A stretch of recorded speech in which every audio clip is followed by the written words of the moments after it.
Welcome to Audiobook Odyssey, where we bring the magic of literature to your ears, absolutely free. This channel is dedicated to education and insight, offering key concepts and summaries of books from across genres. Whether you're diving into a timeless classic or discovering something new, we've got you covered. If you'd like to support us, consider buying me a coffee, buying a book, or even sending via UPI. Links are in the description. Don't forget to subscribe and join our growing family of listeners. So, without further delay, let's dive into the ocean of words and begin our journey through the pages of today's featured book, Beyond Good and Evil, by Friedrich Nietzsche, translated by Helen Zimmern. Preface: supposing that truth is a woman, what then? Is there not ground for suspecting that all philosophers, insofar as they have been dogmatists, have failed to understand women, that the terrible seriousness and clumsy importunity with which they have usually paid their addresses to truth have been unskilled and unseemly methods for winning a woman? Certainly she has never allowed herself to be won, and at present every kind of dogma stands with sad and discouraged mien, if indeed it stands at all, for there are scoffers who maintain that it has fallen, that all dogma lies on the ground, nay more, that it is at its last gasp.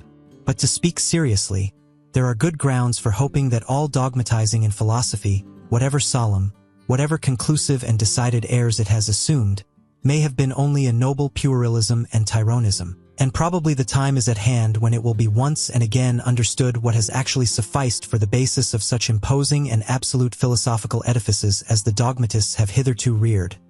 Perhaps some popular superstition of immemorial time, such as the soul superstition, which, in the form of subject and ego superstition, has not yet ceased doing mischief, perhaps some play upon words, a deception on the part of grammar, or an audacious generalization of very restricted, very personal, very human, all too human facts. The philosophy of the dogmatists, it is to be hoped, was only a promise for thousands of years afterwards, as was astrology in still earlier times, in the service of which probably more labor, gold, acuteness, and patience have been spent than on any actual science hitherto.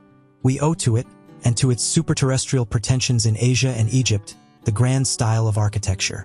It seems that in order to inscribe themselves upon the heart of humanity with everlasting claims, all great things have first to wander about the earth as enormous and awe-inspiring caricatures. Dogmatic philosophy has been a caricature of this kind. For instance, the Vedanta doctrine in Asia and Platonism in Europe. Let us not be ungrateful to it, although it must certainly be confessed that the worst, the most tiresome, and the most dangerous of errors hitherto has been a dogmatist error, namely Plato's invention of pure spirit and the good in itself.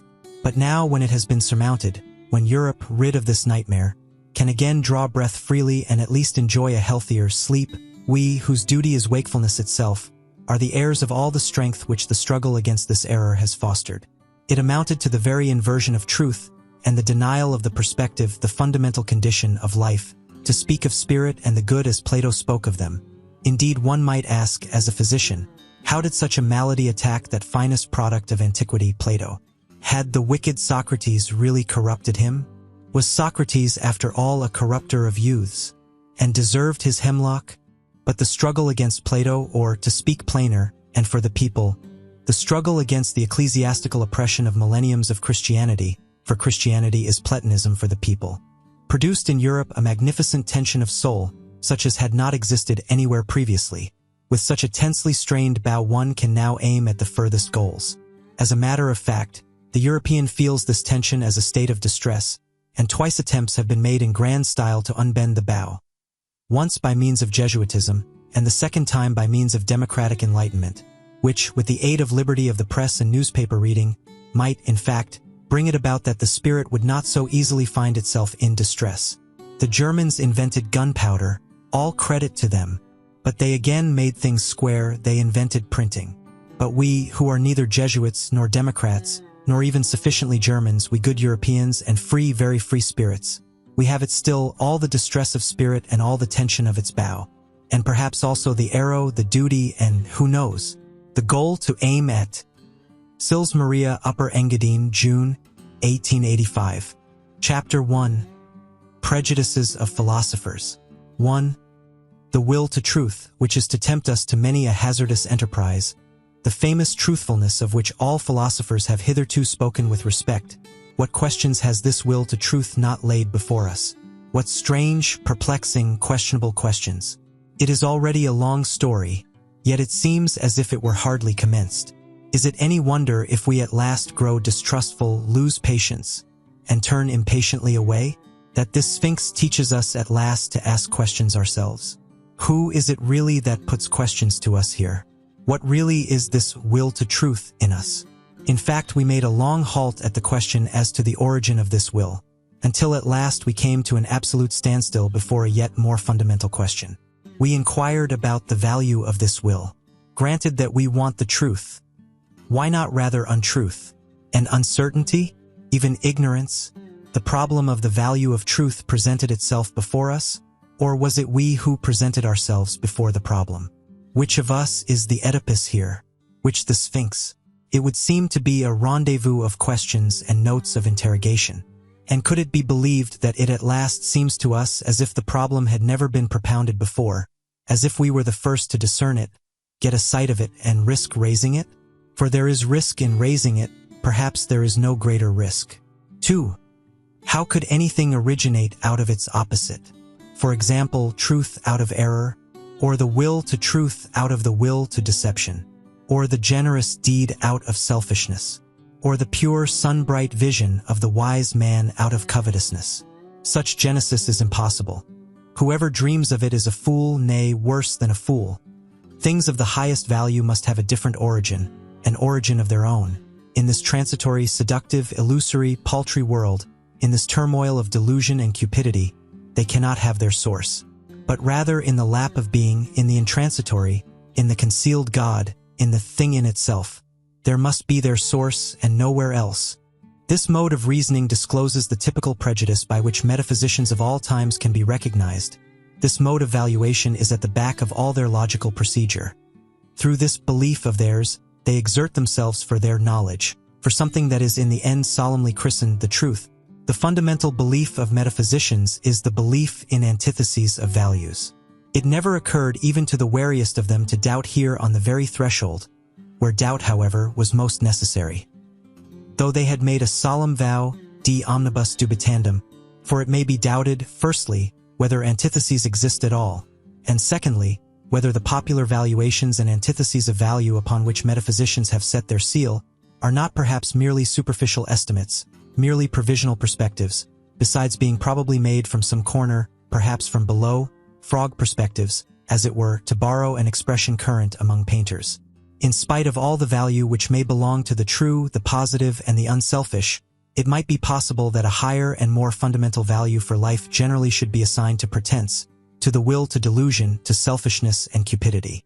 It might even be possible that what constitutes the value of those good and respected things consists precisely in their being insidiously related, knotted, and crocheted to these evil and apparently opposed things, perhaps even in being essentially identical with them.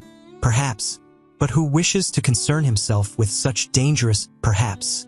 For that investigation one must await the advent of a new order of philosophers, such as will have other tastes and inclinations, the reverse of those hitherto prevalent, philosophers of the dangerous, perhaps in every sense of the term. And to speak in all seriousness, I see such new philosophers beginning to appear. 3. Having kept a sharp eye on philosophers, and having read between their lines long enough, I now say to myself that the greater part of conscious thinking must be counted among the instinctive functions, and it is so even in the case of philosophical thinking. One has here to learn anew as one learned anew about heredity and innateness. As little as the act of birth comes into consideration in the whole process and procedure of heredity, just as little is being conscious opposed to the instinctive in any decisive sense. The greater part of the conscious thinking of a philosopher is secretly influenced by his instincts and forced into definite channels. And behind all logic and its seeming sovereignty of movement, there are valuations, or to speak more plainly, physiological demands, for the maintenance of a definite mode of life, for example, that the certain is worth more than the uncertain, that illusion is less valuable than truth. Such valuations, in spite of their regulative importance for us, might notwithstanding be only superficial valuations, special kinds of nécessaire, such as may be necessary for the maintenance of beings such as ourselves. Supposing, in effect, that man is not just the measure of things, 4. The falseness of an opinion is not for us any objection to it. It is here, perhaps, that our new language sounds most strangely. The question is how far an opinion is life-furthering, life-preserving, species-preserving, perhaps species-rearing, and we are fundamentally inclined to maintain that the falsest opinions, to which the synthetic judgments a priori belong, are the most indispensable to us, that without a recognition of logical fictions, without a comparison of reality with the purely imagined world of the absolute and immutable, without a constant counterfeiting of the world by means of numbers, man could not live, that the renunciation of false opinions would be a renunciation of life, a negation of life. To recognize untruth as a condition of life, that is certainly to impugn the traditional ideas of value in a dangerous manner, and a philosophy which ventures to do so, has thereby alone placed itself beyond good and evil. 5. That which causes philosophers to be regarded half distrustfully and half mockingly, is not the oft-repeated discovery. How innocent they are, how often and easily they make mistakes and lose their way, in short, how childish and childlike they are, but that there is not enough honest dealing with them, whereas they all raise a loud and virtuous outcry when the problem of truthfulness is even hinted at in the remotest manner. They all pose as though their real opinions had been discovered and attained through the self-evolving of a cold, pure, divinely indifferent dialectic, in contrast to all sorts of mystics, who, fairer and foolisher, talk of inspiration. Whereas, in fact, a prejudiced proposition, idea, or suggestion, which is generally their heart's desire abstracted and refined, is defended by them with arguments sought out after the event. They are all advocates who do not wish to be regarded as such, generally astute defenders, also of their prejudices which they dub truths, and very far from having the conscience which bravely admits this to itself, very far from having the good taste of the courage which goes so far as to let this be understood, perhaps to warn friend or foe, or in cheerful confidence and self-ridicule. The spectacle of the Tartuffery of old Kant, equally stiff and decent, with which he entices us into the dialectic byways that lead, more correctly mislead, to his categorical imperative, makes us fastidious ones smile, we who find no small amusement in spying out the subtle tricks of old moralists and ethical preachers. Or, still more so, the hocus-pocus in mathematical form, by means of which Spinoza has, as it were, clad his philosophy in mail and mask, in fact, the love of his wisdom, to translate the term fairly and squarely, in order thereby to strike terror at once into the heart of the assailant who should dare to cast a glance on that invincible maiden, that Pallas Athene. How much of personal timidity and vulnerability does this masquerade of a sickly recluse betray? 6. It has gradually become clear to me what every great philosophy up till now has consisted of, namely, the confession of its originator, and a species of involuntary and unconscious autobiography, and moreover that the moral or immoral purpose in every philosophy has constituted the true vital germ out of which the entire plant has always grown. Indeed, to understand how the abstrusest metaphysical assertions of a philosopher have been arrived at, it is always well and wise to first ask oneself, what morality do they or does he aim at? Accordingly, I do not believe that an impulse to knowledge is the father of philosophy, but that another impulse, here as elsewhere, has only made use of knowledge and mistaken knowledge as an instrument.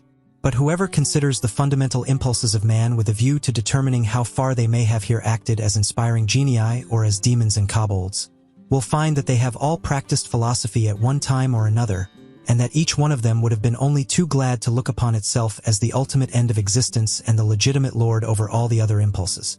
For every impulse is imperious, and as such attempts to philosophize.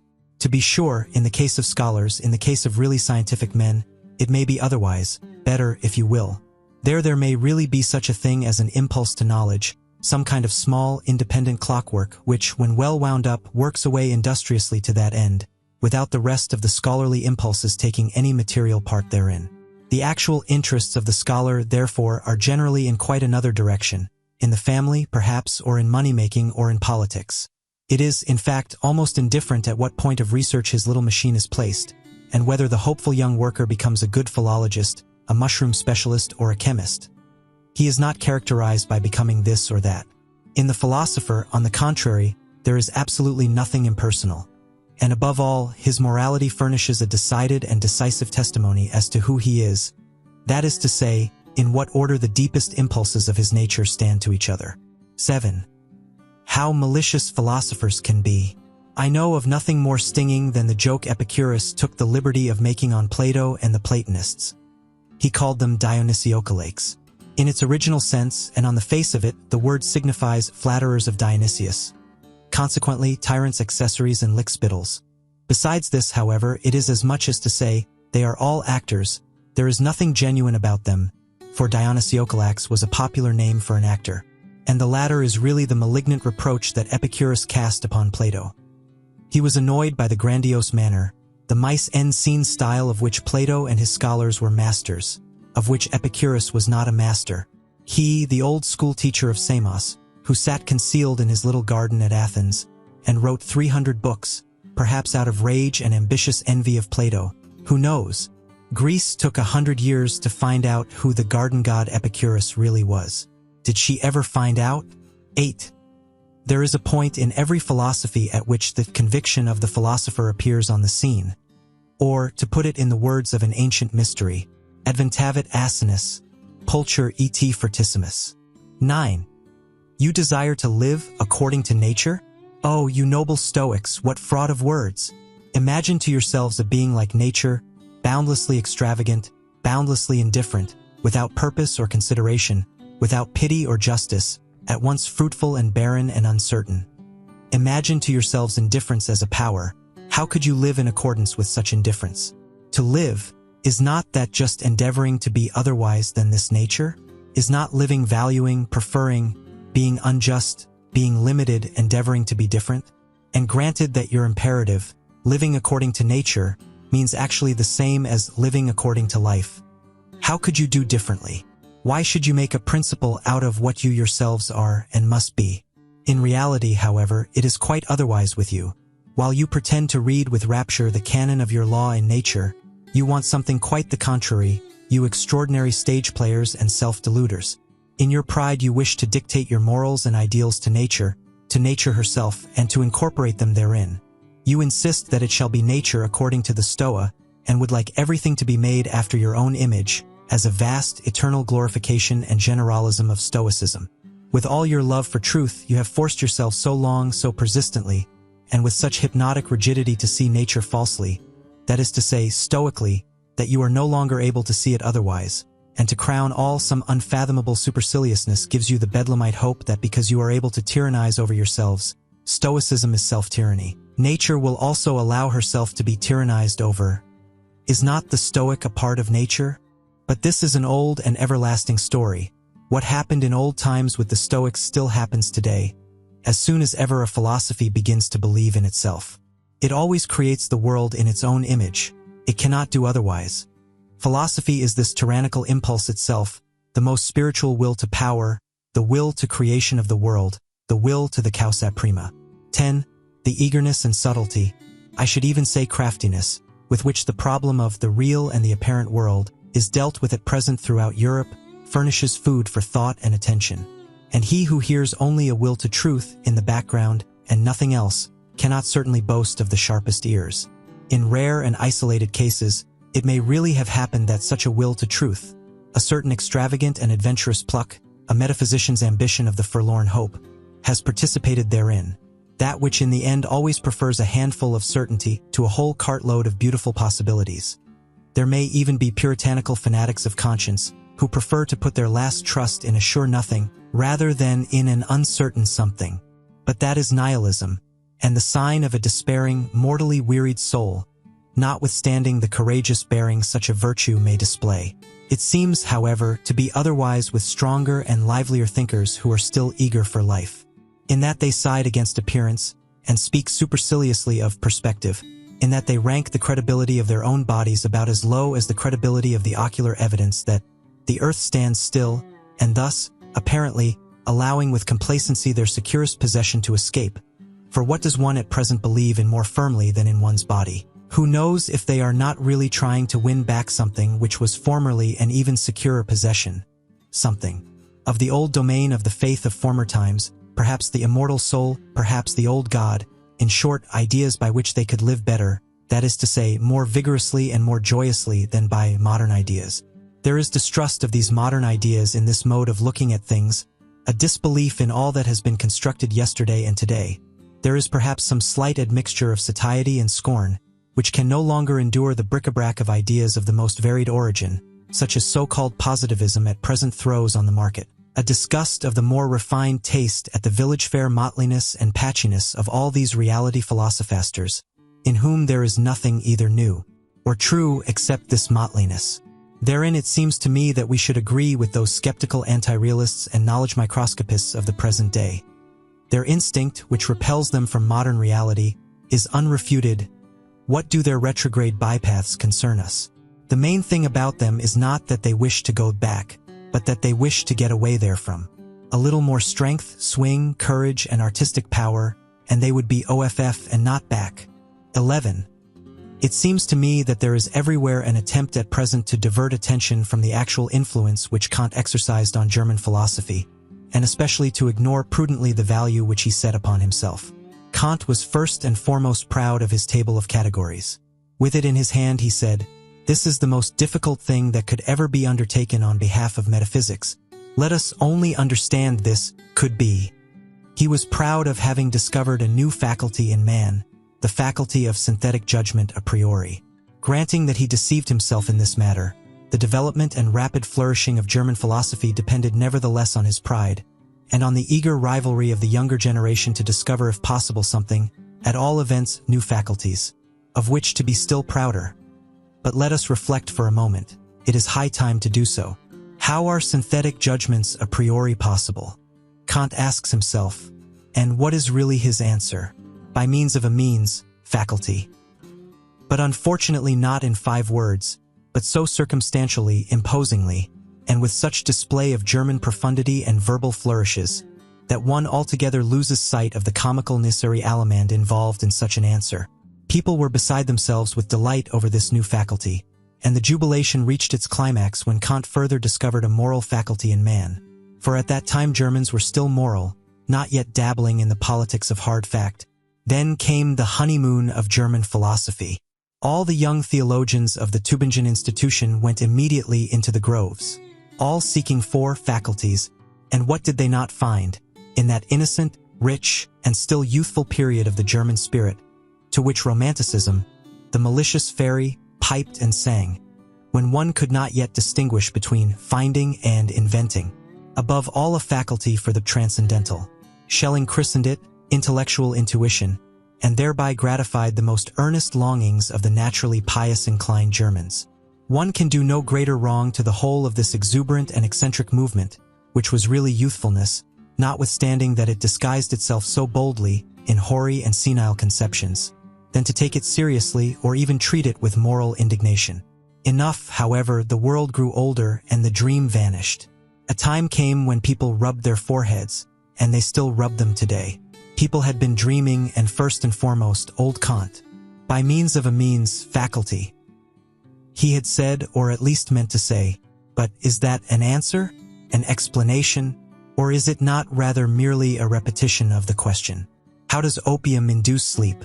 By means of a means, faculty, namely the virtus dormitiva, replies the doctor in Molière, quia est in eo virtus dormitiva, cujus est natura sensus assupire.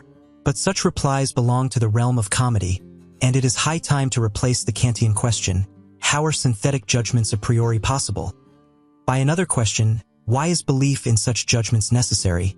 In effect, it is high time that we should understand that such judgments must be believed to be true, for the sake of the preservation of creatures like ourselves, though they still might naturally be false judgments. Or, more plainly spoken and roughly and readily, synthetic judgments a priori should not be possible at all. We have no right to them. In our mouths they are nothing but false judgments. Only, of course, the belief in their truth is necessary, as plausible belief and ocular evidence belonging to the perspective view of life. And finally, to call to mind the enormous influence which German philosophy, I hope you understand its right to inverted commas, goose feet, has exercised throughout the whole of Europe. There is no doubt that a certain virtus dormitiva had a share in it. Thanks to German philosophy, it was a delight to the noble idlers, the virtuous, the mystics, the artistes, the three-fourths Christians, and the political obscurantists of all nations, to find an antidote to the still overwhelming sensualism, which overflowed from the last century into this, in short, sensus superior. 12. As regards materialistic atomism, it is one of the best refuted theories that have been advanced, and in Europe there is now perhaps no one in the learned world so unscholarly as to attach serious signification to it, except for convenient everyday use as an abbreviation of the means of expression. Thanks chiefly to the Pole Boscovich, he and the Pole Copernicus have hitherto been the greatest and most successful opponents of ocular evidence. For while Copernicus has persuaded us to believe, contrary to all the senses, that the earth does not stand fast, Boscovich has taught us to abjure the belief in the last thing that stood fast of the earth, the belief in substance, in matter, in the earth residuum and particle atom. It is the greatest triumph over the senses that has hitherto been gained on earth. One must, however, go still further and also declare war, relentless war to the knife, against the atomistic requirement, which still lead a dangerous afterlife in places where no one suspects them, like the more celebrated metaphysical requirements. One must also above all give the finishing stroke to that other and more portentous atomism which Christianity has taught best and longest, the soul atomism. Let it be permitted to designate by this expression the belief which regards the soul as something indestructible, eternal, indivisible, as a monad, as an automon. This belief ought to be expelled from science. Between ourselves, it is not at all necessary to get rid of the soul thereby, and thus renounce one of the oldest and most venerated hypotheses, as happens frequently to the clumsiness of naturalists, who can hardly touch on the soul without immediately losing it. But the way is open for new acceptations and refinements of the soul hypothesis, and such conceptions as mortal soul, and soul of subjective multiplicity, and soul as social structure of the instincts and passions, want henceforth to have legitimate rights in science. In that the new psychologist is about to put an end to the superstitions which have hitherto flourished with almost tropical luxuriance around the idea of the soul, he is really, as it were, thrusting himself into a new desert and a new distrust. It is possible that the older psychologists had a merrier and more comfortable time of it. Eventually, however, he finds that precisely thereby he is also condemned to invent, and who knows, perhaps to discover the new. 13 psychologists should bethink themselves before putting down the instinct of self-preservation as the cardinal instinct of an organic being. A living thing seeks above all to discharge its strength. Life itself is will to power. Self-preservation is only one of the indirect and most frequent results thereof. In short, here, as everywhere else, let us beware of superfluous teleological principles. One of which is the instinct of self-preservation. We owe it to Spinoza's inconsistency. It is thus, in effect, that method ordains which must be essentially economy of principles. 14. It is perhaps just dawning on 5 or 6 minds that natural philosophy is only a world exposition and world arrangement, according to us, if I may say so, and not a world explanation. But insofar as it is based on belief in the senses, it is regarded as more, and for a long time to come must be regarded as more, namely, as an explanation.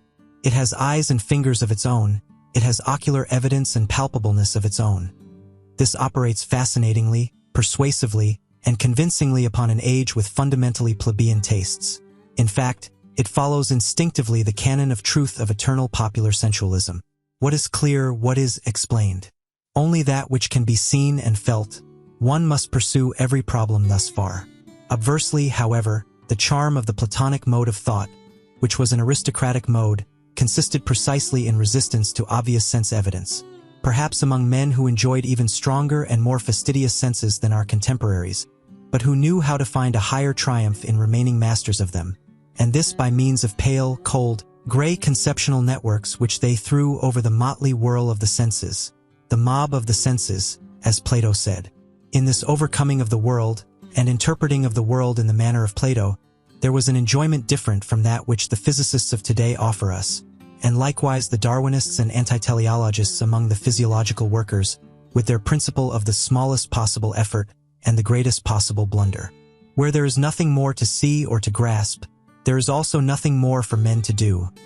That is certainly an imperative different from the Platonic one, but it may notwithstanding be the right imperative for a hardy, laborious race of machinists and bridge builders of the future, who have nothing but rough work to perform. 15. To study physiology with a clear conscience, one must insist on the fact that the sense organs are not phenomena in the sense of the idealistic philosophy. As such, they certainly could not be causes. Sensualism, therefore, at least as regulative hypothesis, if not as heuristic principle. What? And others say even that the external world is the work of our organs. But then our body, as a part of this external world, would be the work of our organs. But then our organs themselves would be the work of our organs. It seems to me that this is a complete reductio ad absurdum, if the conception causa sui is something fundamentally absurd. Consequently, the external world is not the work of our organs. 16. There are still harmless self-observers who believe that there are immediate certainties. For instance, I think, or as the superstition of Schopenhauer puts it, I will, as though cognition here got hold of its object purely and simply as the thing in itself, without any falsification taking place either on the part of the subject or the object. I would repeat it, however, 100 times, that immediate certainty, as well as absolute knowledge and the thing in itself, involve a contradictio in ejecto. We really ought to free ourselves from the misleading significance of words.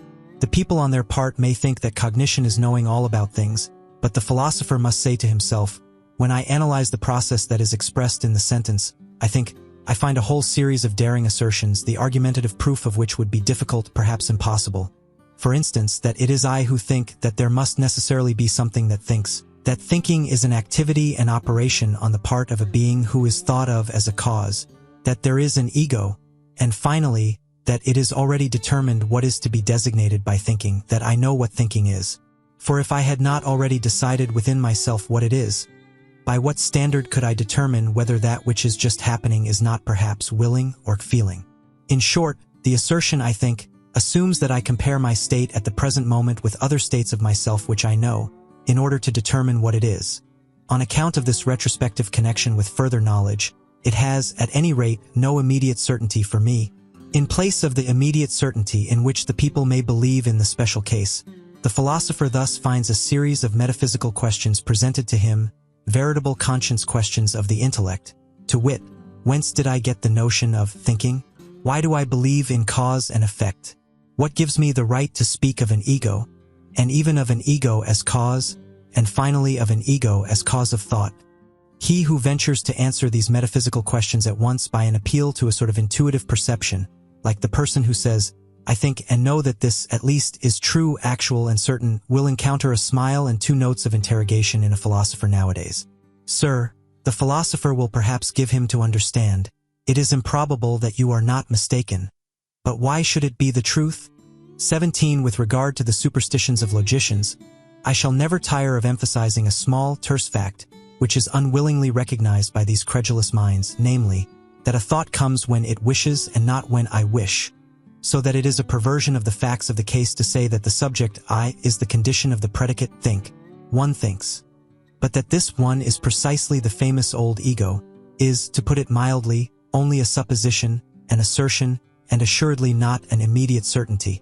After all, one has even gone too far with this one thinks. Even the one contains an interpretation of the process, and does not belong to the process itself. One infers here, according to the usual grammatical formula, to think is an activity. Every activity requires an agency that is active.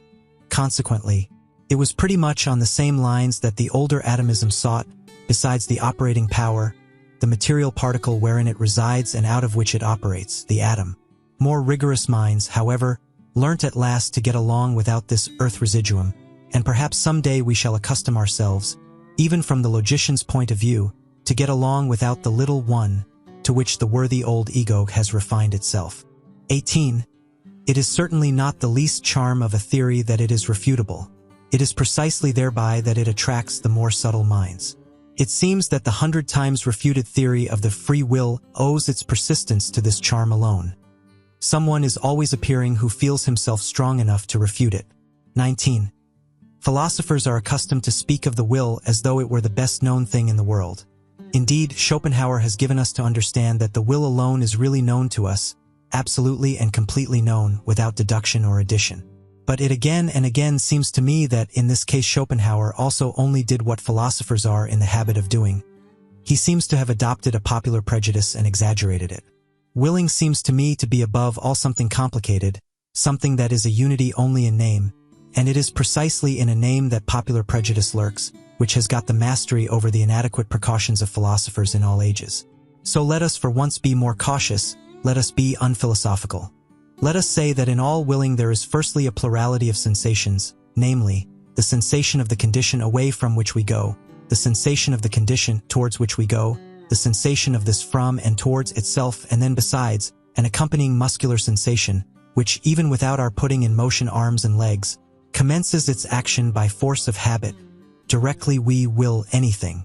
Therefore, just as sensations, and indeed many kinds of sensations, are to be recognized as ingredients of the will, so, in the second place, thinking is also to be recognized.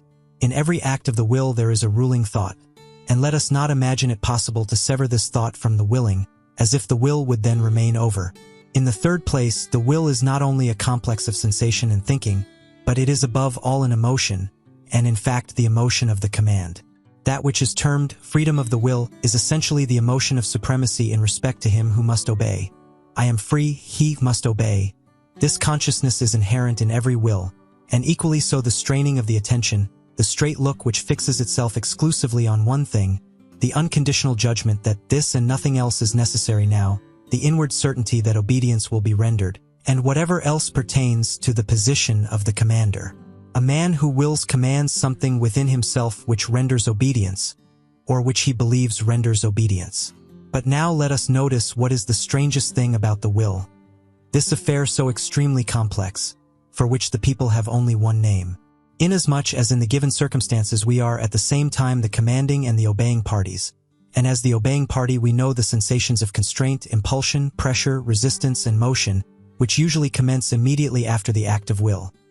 Inasmuch as, on the other hand, we are accustomed to disregard this duality, and to deceive ourselves about it by means of the synthetic term I, a whole series of erroneous conclusions, and consequently of false judgments about. The will itself has become attached to the act of willing, to such a degree that he who wills believes firmly that willing suffices for action. Since in the majority of cases there has only been exercise of will when the effect of the command, consequently obedience and therefore action, was to be expected, the appearance has translated itself into the sentiment, as if there were a necessity of effect.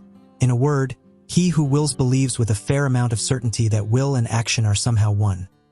He ascribes the success, the carrying out of the willing, to the will itself, and thereby enjoys an increase of the sensation of power, which accompanies all success.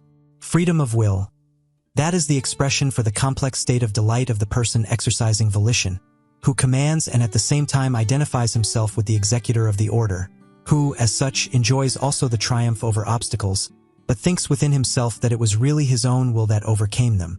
In this way, the person exercising volition adds the feelings of delight of his successful executive instruments, the useful under-wills or under-souls. Indeed, our body is but a social structure composed of many souls, to his feelings of delight as commander.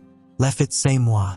What happens here is what happens in every well-constructed and happy commonwealth, namely, that the governing class identifies itself with the successes of the commonwealth.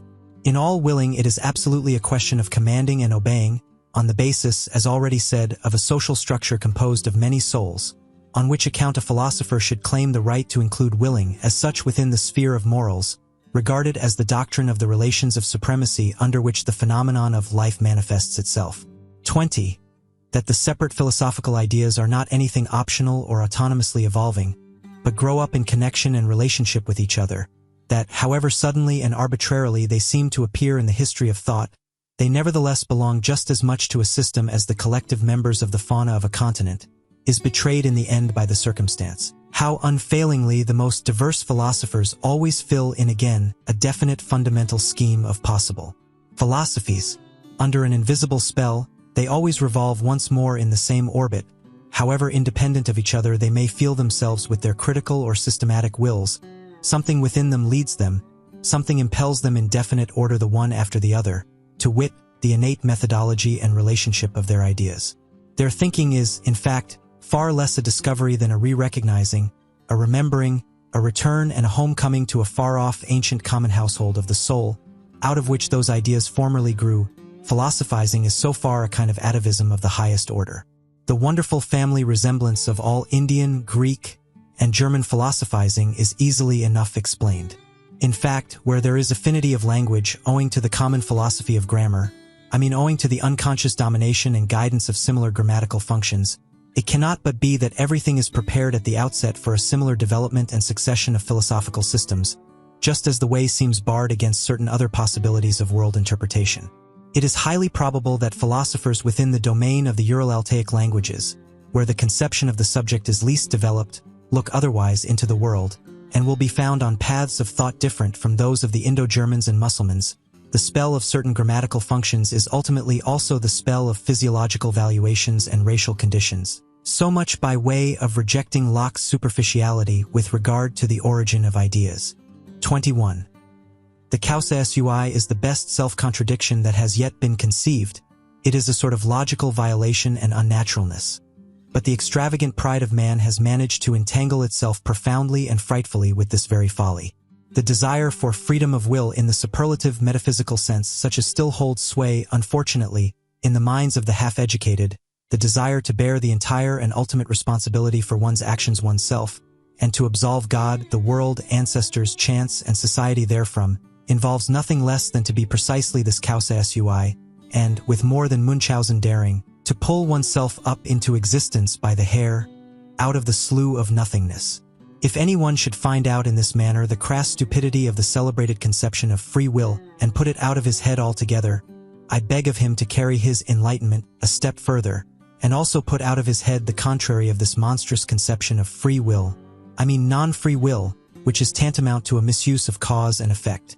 One should not wrongly materialize cause and effect, as the natural philosophers do, and whoever like them naturalize in thinking at present, according to the prevailing mechanical doltishness which makes the cause press and push until it effects its end. One should use cause and effect only as pure conceptions, that is to say, as conventional fictions for the purpose of designation and mutual understanding, not for explanation. In being in itself, there is nothing of casual connection, of necessity, or of psychological non-freedom. There the effect does not follow the cause, there log does not obtain. It is we alone who have devised cause, sequence, reciprocity, relativity, constraint, number, law, freedom, motive, and purpose. And when we interpret and intermix this symbol world, as being in itself, with things, we act once more as we have always acted mythologically. The non-free will is mythology. In real life it is only a question of strong and weak wills. It is almost always a symptom of what is lacking in himself, when a thinker, in every causal connection and psychological necessity, manifests something of compulsion, indigence, obsequiousness, oppression, and non-freedom.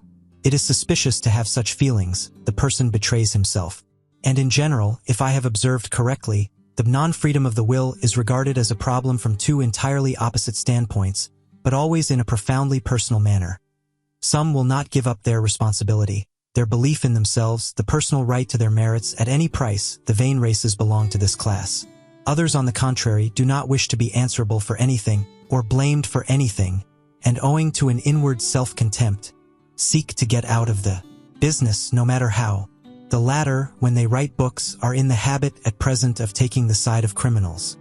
A sort of socialistic sympathy is their favorite disguise. And as a matter of fact, the fatalism of the weak-willed embellishes itself surprisingly when it can pose as la religion de la souffrance humaine, that is its good taste. 22. Let me be pardoned, as an old philologist who cannot desist from the mischief of putting his finger on bad modes of interpretation, but nature's conformity to law, of which you physicists talk so proudly, as though it exists only owing to your interpretation and bad philology. It is no matter of fact, no text, but rather just a naively humanitarian adjustment and perversion of meaning, with which you make abundant concessions to the democratic instincts of the modern soul. Everywhere equality before the law, nature is not different in that respect, nor better than we. A fine instance of secret motive, in which the vulgar antagonism to everything privileged and autocratic, likewise a second and more refined atheism, is once more disguised. And I Jew, and I Matra. That, also, is what you want. And therefore cheers for natural law, is it not so? But, as has been said, that is interpretation, not text. And somebody might come along, who, with opposite intentions and modes of interpretation, could read out of the same nature, and with regard to the same phenomena, just the tyrannically inconsiderate and relentless enforcement of the claims of power. An interpreter who should so place the unexceptionalness and unconditionalness of all will to power before your eyes, that almost every word, and the word tyranny itself, would eventually seem unsuitable or like a weakening and softening metaphor as being too human, and who should, nevertheless, end by asserting the same about this world as you do, namely, that it has a necessary and calculable course, not, however, because laws obtain in it, but because they are absolutely lacking, and every power affects its ultimate consequences every moment. Granted that this also is only interpretation, and you will be eager enough to make this objection. Well, so much the better. 23. All psychology hitherto has run aground on moral prejudices and timidities. It has not dared to launch out into the depths. Insofar as it is allowable to recognize in that which has hitherto been written, evidence of that which has hitherto been kept silent, it seems as if nobody had yet harbored the notion of psychology as the morphology and development doctrine of the will to power, as I conceive of it. The power of moral prejudices has penetrated deeply into the most intellectual world, the world apparently most indifferent and unprejudiced, and has obviously operated in an injurious, obstructive, blinding, and distorting manner. A proper physiopsychology has to contend with unconscious antagonism in the heart of the investigator. It has the heart against it even a doctrine of the reciprocal conditionalness of the good and the bad impulses, causes, as refined immorality, distress and aversion in a still strong and manly conscience. Still more so, a doctrine of the derivation of all good impulses from bad ones. If, however, a person should regard even the emotions of hatred, envy, covetousness, and imperiousness as life-conditioning emotions, as factors which must be present, fundamentally and essentially, in the general economy of life, which must, therefore, be further developed if life is to be further developed, he will suffer from such a view of things as from seasickness. And yet this hypothesis is far from being the strangest and most painful in this immense and almost new domain of dangerous knowledge. And there are in fact 100 good reasons why everyone should keep away from it who can do so. On the other hand, if one has once drifted hither with one's bark, well, very good. Now let us set our teeth firmly. Let us open our eyes and keep our hand fast on the helm. We sail away right over morality, we crush out, we destroy perhaps the remains of our own morality by daring to make our voyage thither. But what do we matter?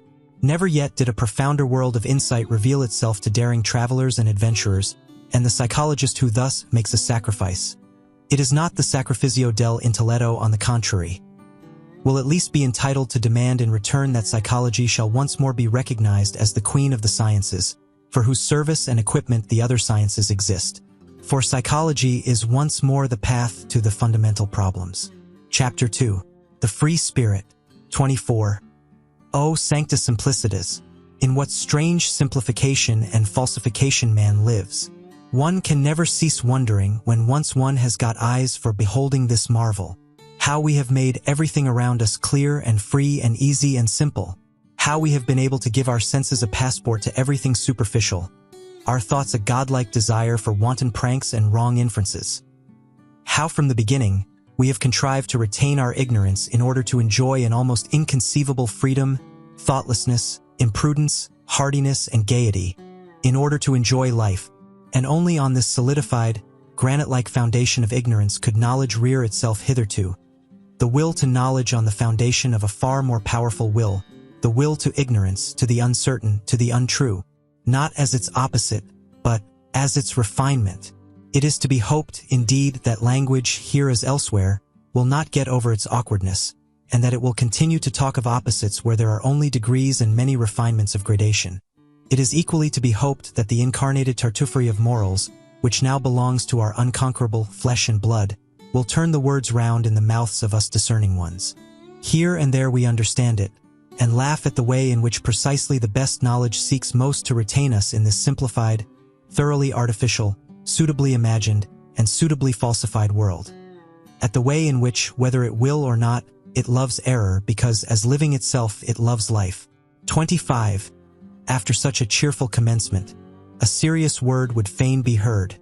It appeals to the most serious minds. Take care, ye philosophers and friends of knowledge, and beware of martyrdom, of suffering for the truth's sake, even in your own defense. It spoils all the innocence and fine neutrality of your conscience. It makes you headstrong against objections and red rags. It stupefies, animalizes, and brutalizes when in the struggle with danger, slander, suspicion, expulsion, and even worse consequences of enmity, ye have at last to play your last card as protectors of truth upon earth, as though the true were such an innocent and incompetent creature as to require protectors. And you of all people, ye knights of the sorrowful countenance, Messrs loafers and cobweb spinners of the spirit. Finally, ye know sufficiently well that it cannot be of any consequence if ye just carry your point. Ye know that hitherto no philosopher has carried his point, and that there might be a more laudable truthfulness in every little interrogative mark which you place after your special words and favorite doctrines, and occasionally after yourselves, than in all the solemn pantomime and trumping games before accusers and law courts. Rather go out of the way, flee into concealment, and have your masks and your ruses, that ye may be mistaken for what you are, or somewhat feared. And pray, don't forget the garden with golden trellis work, and have people around you who are as a garden, or as music on the waters at eventide, when already the day becomes a memory. Choose the good solitude, the free, wanton, lightsome solitude, which also gives you the right still to remain good in any sense whatsoever. How poisonous, how crafty, how bad, does every long war make one, which cannot be waged openly by means of force. How personal does a long fear make one, a long watching of enemies, of possible enemies, these pariahs of society, these long-pursued, badly persecuted ones. Also the compulsory recluses, the Spinozas or Giordano Brunos, always become in the end, even under the most intellectual masquerade, and perhaps without being themselves aware of it, refined vengeance-seekers and poison-brewers, just lay bare the foundation of Spinoza's ethics and theology. Not to speak of the stupidity of moral indignation, which is the unfailing sign in a philosopher that the sense of philosophical humor has left him. The martyrdom of the philosopher, his sacrifice for the sake of truth, forces into the light whatever of the agitator and actor lurks in him. And if one has hitherto contemplated him only with artistic curiosity, with regard to many a philosopher it is easy to understand the dangerous desire to see him also in his deterioration, deteriorated into a martyr, into a stage-end tribune baller. Only that it is necessary with such a desire to be clear what spectacle one will see in any case. Merely a satiric play, merely an epilogue farce, merely the continued proof that the long, real tragedy is at an end, supposing that every philosophy has been a long tragedy in its origin. 26. Every select man strives instinctively for a citadel and a privacy, where he is free from the crowd, the many, the majority, where he may forget men who are the rule as their exception. Exclusive only of the case in which he is pushed straight to such men by a still stronger instinct, as a discerner in the great and exceptional sense. Whoever, in intercourse with men, does not occasionally glisten in all the green and gray colors of distress, owing to disgust, satiety, sympathy, gloominess, and solitariness, is assuredly not a man of elevated tastes. Supposing, however, that he does not voluntarily take all this burden and disgust upon himself, that he persistently avoids it, and remains, as I said, quietly and proudly hidden in his citadel, one thing is then certain. He was not made, he was not predestined for knowledge. For as such, he would one day have to say to himself, "The devil take my good taste." But the rule is more interesting than the exception. Than myself, the exception, and he would go down, and above all he would go inside, the long and serious study of the average man, and consequently much disguise, self-overcoming, familiarity, and bad intercourse. All intercourse is bad intercourse except with one's equals. That constitutes a necessary part of the life history of every philosopher. Perhaps the most disagreeable, odious, and disappointing part. If he is fortunate, however, as a favorite child of knowledge should be, he will meet with suitable auxiliaries who will shorten and lighten his task. I mean so-called cynics, those who simply recognize the animal, the commonplace, and the rule in themselves, and at the same time have so much spirituality and ticklishness as to make them talk of themselves and their like before witnesses.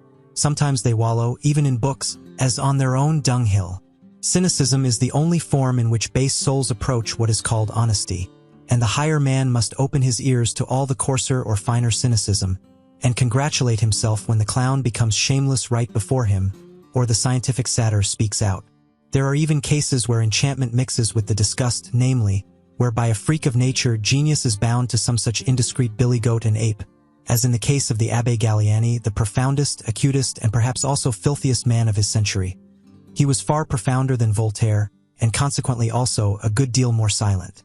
It happens more frequently, as has been hinted, that a scientific head is placed on an ape's body, a fine exceptional understanding in a base soul, an occurrence by no means rare, especially among doctors and moral physiologists. And whenever anyone speaks without bitterness, or rather quite innocently, of man as a belly with two requirements, and a head with one. Whenever anyone sees, seeks, and wants to see only hunger, sexual instinct, and vanity as the real and only motives of human actions. In short, when anyone speaks badly, and not even ill, of man, then ought the lover of knowledge to hearken attentively and diligently. He ought, in general, to have an open ear wherever there is talk without indignation. For the indignant man, and he who perpetually tears and lacerates himself with his own teeth, or, in place of himself, the world, God, or society, may indeed, morally speaking, stand higher than the laughing and self-satisfied satyr, but in every other sense he is the more ordinary, more indifferent, and less instructive case. And no one is such a liar as the indignant man. 27. It is difficult to be understood, especially when one thinks and lives Ganges Rotagati footnote, like the river Ganges, presto. Among those only who think and live otherwise, namely Kormagati footnote, like the tortoise, lento, or at best frog-like Mandikagati footnote, like the frog, staccato. I do everything to be difficultly understood myself, and one should be heartily grateful for the goodwill to some refinement of interpretation. As regards the good friends, however, who are always too easygoing, and think that as friends they have a right to ease, one does well at the very first to grant them a playground and romping place for misunderstanding. One can thus laugh still, or get rid of them altogether, these good friends, and laugh then also. 28. What is most difficult to render from one language into another is the tempo of its style, which has its basis in the character of the race, or to speak more physiologically, in the average tempo of the assimilation of its nutriment. There are honestly meant translations, which, as involuntary vulgarizations, are almost falsifications of the original, merely because its lively and merry tempo, which overleaps and obviates all dangers in word and expression, could not also be rendered. A German is almost incapacitated for presto in his language. Consequently also, as may be reasonably inferred, for many of the most delightful and daring nuances of free-spirited thought. And just as the buffoon and satyr are foreign to him in body and conscience, so Aristophanes and Petronius are untranslatable for him. Everything ponderous, viscous, and pompously clumsy, all long-winded and wearying species of style, are developed in profuse variety among Germans. Pardon me for stating the fact that even Goethe's prose, in its mixture of stiffness and elegance, is no exception, as a reflection of the good old tie, to which it belongs, and as an expression of German taste at a time when there was still a German taste, which was a Rococo taste in moribus et artibus. Lessing is an exception, owing to his histrionic nature, which understood much and was versed in many things. He who was not the translator of Bell to no purpose, who took refuge willingly in the shadow of Diderot and Voltaire, and still more willingly among the Roman comedy writers. Lessing loved also free-spiritism in the tempo and flight out of Germany. But how could the German language, even in the prose of Lessing, imitate the tempo of Machiavelli, who in his Principe makes us breathe the dry, fine air of Florence, and cannot help presenting the most serious events in a boisterous allegrissimo, perhaps not without a malicious artistic sense of the contrast he ventures to present. Long, heavy, difficult, dangerous thoughts, and a tempo of the gallop, and of the best, wantonest humor. Finally, who would venture on a German translation of Petronius, who, more than any great musician hitherto, was a master of presto in invention, ideas, and words.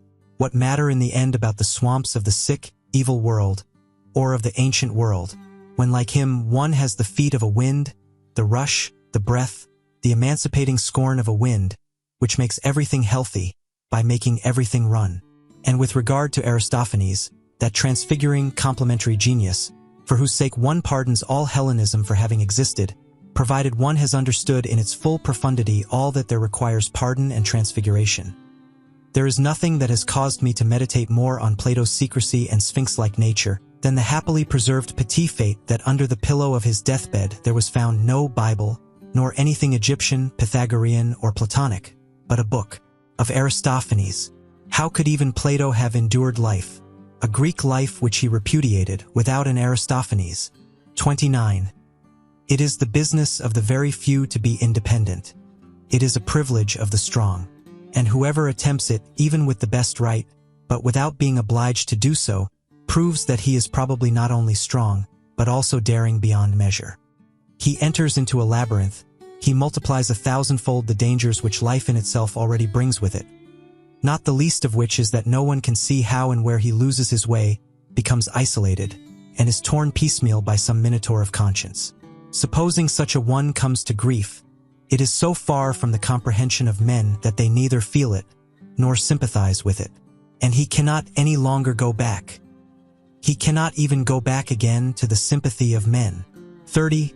Our deepest insights must, and should, appear as follies, and under certain circumstances as crimes, when they come unauthorizedly to the ears of those who are not disposed and predestined for them. The exoteric and the esoteric, as they were formerly distinguished by philosophers, among the Indians as among the Greeks, Persians, and Mussulmans, in short, wherever people believed in gradations of rank and not in equality and equal rights, are not so much in contradistinction to one another in respect to the exoteric class, standing without and viewing, estimating, measuring, and judging from the outside, and not from the inside. The more essential distinction is that the class in question views things from below upwards, while the esoteric class views things from above downwards. There are heights of the soul from which tragedy itself no longer appears to operate tragically, and if all the woe in the world were taken together, who would dare to decide whether the sight of it would necessarily seduce and constrain to sympathy, and thus to a doubling of the woe? That which serves the higher class of men for nourishment or refreshment must be almost poison to an entirely different and lower order of human beings. The virtues of the common man would perhaps mean vice and weakness in a philosopher. It might be possible for a highly developed man, supposing him to degenerate and go to ruin, to acquire qualities thereby alone, for the sake of which he would have to be honored as a saint in the lower world into which he had sunk. There are books which have an inverse value for the soul and the health according as the inferior soul and the lower vitality, or the higher and more powerful, make use of them. In the former case they are dangerous, disturbing, unsettling books. In the latter case they are herald calls which summon the bravest to their bravery. Books for the general reader are always ill-smelling books. The odor of paltry people clings to them. Where the populace eat and drink, and even where they reverence, it is accustomed to stink. One should not go into churches if one wishes to breathe pure air. 31. In our youthful years we still venerate and despise without the art of nuance, which is the best gain of life, and we have rightly to do hard penance for having fallen upon men and things with yea and nay. Everything is so arranged that the worst of all tastes, the taste for the unconditional, is cruelly befooled and abused, until a man learns to introduce a little art into his sentiments, and prefers to try conclusions with the artificial, as do the real artists of life. The angry and reverent spirit peculiar to youth appears to allow itself no peace, until it has suitably falsified men and things, to be able to vent its passion upon them. Youth in itself even, is something falsifying and deceptive. Later on, when the young soul, tortured by continual disillusions, finally turns suspiciously against itself, still ardent and savage even in its suspicion and remorse of conscience. How it upbraids itself, how impatiently it tears itself, how it revenges itself for its long self-blinding, as though it had been a voluntary blindness. In this transition one punishes oneself by distrust of one's sentiments. One tortures one's enthusiasm with doubt. One feels even the good conscience to be a danger, as if it were the self-concealment and lassitude of a more refined uprightness. And above all, one espouses upon principle the cause against youth. A decade later, and one comprehends that all this was also still youth. 32. Throughout the longest period of human history, one calls it the prehistoric period. The value or non-value of an action was inferred from its consequences. The action in itself was not taken into consideration, any more than its origin. But pretty much as in China at present, where the distinction or disgrace of a child redounds to its parents, the retro-operating power of success or failure was what induced men to think well or ill of an action. Let us call this period the pre-moral period of mankind. The imperative, know thyself, was then still unknown. In the last 10,000 years, on the other hand, on certain large portions of the earth, one has gradually got so far that one no longer lets the consequences of an action, but its origin, decide with regard to its worth. A great achievement as a whole, an important refinement of vision and of criterion, the unconscious effect of the supremacy of aristocratic values and of the belief in origin, the mark of a period which may be designated in the narrower sense as the moral one. The first attempt at self-knowledge is thereby made. Instead of the consequences, the origin, what an inversion of perspective! And assuredly an inversion effected only after long struggle and wavering. To be sure, an ominous new superstition, a peculiar narrowness of interpretation, attained supremacy precisely thereby. The origin of an action was interpreted in the most definite sense possible, as origin out of an intention. People were agreed in the belief that the value of an action lay in the value of its intention. The intention as the sole origin and antecedent history of an action. Under the influence of this prejudice, moral praise and blame have been bestowed, and men have judged and even philosophized almost up to the present day. Is it not possible, however, that the necessity may now have arisen of again making up our minds with regard to the reversing and fundamental shifting of values, owing to a new self-consciousness and acuteness in man? Is it not possible that we may be standing on the threshold of a period which to begin with would be distinguished negatively as ultramoral? Nowadays, when, at least among us immoralists, the suspicion arises that the decisive value of an action lies precisely in that which is not intentional, and that all its intentionalness, all that is seen, sensible, or sensed in it, belongs to its surface or skin, which, like every skin, betrays something but conceals still more. In short, we believe that the intention is only a sign or symptom, which first requires an explanation. A sign, moreover, which has too many interpretations, and consequently hardly any meaning in itself alone. That morality, in the sense in which it has been understood hitherto as intention morality, has been a prejudice, perhaps a prematureness or preliminariness, probably something of the same rank as astrology and alchemy, but in any case something which must be surmounted. The surmounting of morality, in a certain sense even the self-mounting of morality, let that be the name for the long secret labor which has been reserved for the most refined, the most upright, and also the most wicked consciences of today, as the living touchstones of the soul. 33. It cannot be helped.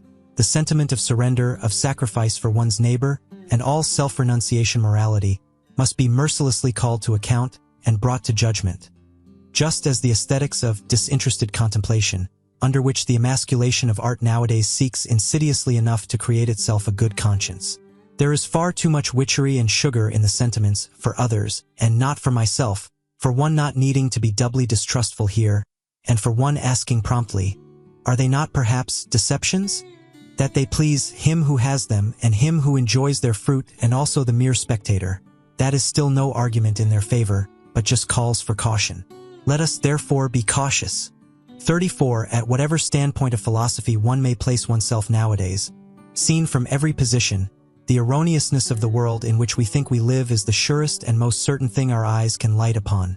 We find proof after proof thereof, which would fain allure us into surmises concerning a deceptive principle in the nature of things.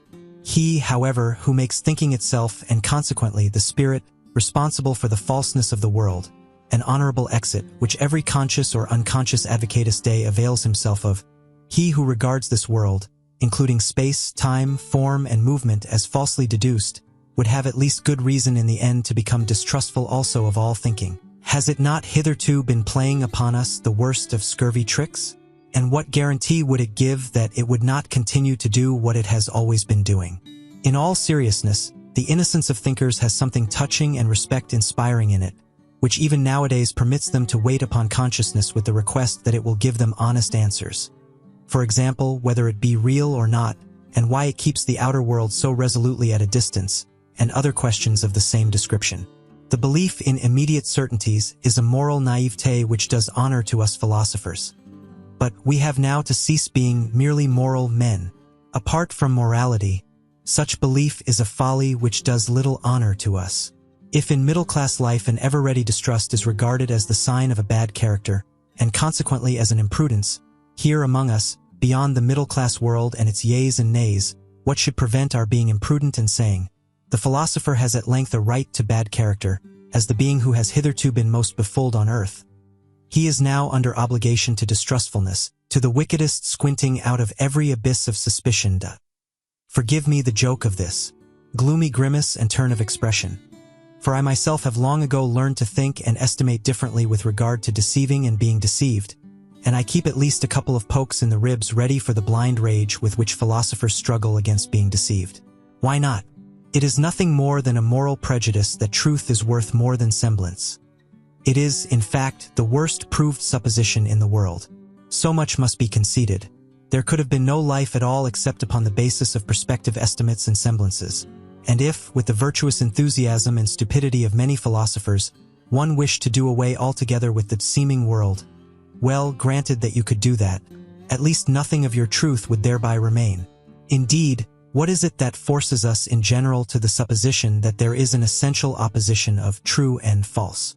Is it not enough to suppose degrees of seemingness, and as it were lighter and darker shades and tones of semblance, different velours, as the painters say?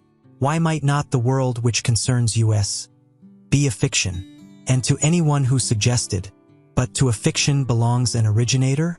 Might it not be bluntly replied, why may not this also belong to the fiction? Is it not at length permitted to be a little ironical towards the subject, just as towards the predicate and object? Might not the philosopher elevate himself above faith in grammar? All respect to governesses, but is it not time that philosophy should renounce governess faith? 35. O Voltaire! O humanity! O idiocy! There is something ticklish in the truth and in the search for the truth.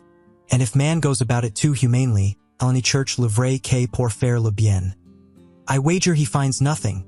36. Supposing that nothing else is given as real but our world of desires and passions, that we cannot sink or rise to any other reality, but just that of our impulses, for thinking is only a relation of these impulses to one another. Are we not permitted to make the attempt and to ask the question whether this which is given does not suffice, by means of our counterparts, for the understanding even of the so-called mechanical or material world?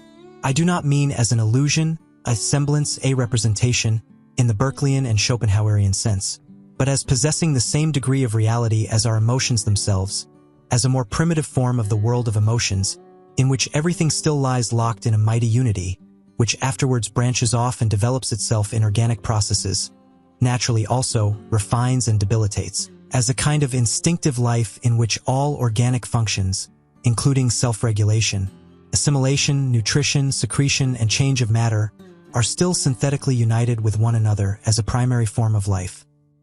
In the end, it is not only permitted to make this attempt, it is commanded by the conscience of logical method, not to assume several kinds of causality, so long as the attempt to get along with a single one has not been pushed to its furthest extent, to absurdity, if I may be allowed to say so. That is a morality of method which one may not repudiate nowadays. It follows from its definition, as mathematicians say. The question is ultimately whether we really recognize the will as operating, whether we believe in the causality of the will. If we do so, and fundamentally our belief this is just our belief in causality itself, we must make the attempt to posit hypothetically the causality of the will as the only causality. Will can naturally only operate on will, and not on matter, not on nerves. For instance, in short, the hypothesis must be hazarded, whether will does not operate on will wherever effects are recognized, and whether all mechanical action, inasmuch as a power operates therein, is not just the power of will, the effect of will. Granted, finally, that we succeeded in explaining our entire instinctive life as the development and ramification of one fundamental form of will, namely the will to power, as my thesis puts it. Granted that all organic functions could be traced back to this will to power, and that the solution of the problem of generation and nutrition, it is one problem, could also be found therein. One would thus have acquired the right to define all active force unequivocally as will to power. The world seen from within, the world defined and designated according to its intelligible character. It would simply be will to power and nothing else. 37. What? Does not that mean in popular language? God is disproved, but not the devil. On the contrary, my friends, and who the devil also compels you to speak popularly. 38. As happened finally in all the enlightenment of modern times with the French Revolution, that terrible farce, quite superfluous when judged close at hand, into which, however, the noble and visionary spectators of all Europe have interpreted from a distance their own indignation and enthusiasm so long and passionately, until the text has disappeared under the interpretation. So a noble posterity might once more misunderstand the whole of the past, and perhaps only thereby make its aspect endurable. Or rather, has not this already happened? Have not we ourselves been that noble posterity? And insofar as we now comprehend this, is it not thereby already past? 39. Nobody will very readily regard a doctrine as true merely because it makes people happy or virtuous, excepting, perhaps, the amiable idealists, who are enthusiastic about the good, true, and beautiful, and let all kinds of motley, coarse, and good-natured desirabilities swim about promiscuously in their pond. Happiness and virtue are no arguments. It is willingly forgotten, however, even on the part of thoughtful minds, that to make unhappy and to make bad are just as little counter-arguments. A thing could be true, although it were in the highest degree injurious and dangerous. Indeed, the fundamental constitution of existence might be such that one succumbed by a full knowledge of it, so that the strength of a mind might be measured by the amount of truth it could endure, or to speak more plainly, by the extent to which it required truth attenuated, veiled, sweetened, damped, and falsified. But there is no doubt that for the discovery of certain portions of truth, the wicked and unfortunate are more favorably situated and have a greater likelihood of success. Not to speak of the wicked who are happy, a species about whom moralists are silent. Perhaps severity and craft are more favorable conditions for the development of strong, independent spirits and philosophers than the gentle, refined, yielding good nature and habit of taking things easily, which are prized, and rightly prized in a learned man. Presupposing always, to begin with, that the term philosopher be not confined to the philosopher who writes books, or even introduces his philosophy into books. Stendhal furnishes a last feature of the portrait of the free-spirited philosopher, which for the sake of German taste I will not omit to underline, for it is opposed to German taste. Pour être bon philosophe, says this last great psychologist. Il faut être sec, clair, sans illusion, un banquier, que fait fortune. A unparty du caractère requis pour faire de découvertes en philosophie. C'est-à-dire pour voir clair dans ce que est. 40. Everything that is profound loves the mask. The profoundest things have a hatred even of figure and likeness. Should not the contrary only be the right disguise for the shame of a god to go about in? A question worth asking. It would be strange if some mystic has not already ventured on the same kind of thing. There are proceedings of such a delicate nature that it is well to overwhelm them with coarseness and make them unrecognizable. There are actions of love and of an extravagant magnanimity after which nothing can be wiser than to take a stick and thrash the witness soundly. One thereby obscures his recollection. Many a one is able to obscure and abuse his own memory, in order at least to have vengeance on this sole party in the secret. Shame is inventive. They are not the worst things of which one is most ashamed. There is not only deceit behind a mask, there is so much goodness in craft.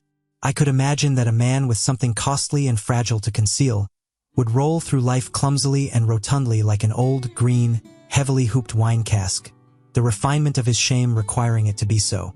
A man who has depths in his shame meets his destiny and his delicate decisions upon paths which few ever reach, and with regard to the existence of which his nearest and most intimate friends may be ignorant. His mortal danger conceals itself from their eyes, and equally so his regained security. Such a hidden nature, which instinctively employs speech for silence and concealment, and is inexhaustible in evasion of communication, desires and insists that a mask of himself shall occupy his place in the hearts and heads of his friends. And supposing he does not desire it, his eyes will some day be opened to the fact that there is nevertheless a mask of him there, and that it is well to be so. Every profound spirit needs a mask. Nay, more, around every profound spirit there continually grows a mask, owing to the constantly false, that is to say, superficial interpretation of every word he utters, every step he takes, every sign of life he manifests. 41. One must subject oneself to one's own tests that one is destined for independence and command, and do so at the right time. One must not avoid one's tests, although they constitute perhaps the most dangerous game one can play, and are in the end tests made only before ourselves and before no other judge. Not to cleave to any person, be it even the dearest. Every person is a prison and also a recess. Not to cleave to a fatherland, be it even the most suffering and necessitous. It is even less difficult to detach one's heart from a victorious fatherland. Not to cleave to a sympathy, be it even for higher men, into whose peculiar torture and helplessness chance has given us an insight. Not to cleave to a science, though it tempt one with the most valuable discoveries, apparently specially reserved for us. Not to cleave to one's own liberation, to the voluptuous distance and remoteness of the bird, which always flies further aloft in order always to see more under it, the danger of the flyer.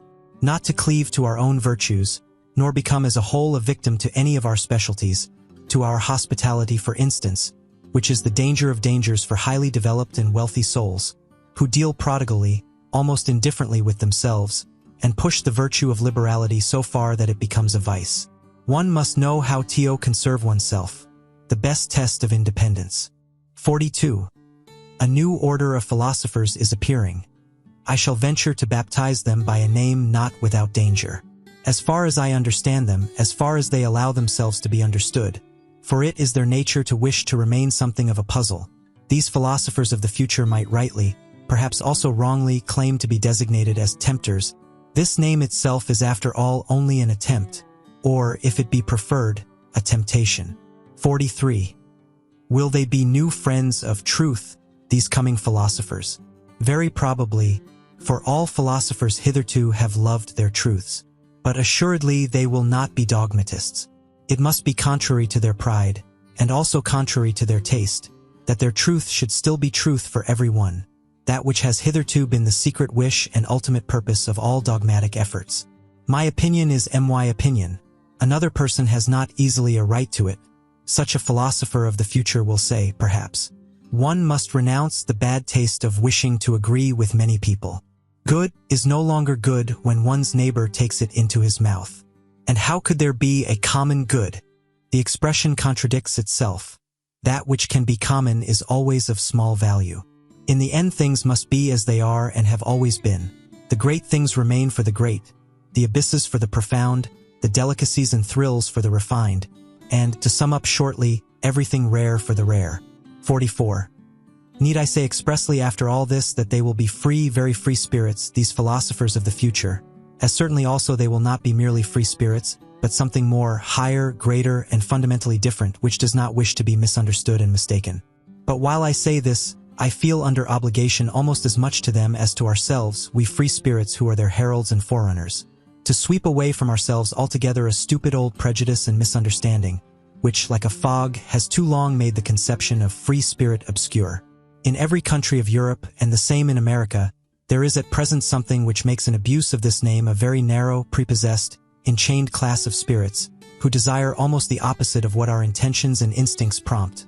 Not to mention that in respect to the new philosophers who are appearing, they must still more be closed windows and bolted doors. Briefly and regrettably, they belong to the levelers, these wrongly named free spirits. As glib-tongued and scribe-fingered slaves of the democratic taste and its modern ideas, all of them men without solitude, without personal solitude, blunt, honest fellows to whom neither courage nor honorable conduct ought to be denied.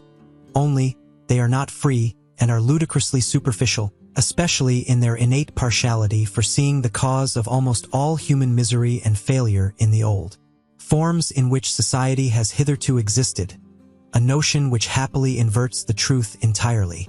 What they would fain attain with all their strength is the universal green meadow happiness of the herd, together with security, safety, comfort, and alleviation of life for everyone.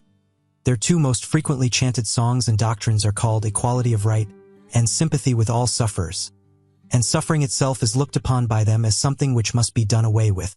We opposite ones, however, who have opened our eye and conscience to the question how and where the plant man has hitherto grown most vigorously, believe that this has always taken place under the opposite conditions, that for this end the dangerousness of his situation had to be increased enormously, his inventive faculty and dissembling power, his spirit, had to develop into subtlety and daring under long oppression and compulsion, and his will to life had to be increased to the unconditioned will to power. We believe that severity, violence, slavery, danger in the street and in the heart, secrecy, stoicism, tempters, art, and devilry of every kind, that everything wicked, terrible, tyrannical, predatory, and serpentine in man serves as well for the elevation of the human species as its opposite. We do not even say enough when we only say this much, and in any case we find ourselves here, both with our speech and our silence, at the other extreme of all modern ideology, and gregarious desirability, as their antipodes perhaps. What wonder that we, free spirits, are not exactly the most communicative spirits, that we do not wish to betray in every respect what a spirit can free itself from, and where perhaps it will then be driven.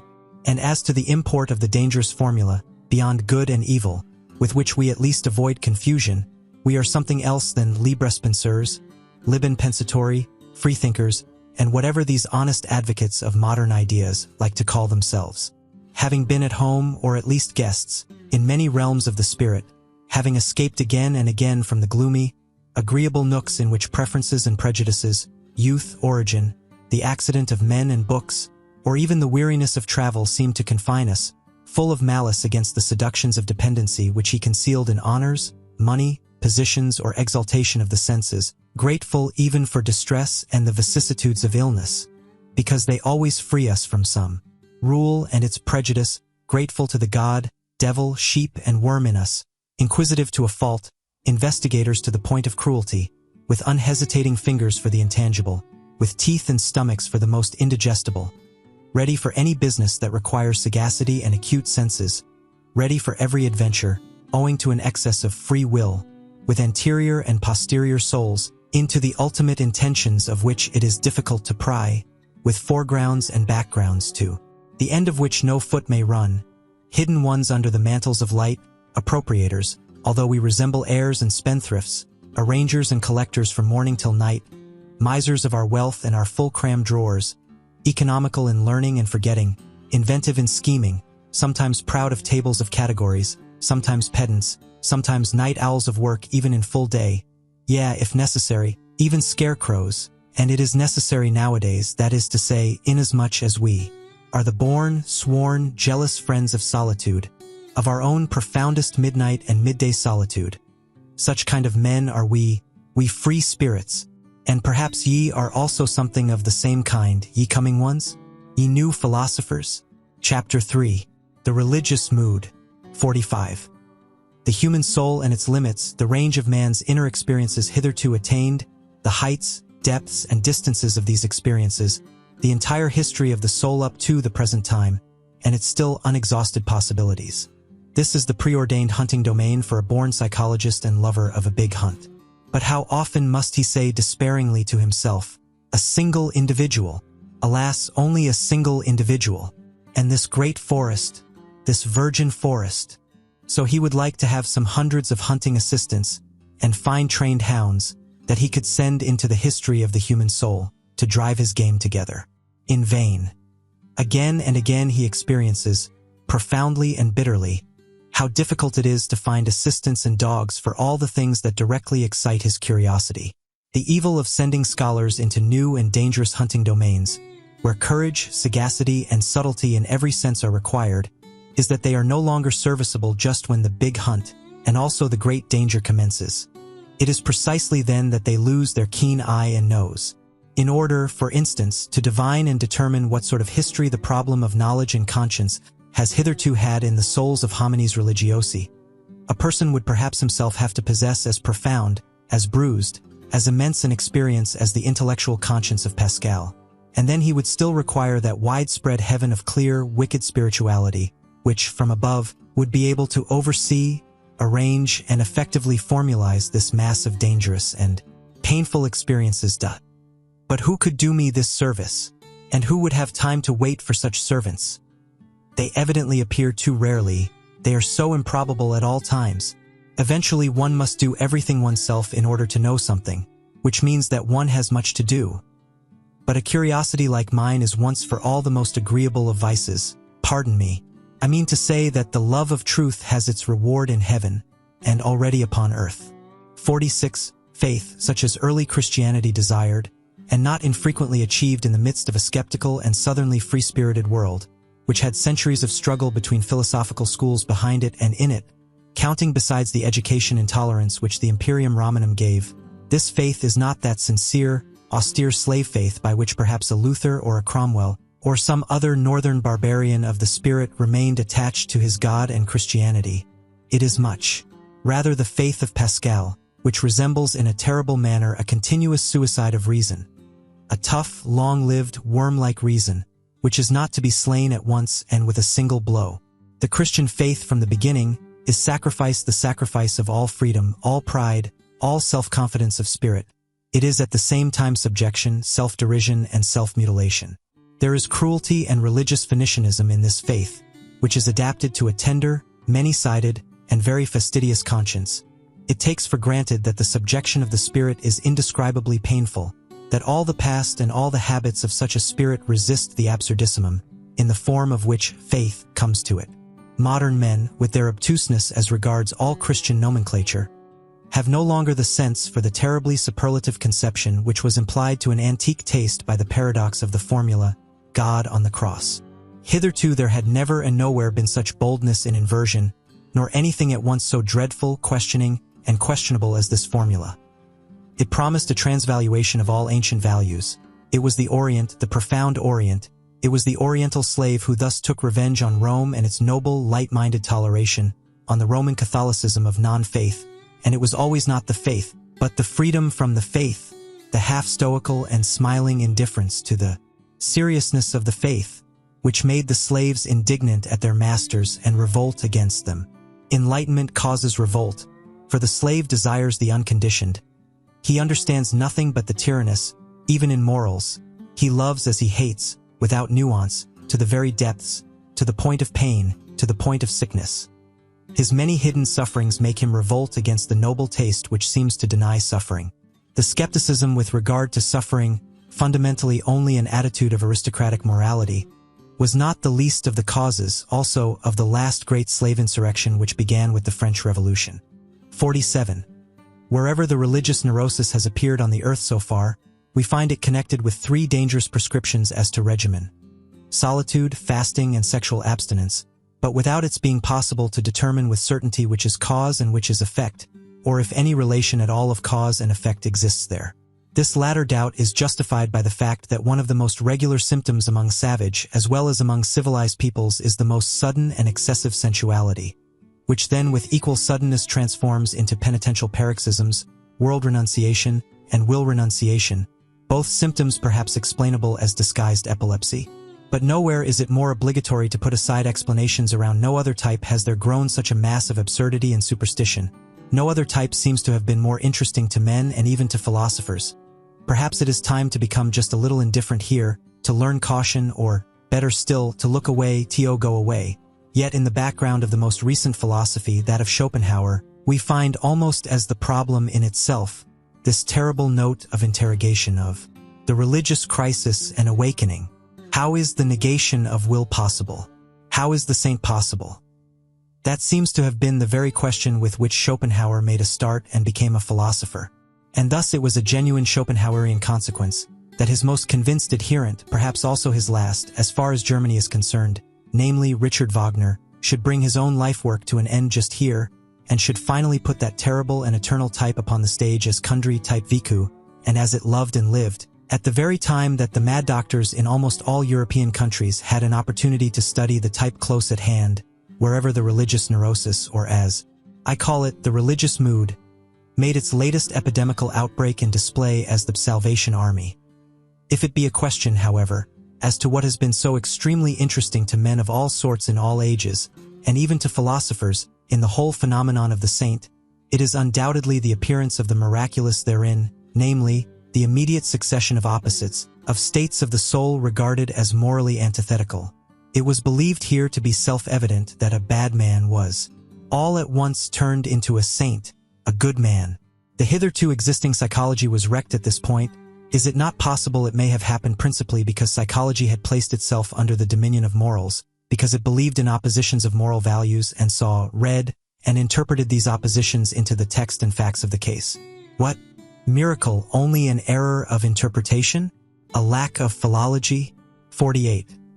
It seems that the Latin races are far more deeply attached to their Catholicism than we Northerners are to Christianity generally, and that consequently unbelief in Catholic countries means something quite different from what it does among Protestants, namely, a sort of revolt against the spirit of the race, while with us it is rather a return to the spirit or non-spirit of the race. We Northerners undoubtedly derive our origin from barbarous races. Even as regards our talents for religion, we have poor talents for it. One may make an exception in the case of the Celts, who have theretofore furnished also the best soil for Christian infection in the north. The Christian ideal blossomed forth in France as much as ever the pale sun of the north would allow it. How strangely pious for our taste are still these later French skeptics, whenever there is any Celtic blood in their origin. How Catholic, how un-German does Auguste Comte's sociology seem to us, with the Roman logic of its instincts. How Jesuitical, that amiable and shrewd Cicerone of Port Royal, Saint Beuve, in spite of all his hostility to Jesuits, and even Ernest Renan. How inaccessible to us Northerners does the language of such a Renan appear, in whom every instant the merest touch of religious thrill throws his refined, voluptuous, and comfortably couching soul off its balance. Let us repeat after him these fine sentences, and what wickedness and haughtiness is immediately aroused by way of answer in our probably less beautiful but harder souls. That is to say, in our more German souls. Dysons dank hardiment k ella religion est un produit de l'homme normal, qu'il homme est le plus dans le vrai quant il est le plus religieux, ut le plus assured d'une destinée infinie. C'est quand il est bon qu'il vut que l'vertu correspond à un ordre éternel. C'est quand il contemple les choses d'une manière désinteressée qu'il trouve la mort révoltante et absurde. Comment n'est pas supposer que c'est dans ces moments qu'il homme voit le mieux. These sentences are so extremely antipodal to my ears and habits of thought, that in my first impulse of rage on finding them, I wrote on the margin, unnecessary religion, used par excellence. Until in my later rage I even took a fancy to them, these sentences with their truth absolutely inverted. It is so nice and such a distinction to have one's own antipodes. 49. That which is so astonishing in the religious life of the ancient Greeks is the irrestrainable stream of gratitude which it pours forth. It is a very superior kind of man who takes such an attitude towards nature and life that later on, when the populace got the upper hand in Greece, fear became rampant also in religion, and Christianity was preparing itself. 50. The passion for God. There are churlish, honest-hearted, and importunate kinds of it, like that of Luther. The whole of Protestantism lacks the southern delicatezza. There is an oriental exaltation of the mind in it, like that of an undeservedly favored or elevated slave, as in the case of St. Augustine, for instance, who lacks in an offensive manner all nobility in bearing and desires. There is a feminine tenderness and sensuality in it, which modestly and unconsciously longs for a unio mystica et physica, as in the case of Madame de Guyon. In many cases it appears, curiously enough, as the disguise of a girl's or youth's puberty. Here and there even as the hysteria of an old maid, also as her last ambition. The Church has frequently canonized the woman in such a case. 51. The mightiest men have hitherto always bowed reverently before the saint, as the enigma of self-subjugation and utter voluntary privation. Why did they thus bow? They divined in him, and as it were behind the questionableness of his frail and wretched appearance, the superior force which wished to test itself by such a subjugation, the strength of will in which they recognized their own strength and love of power, and knew how to honor it. They honored something in themselves when they honored the saint. In addition to this, the contemplation of the saint suggested to them a suspicion. Such an enormity of self-negation and antinaturalness will not have been coveted for nothing, they have said inquiringly. There is perhaps a reason for it, some very great danger, about which the ascetic might wish to be more accurately informed through his secret interlocutors and visitors. In a word, the mighty ones of the world learned to have a new fear before him. They divined a new power, a strange, still unconquered enemy. It was the will to power which obliged them to halt before the saint. They had to question him. 52. In the Jewish Old Testament, the book of divine justice, there are men, things, and sayings on such an immense scale that Greek and Indian literature has nothing to compare with it. One stands with fear and reverence before those stupendous remains of what man was formerly, and one has sad thoughts about old Asia and its little outpushed peninsula Europe, which would like, by all means, to figure before Asia as the progress of mankind. To be sure, he who is himself only a slender, tame house animal, and knows only the wants of a house animal, like our cultured people of today, including the Christians of cultured Christianity, need neither be amazed nor even sad amid those ruins. The taste for the Old Testament is a touchstone with respect to great and small. Perhaps he will find that the New Testament, the Book of Grace, still appeals more to his heart. There is much of the odor of the genuine, tender, stupid beadsman, and petty soul in it. To have bound up this New Testament, a kind of rococo of taste in every respect, along with the Old Testament into one book, as the Bible, as the book in itself, is perhaps the greatest audacity and sin against the spirit which literary Europe has upon its conscience. 53. Why atheism nowadays? The Father in God is thoroughly refuted. Equally so, the judge, the rewarder, also his free will. He does not hear, and even if he did, he would not know how to help. The worst is that he seems incapable of communicating himself clearly, Is he uncertain? This is what I have made out, by questioning and listening at a variety of conversations, to be the cause of the decline of European theism. It appears to me that though the religious instinct is in vigorous growth, it rejects the theistic satisfaction with profound distrust. 54. What does all modern philosophy mainly do? Since Descartes, and indeed more in defiance of him than on the basis of his procedure, an attentat has been made on the part of all philosophers on the old conception of the soul, under the guise of a criticism of the subject and predicate conception, that is to say, an attentat on the fundamental presupposition of Christian doctrine.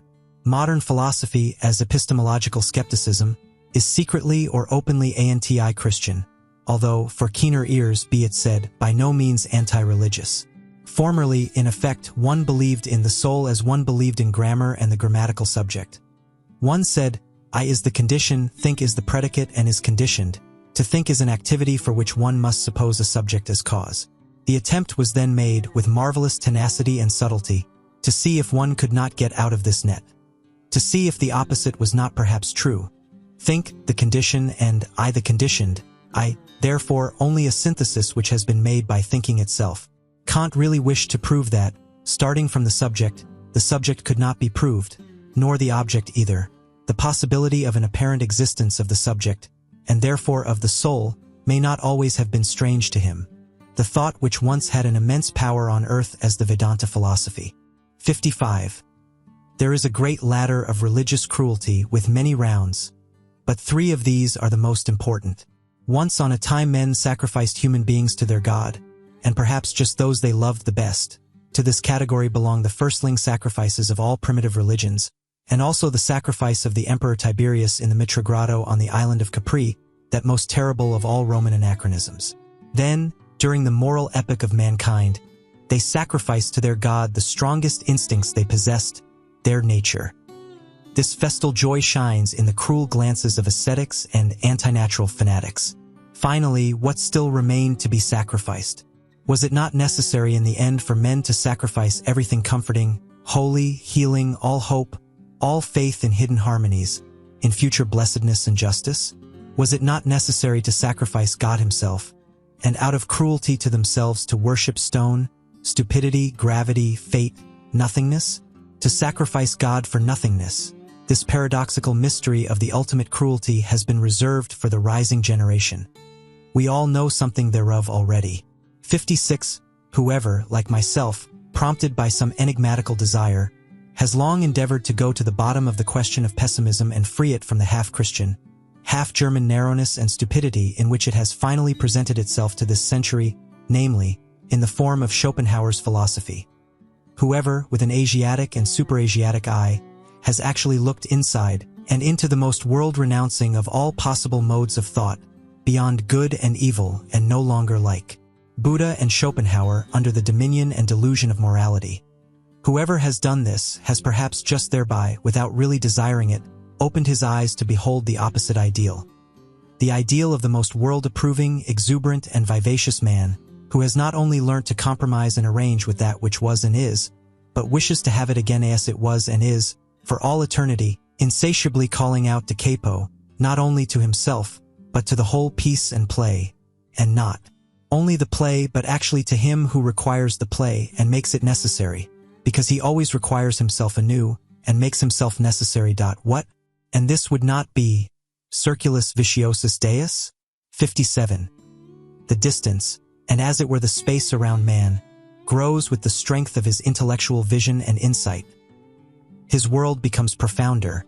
New stars, new enigmas, and notions are ever coming into view. Perhaps everything on which the intellectual eye has exercised its acuteness and profundity has just been an occasion for its exercise, something of a game, something for children and childish minds.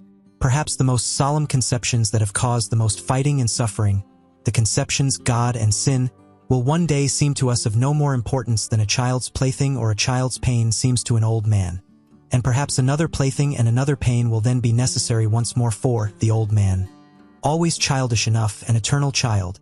58. Has it been observed to what extent outward idleness or semi-idleness is necessary to a real religious life, alike for its favorite microscopic labor of self-examination, and for its soft placidity called prayer, the state of perpetual readiness for the coming of God?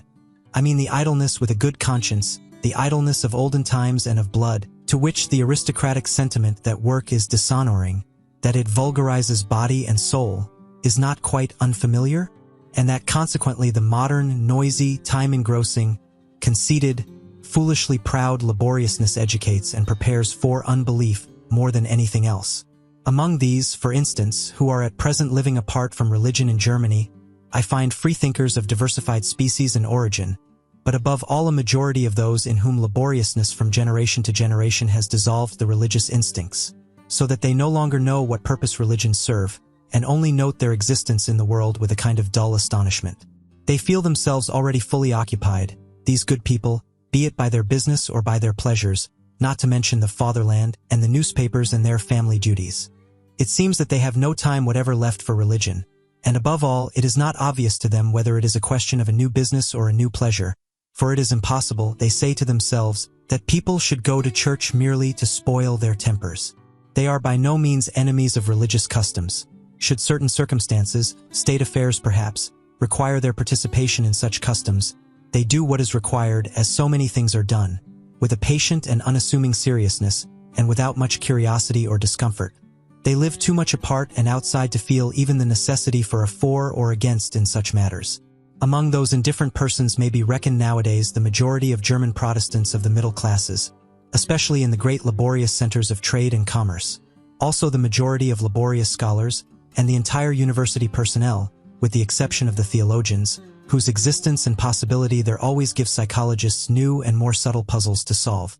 On the part of pious or merely church-going people, there is seldom any idea of how much good will, one might say arbitrary will, is now necessary for a German scholar to take the problem of religion seriously. His whole profession, and as I have said, his whole workmanlike laboriousness, to which he is compelled by his modern conscience, inclines him to a lofty and almost charitable serenity as regards religion, with which is occasionally mingled a slight disdain for the uncleanliness of spirit which he takes for granted wherever anyone still professes to belong to the church. It is only with the help of history, not through his own personal experience, therefore, that the scholar succeeds in bringing himself to a respectful seriousness and to a certain timid deference in presence of religions. But even when his sentiments have reached the stage of gratitude towards them, he has not personally advanced one step nearer to that which still maintains itself as church or as piety, perhaps even the contrary. The practical indifference to religious matters in the midst of which he has been born and brought up usually sublimates itself in his case into circumspection and cleanliness, which shuns contact with religious men and things. And it may be just the depth of his tolerance and humanity which prompts him to avoid the delicate trouble which tolerance itself brings with it. Every age has its own divine type of naivete, for the discovery of which other ages may envy it.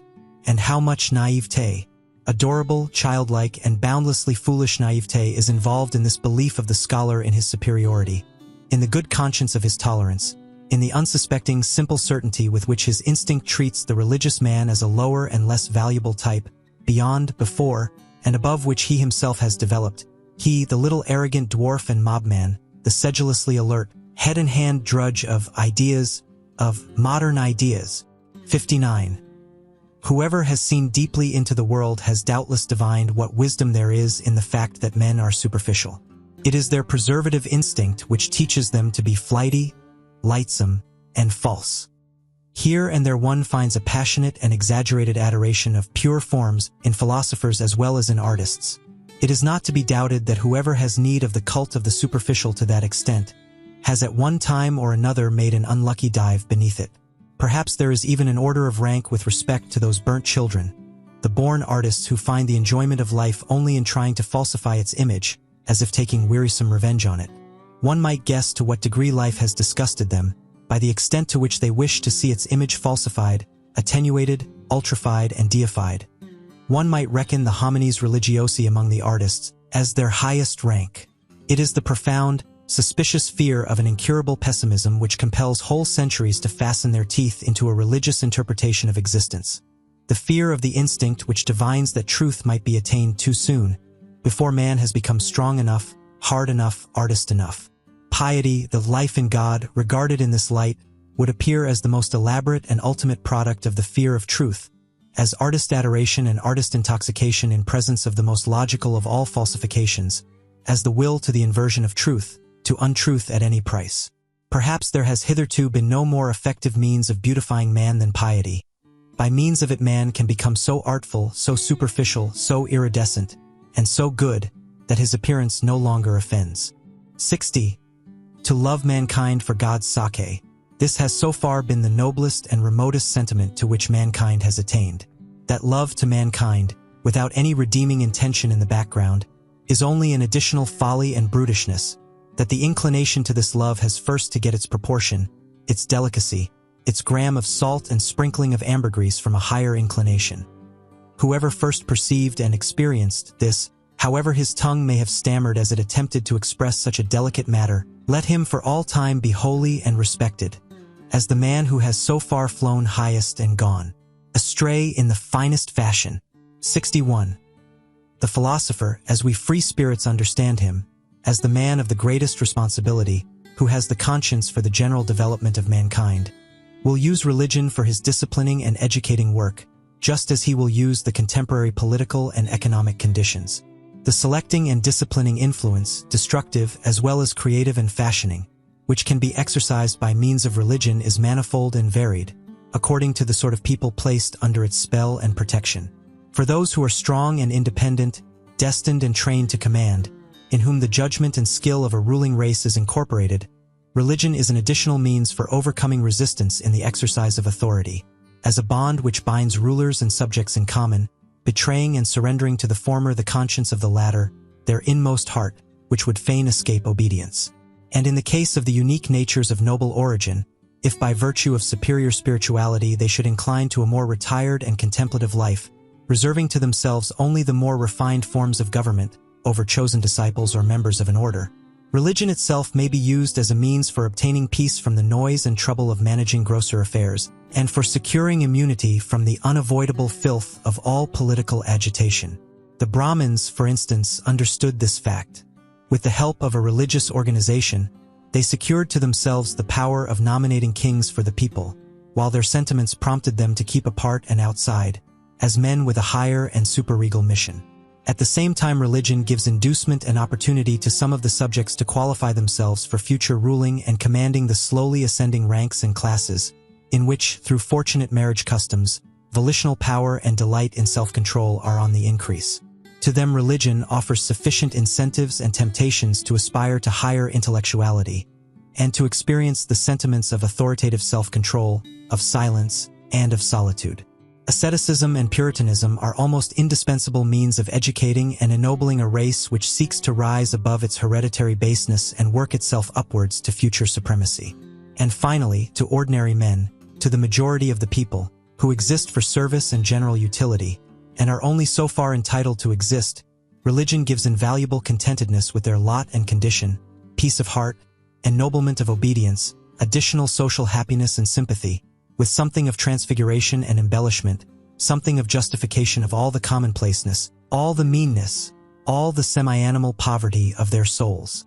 Religion, together with the religious significance of life, sheds sunshine over such perpetually harassed men, and makes even their own aspect endurable to them. It operates upon them as the Epicurean philosophy usually operates upon sufferers of a higher order, in a refreshing and refining manner, almost turning suffering to account, and in the end even hallowing and vindicating it. There is perhaps nothing so admirable in Christianity and Buddhism as their art of teaching even the lowest to elevate themselves by piety to a seemingly higher order of things, and thereby to retain their satisfaction with the actual world in which they find it difficult enough to live, this very difficulty being necessary.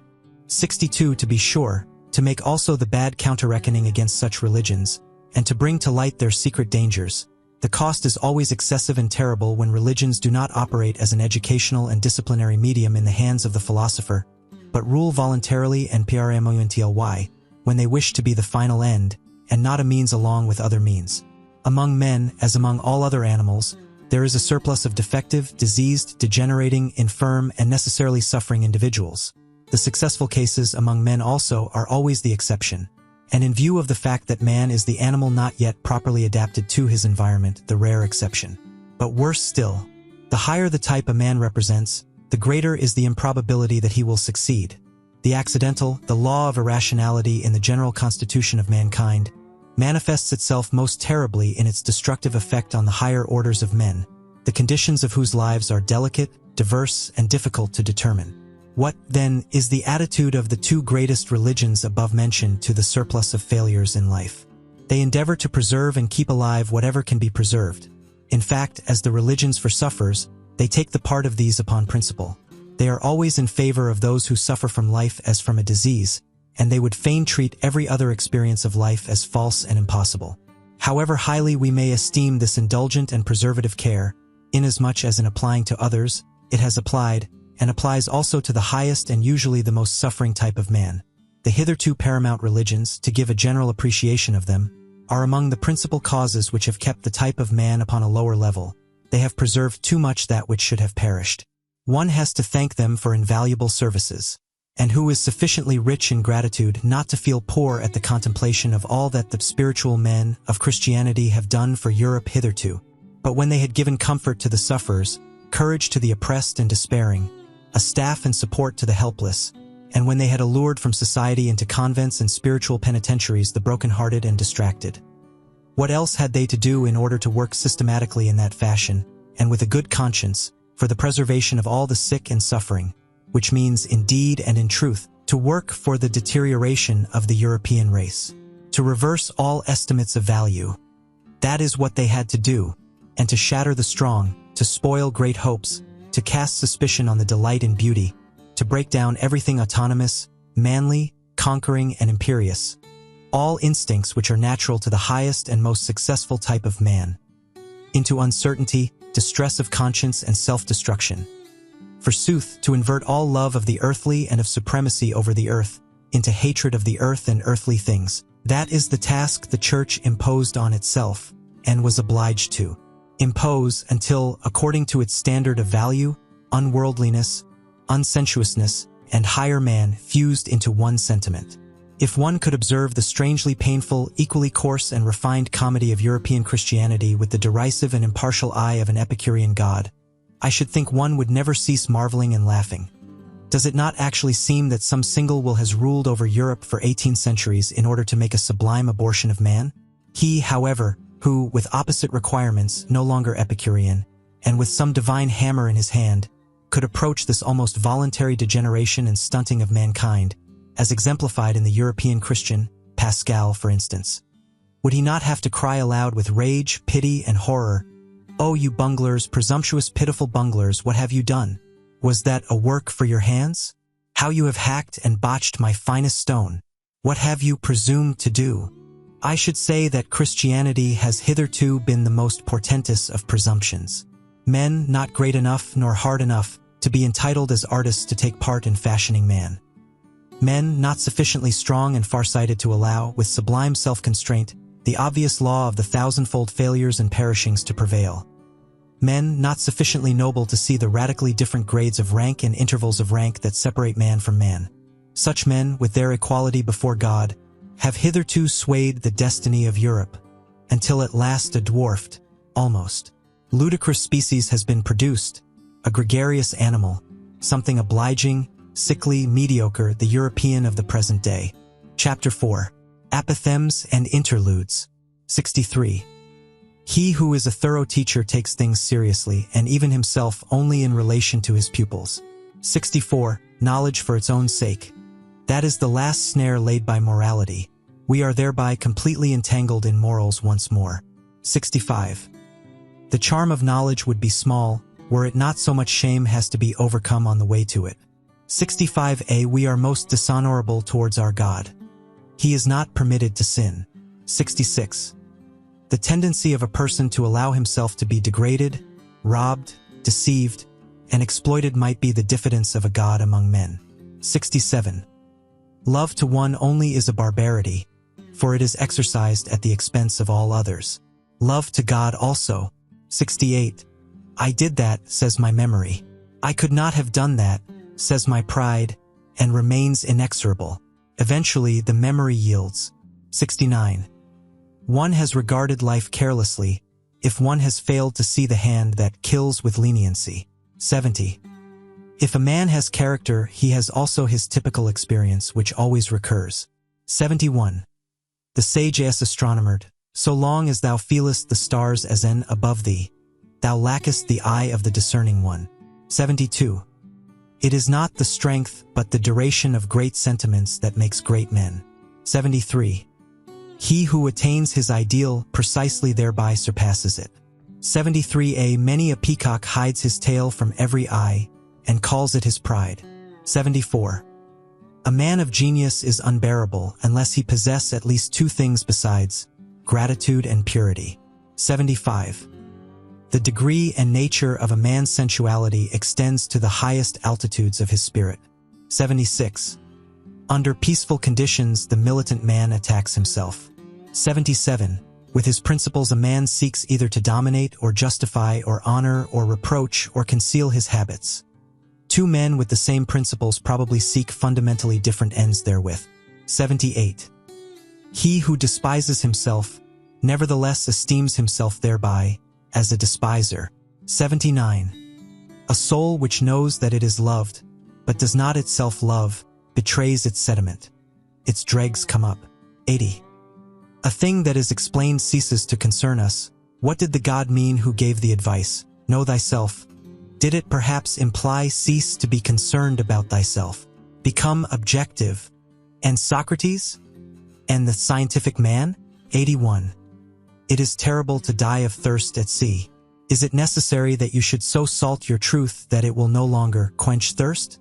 82. Sympathy for all would be harshness and tyranny for thee, my good neighbor. 83. Instinct. When the house is on fire, one forgets even the dinner. Yes, but one recovers it from among the ashes. 84. Woman learns how to hate in proportion as she forgets how to charm. 85. The same emotions are in man and woman, but in different tempo. On that account, man and woman never cease to misunderstand each other. 86. In the background of all their personal vanity, women themselves have still their impersonal scorn for woman. 87. Fettered heart, free spirit. When one firmly fetters one's heart and keeps it prisoner, one can allow one's spirit many liberties. I said this once before, but people do not believe it when I say so, unless they know it already. 88. One begins to distrust very clever persons when they become embarrassed. 89. Dreadful experiences raise the question whether he who experiences them is not something dreadful also. 90. Heavy, melancholy men turn lighter and come temporarily to their surface, precisely by that which makes others heavy, by hatred and love. 91. So cold, so icy, that one burns one's finger at the touch of him. Every hand that lays hold of him shrinks back, and for that very reason many think him red-hot. 92. Who has not, at one time or another, sacrificed himself for the sake of his good name. 93. In affability there is no hatred of men, but precisely on that account a great deal too much contempt of men. 94. The maturity of man, that means to have reacquired the seriousness that one had as a child at play. 95. To be ashamed of one's immorality is a step on the ladder at the end of which one is ashamed also of one's morality. 96. One should part from life as Ulysses parted from Nausicaa, blessing it rather than in love with it. 97. What? A great man? I always see merely the play actor of his own ideal. 98. When one trains one's conscience, it kisses one while it bites. 99. The disappointed one speaks. I listened for the echo and I heard only praise. 100. We all feign to ourselves that we are simpler than we are. We thus relax ourselves away from our fellows. 101. A discerning one might easily regard himself at present as the animalization of God. 102. Discovering reciprocal love should really disenchant the lover with regard to the beloved. What? She is modest enough to love even you? Or stupid enough? Or that? 103. The danger in happiness. Everything now turns out best for me. I now love every fate. Who would like to be my fate? 104. Not their love of humanity, but the impotence of their love prevents the Christians of today burning us. 105. The pia fraus is still more repugnant to the taste, the piety, of the free spirit, the pious man of knowledge, than the impia fraus. Hence the profound lack of judgment, in comparison with the church characteristic of the type free spirit, as its non-freedom. 106. By means of music the very passions enjoy themselves. 107. A sign of strong character, when once the resolution has been taken, to shut the ear even to the best counter-arguments. Occasionally, therefore, a will to stupidity. 108. There is no such thing as moral phenomena, but only a moral interpretation of phenomena. 109. The criminal is often enough not equal to his deed. He extenuates and maligns it. 110. The advocates of a criminal are seldom artists enough to turn the beautiful terribleness of the deed to the advantage of the doer. 111. Our vanity is most difficult to wound just when our pride has been wounded. 112. To him who feels himself preordained to contemplation and not to belief, all believers are too noisy and obtrusive. He guards against them. 113. You want to prepossess him in your favor? Then you must be embarrassed before him. 114. The immense expectation with regard to sexual love, and the coyness in this expectation, spoils all the perspectives of women at the outset. 115. Where there is neither love nor hatred in the game, woman's play is mediocre. 116. The great epics of our life are at the points when we gain courage to rebaptize our badness as the best in us. 117. The will to overcome an emotion is ultimately only the will of another or of several other emotions. 118. There is an innocence of admiration. It is possessed by him to whom it has not yet occurred that he himself may be admired some day. 119. Our loathing of dirt may be so great as to prevent our cleaning ourselves, justifying ourselves. 120. Sensuality often forces the growth of love too much, so that its root remains weak and is easily torn up. 121. It is a curious thing that God learned Greek when he wished to turn author, and that he did not learn it better. 122. To rejoice on account of praise is in many cases merely politeness of heart, and the very opposite of vanity of spirit. 123. Even concubinage has been corrupted by marriage. 124. He who exults at the stake does not triumph over pain, but because of the fact that he does not feel pain where he expected it. Parable. 125. When we have to change an opinion about anyone, we charge heavily to his account the inconvenience he thereby causes us. 126. A nation is a detour of nature to arrive at 6 or 7 great men, yes, and then to get round them. 127. In the eyes of all true women, science is hostile to the sense of shame. They feel as if one wished to peep under their skin with it, or worse still, under their dress and finery. 128. The more abstract the truth you wish to teach, the more must you allure the senses to it. 129.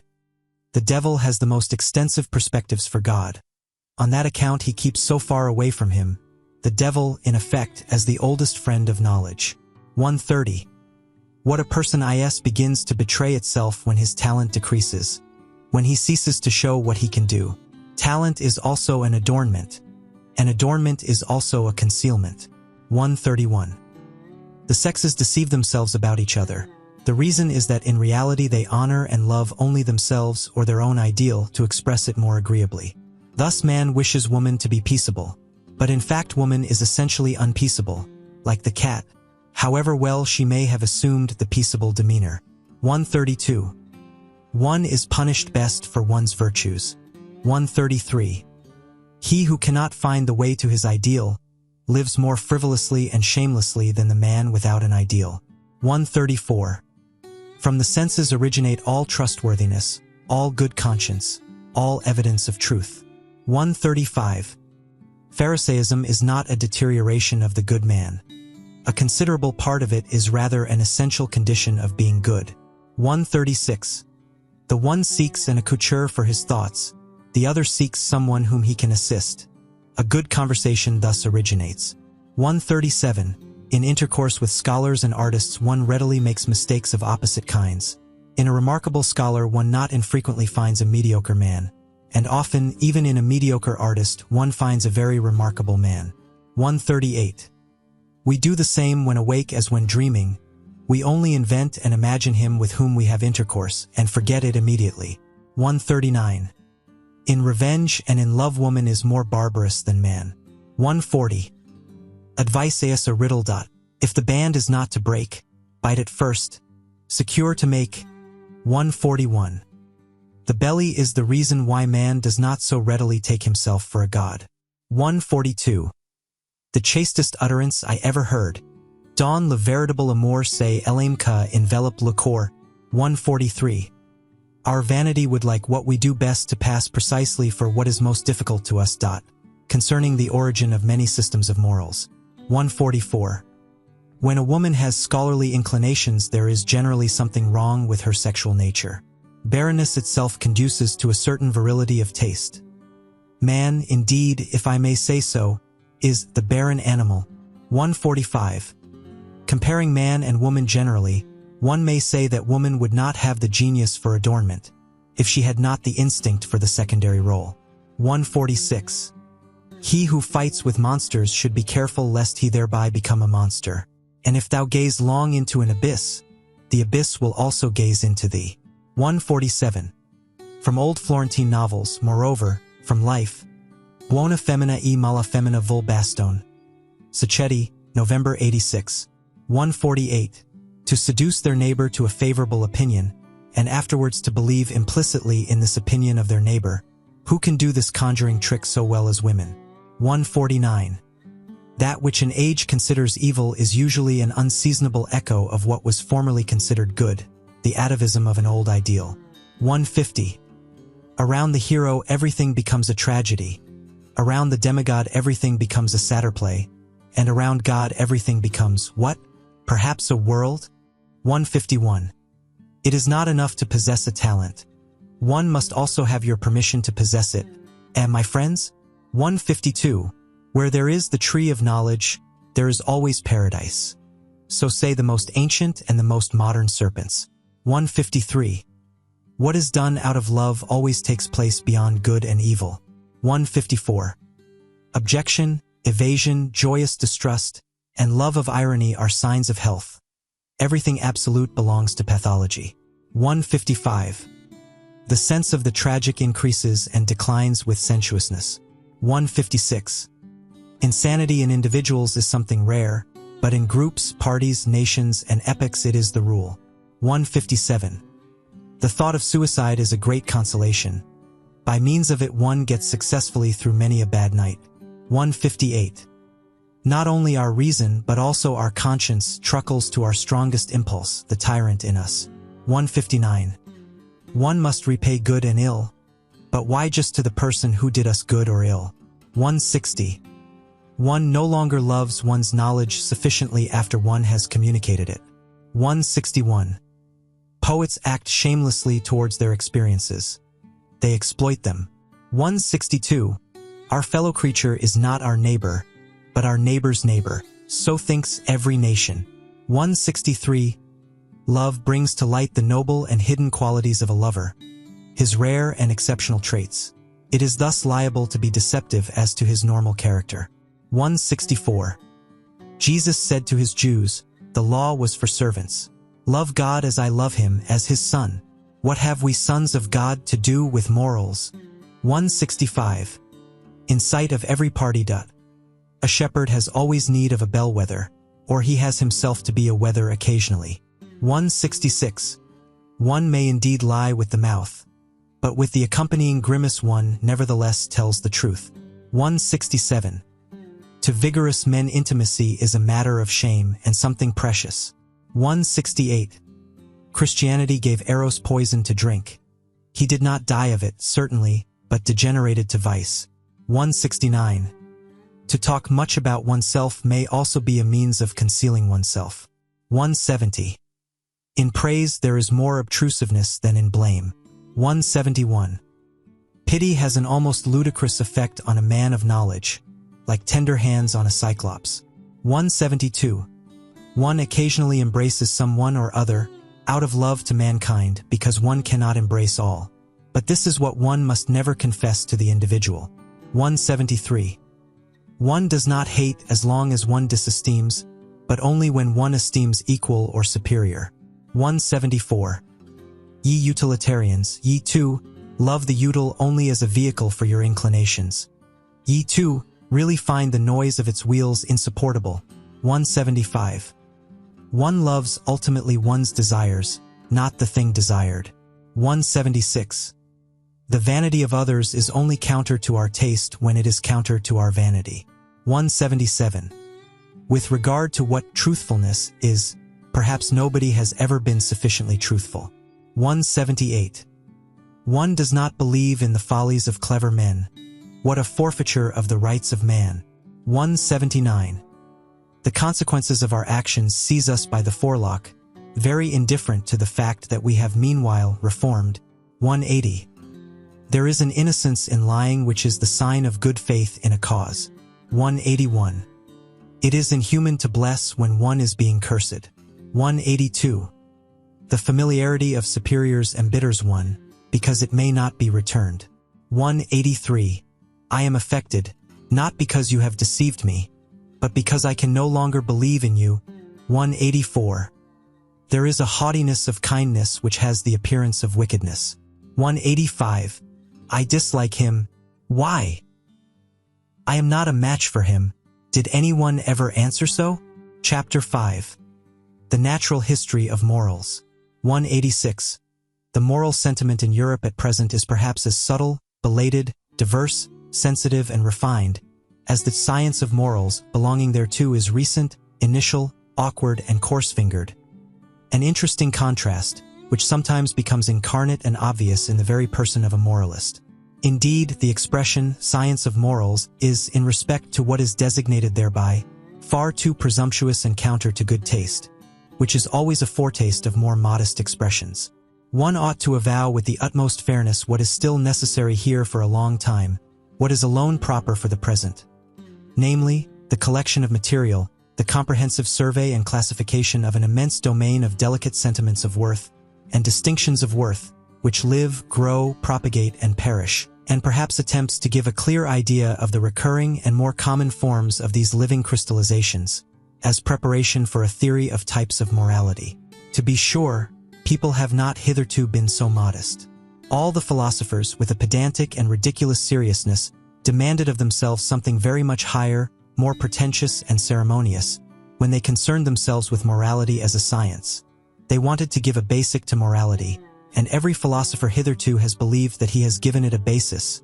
Morality itself, however, has been regarded as something given.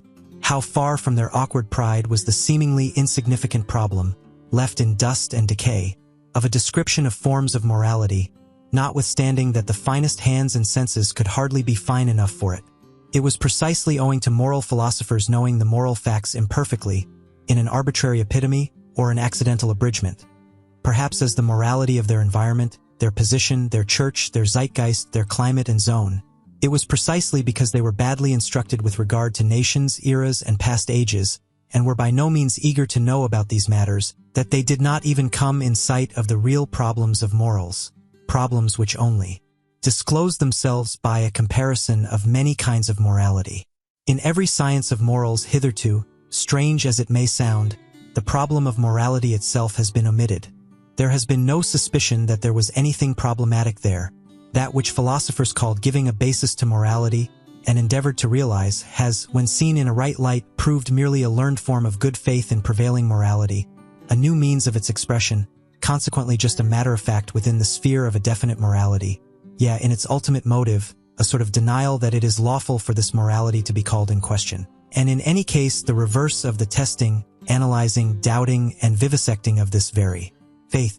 Here, for instance, with what innocence, almost worthy of honor, Schopenhauer represents his own task, and draw your conclusions concerning the scientificness of a science, whose latest master still talks in the strain of children and old wives. The principle, he says, page 136 of the Grundproblem der Ethik. Footnote. Pages 54 to 55 of Schopenhauer's Basis of Morality. Translated by Arthur B. Bullock, M.A., 1903. The axiom about the purport of which all moralists are practically agreed, neminem lead, immo omnes quantum potes juva, is really the proposition which all moral teachers strive to establish, the real basis of ethics which has been sought, like the philosopher's stone, for centuries. The difficulty of establishing the proposition referred to may indeed be great, It is well known that Schopenhauer also was unsuccessful in his efforts, and whoever has thoroughly realized how absurdly false and sentimental this proposition is, in a world whose essence is will to power, may be reminded that Schopenhauer, although a pessimist actually, played the flute daily after dinner. One may read about the matter in his biography. A question, by the way. A pessimist, a repudiator of God and of the world, who makes a halt at morality, who assents to morality, and plays the flute to lead neminem morals. What? Is that really a pessimist? 187. Apart from the value of such assertions as there is a categorical imperative in us, one can always ask, what does such an assertion indicate about him who makes it? There are systems of morals which are meant to justify their author in the eyes of other people. Other systems of morals are meant to tranquilize him and make him self-satisfied. With other systems he wants to crucify and humble himself, with others he wishes to take revenge, with others to conceal himself, with others to glorify himself and give superiority and distinction. This system of morals helps its author to forget. That system makes him, or something of him, forgotten. Many a moralist would like to exercise power and creative arbitrariness over mankind. Many another, perhaps Kant especially, gives us to understand by his morals that what is estimable in me is that I know how to obey, and with you it shall not be otherwise than with me. In short, systems of morals are only a sign language of the emotions. 188. In contrast to laissez-aller, every system of morals is a sort of tyranny against nature and also against reason. That is, however, no objection unless one should again decree by some system of morals that all kinds of tyranny and unreasonableness are unlawful. What is essential and invaluable in every system of morals is that it is a long constraint. In order to understand Stoicism or Port Royal or Puritanism, one should remember the constraint under which every language has attained to strength and freedom, the metrical constraint, the tyranny of rhyme and rhythm. How much trouble have the poets and orators of every nation given themselves? Not excepting some of the prose writers of today, in whose ear dwells an inexorable conscientiousness, for the sake of a folly, as utilitarian bunglers say, and thereby deem themselves wise, from submission to arbitrary laws, as the anarchists say, and thereby fancy themselves free, even free-spirited. The singular fact remains, however, that everything of the nature of freedom, elegance, boldness, dance, and masterly certainty, which exists or has existed, whether it be in thought itself, or in administration, or in speaking and persuading, in art just as in conduct, has only developed by means of the tyranny of such arbitrary law, and in all seriousness, it is not at all improbable that precisely this is nature and natural, and not laissez-aller. Every artist knows how different from the state of letting himself go is his most natural condition, the free arranging, locating, disposing, and constructing in the moments of inspiration.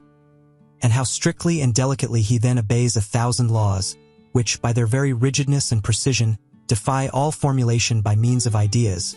Even the most stable idea has, in comparison therewith, something floating, manifold, and ambiguous in it.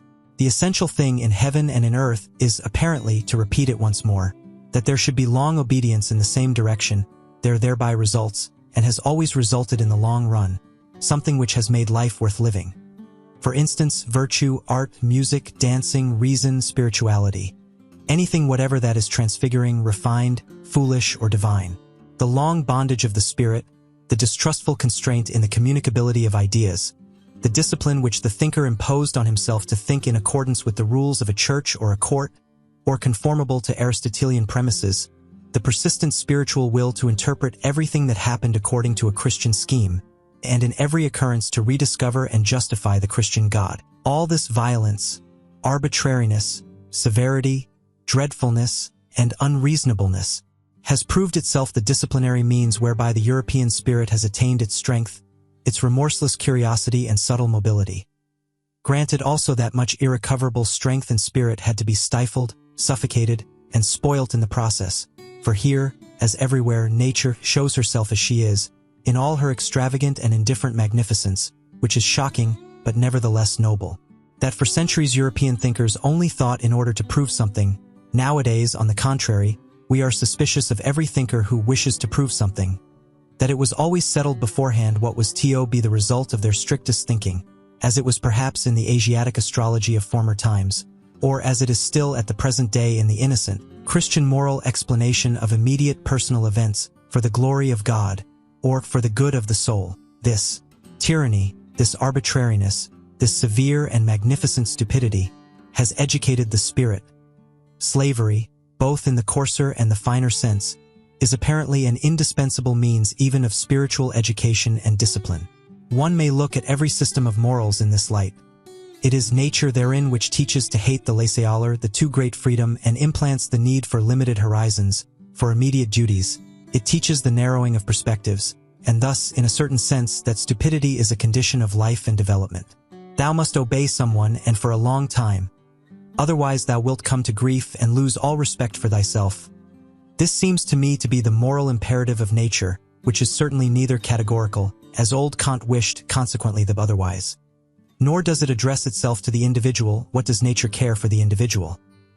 But to nations, races, ages, and ranks. Above all, however, to the animal man generally, to mankind. 189. Industrious races find it a great hardship to be idle.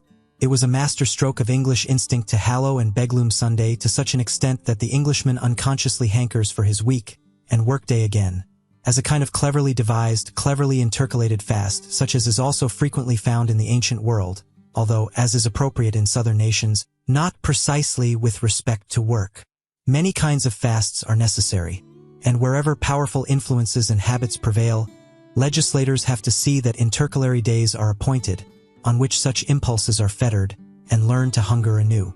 Viewed from a higher standpoint, whole generations and epochs, when they show themselves infected with any moral fanaticism, seem like those intercalated periods of restraint and fasting, during which an impulse learns to humble and submit itself, at the same time also to purify and sharpen itself. Certain philosophical sects likewise admit of a similar interpretation. For instance, the Stoa, in the midst of Hellenic culture, with the atmosphere rank and overcharged with aphrodisiacal odors.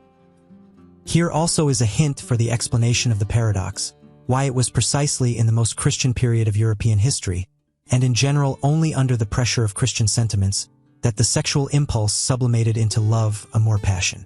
190. There is something in the morality of Plato which does not really belong to Plato, but which only appears in his philosophy, one might say, in spite of him, namely Socratism, for which he himself was too noble. No one desires to injure himself, hence all evil is done unwittingly. The evil man inflicts injury on himself. He would not do so, however, if he knew that evil is evil. The evil man, therefore, is only evil through error. If one free him from error, one will necessarily make him good. This mode of reasoning savors of the populace, who perceive only the unpleasant consequences of evil doing, and practically judge that it is stupid to do wrong, while they accept good as identical with useful and pleasant, without further thought. As regards every system of utilitarianism, one may at once assume that it has the same origin, and follow the scent. One will seldom err. Plato did all he could to interpret something refined and noble into the tenets of his teacher, and above all to interpret himself into them. He, the most daring of all interpreters, who lifted the entire Socrates out of the street, as a popular theme and song, to exhibit him in endless and impossible modifications, namely, in all his own disguises and multiplicities, in jest and in Homeric language as well. What is the Platonic Socrates if not Greek words inserted here? 191. The old theological problem of faith and knowledge, or more plainly, of instinct and reason, the question whether, in respect to the valuation of things, instinct deserves more authority than rationality, which wants to appreciate and act according to motives, according to a why, that is to say, in conformity to purpose and utility. It is always the old moral problem that first appeared in the person of Socrates, and had divided men's minds long before Christianity. Socrates himself, following, of course, the taste of his talent, that of a surpassing dialectician, took first the side of reason, and, in fact, what did he do all his life but laugh at the awkward incapacity of the noble Athenians, who were men of instinct, like all noble men, and could never give satisfactory answers concerning the motives of their actions? In the end, however, though silently and secretly, he laughed also at himself. With his finer conscience and introspection, he found in himself the same difficulty and incapacity. But why, he said to himself, should one on that account separate oneself from the instincts? One must set them right, and the reason also. One must follow the instincts, but at the same time persuade the reason to support them with good arguments. This was the real falseness of that great and mysterious ironist. He brought his conscience up to the point that he was satisfied with a kind of self-outwitting. In fact, he perceived the irrationality in the moral judgment. Plato, more innocent in such matters, and without the craftiness of the plebeian, wished to prove to himself at the expenditure of all his strength, the greatest strength a philosopher had ever expended, that reason and instinct lead spontaneously to one goal, to the good, to God. And since Plato, all theologians and philosophers have followed the same path, which means that in matters of morality, instinct, or as Christians call it, faith, or as I call it, the herd, has hitherto triumphed. Unless one should make an exception in the case of Descartes, the father of rationalism and consequently the grandfather of the revolution, who recognized only the authority of reason, but reason is only a tool and Descartes was superficial. 192 Whoever has followed the history of a single science finds in its development a clue to the understanding of the oldest and commonest processes of all knowledge and cognizance. There, as here, the premature hypotheses, the fictions, the good stupid will to belief, and the lack of distrust and patience are first developed. Our senses learn late and never learn completely to be subtle, reliable, and cautious organs of knowledge. Our eyes find it easier on a given occasion to produce a picture already often produced than to seize upon the divergence and novelty of an impression. The latter requires more force, more morality. It is difficult and painful for the ear to listen to anything new. We hear strange music badly. When we hear another language spoken, we involuntarily attempt to form the sounds into words with which we are more familiar and conversant. It was thus, for example, that the Germans modified the spoken word arqueballista into armbrust, crossbow. Our senses are also hostile and averse to the new, and generally, even in the simplest processes of sensation, the emotions dominate, such as fear, love, hatred, and the passive emotion of indolence, as little as a reader nowadays reads all the single words, not to speak of syllables, of a page. He rather takes about 5 out of every 20 words at random and guesses the probably appropriate sense to them. Just as little do we see a tree correctly and completely in respect to its leaves, branches, color, and shape. We find it so much easier to fancy the chance of a tree. Even in the midst of the most remarkable experiences, we still do just the same. We fabricate the greater part of the experience, and can hardly be made to contemplate any event except as inventors thereof. All this goes to prove that from our fundamental nature and from remote ages we have been accustomed to lying. Or, to express it more politely and hypocritically, in short, more pleasantly, one is much more of an artist than one is aware of. In an animated conversation, I often see the face of the person with whom I am speaking so clearly and sharply defined before me, according to the thought he expresses, or which I believe to be evoked in his mind, that the degree of distinctness far exceeds the strength of my visual faculty. The delicacy of the play of the muscles and of the expression of the eyes must therefore be imagined by me. Probably the person put on quite a different expression or none at all. 193. Quid luce fuit, tenebris agit, but also contrariwise. What we experience in dreams, provided we experience it often, pertains at last just as much to the general belongings of our soul as anything actually experienced. By virtue thereof we are richer or poorer, we have a requirement more or less, and finally, in broad daylight, and even in the brightest moments of our waking life, we are ruled to some extent by the nature of our dreams. Supposing that someone has often flown in his dreams, and that at last, as soon as he dreams, he is conscious of the power and art of flying as his privilege and his peculiarly enviable happiness. Such a person, who believes that on the slightest impulse, he can actualize all sorts of curves and angles, who knows the sensation of a certain divine levity, an upwards without effort or constraint, a downward, without descending or lowering, without trouble. How could the man with such dream experiences and dream habits fail to find happiness differently colored and defined, even in his waking hours? How could he fail to long differently for happiness? Flight, such as is described by poets, must, when compared with his own flying, be far too earthly, muscular, violent, far too troublesome for him. 194. The difference among men does not manifest itself only in the difference of their lists of desirable things, in their regarding different good things as worth striving for, and being disagreed as to the greater or less value, the order of rank, of the commonly recognized desirable things. It manifests itself much more in what they regard as actually having and possessing a desirable thing. As regards a woman, for instance, the control over her body and her sexual gratification serves as an amply sufficient sign of ownership and possession to the more modest man. Another with a more suspicious and ambitious thirst for possession sees the questionableness, the mere apparentness of such ownership, and wishes to have finer tests in order to know especially whether the woman not only gives herself to him, but also gives up for his sake what she has or would like to have. Only then does he look upon her as possessed. A third, however, has not even here got to the limit of his distrust and his desire for possession. He asks himself whether the woman, when she gives up everything for him, does not perhaps do so for a phantom of him. He wishes first to be thoroughly, indeed profoundly well known. In order to be loved at all, he ventures to let himself be found out.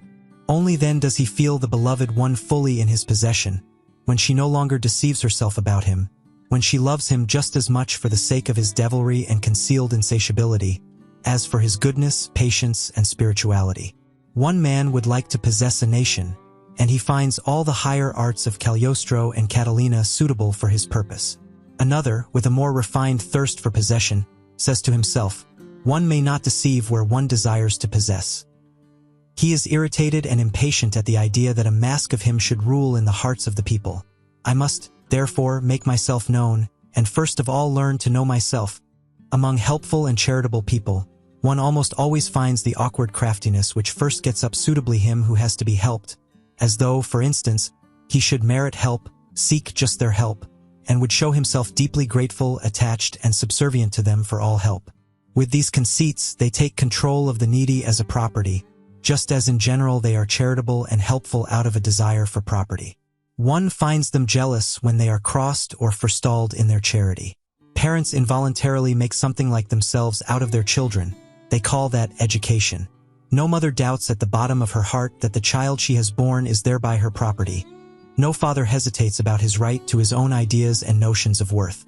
Indeed, in former times fathers deemed it right to use their discretion concerning the life or death of the newly born, as among the ancient Germans. And like the father, so also do the teacher, the class, the priest, and the prince still see in every new individual an unobjectionable opportunity for a new possession. The consequence is 195. The Jews, a people born for slavery, as Tacitus and the whole ancient world say of them, the chosen people among the nations, as they themselves say and believe, the Jews performed the miracle of the inversion of valuations, by means of which life on earth obtained a new and dangerous charm for a couple of millenniums. Their prophets fused into one the expressions rich, godless, wicked, violent, sensual, and for the first time coined the word world as a term of reproach. In this inversion of valuations, in which is also included the use of the word poor as synonymous with saint and friend, the significance of the Jewish people is to be found. It is with them that the slave insurrection in morals commences. 196. It is to be inferred that there are countless dark bodies near the sun, such as we shall never see.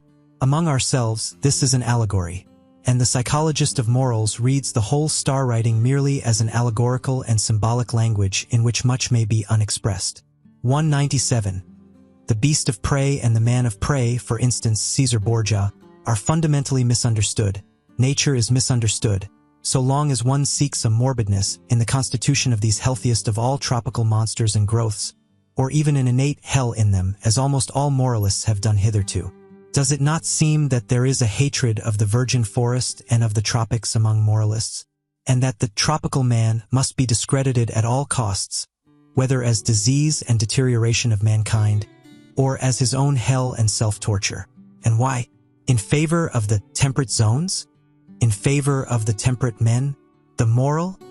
The mediocre? This for the chapter, Morals as Timidity, 198. All the systems of morals which address themselves with a view to their happiness, as it is called, what else are they but suggestions for behavior adapted to the degree of danger from themselves in which the individuals live? Recipes for their passions, their good and bad propensities, insofar as such have the will to power and would like to play the master. Small and great expediencies and elaborations, permeated with the musty odor of old family medicines and old wife wisdom. All of them grotesque and absurd in their form, because they address themselves to all, because they generalize where generalization is not authorized. All of them speaking unconditionally, and taking themselves unconditionally.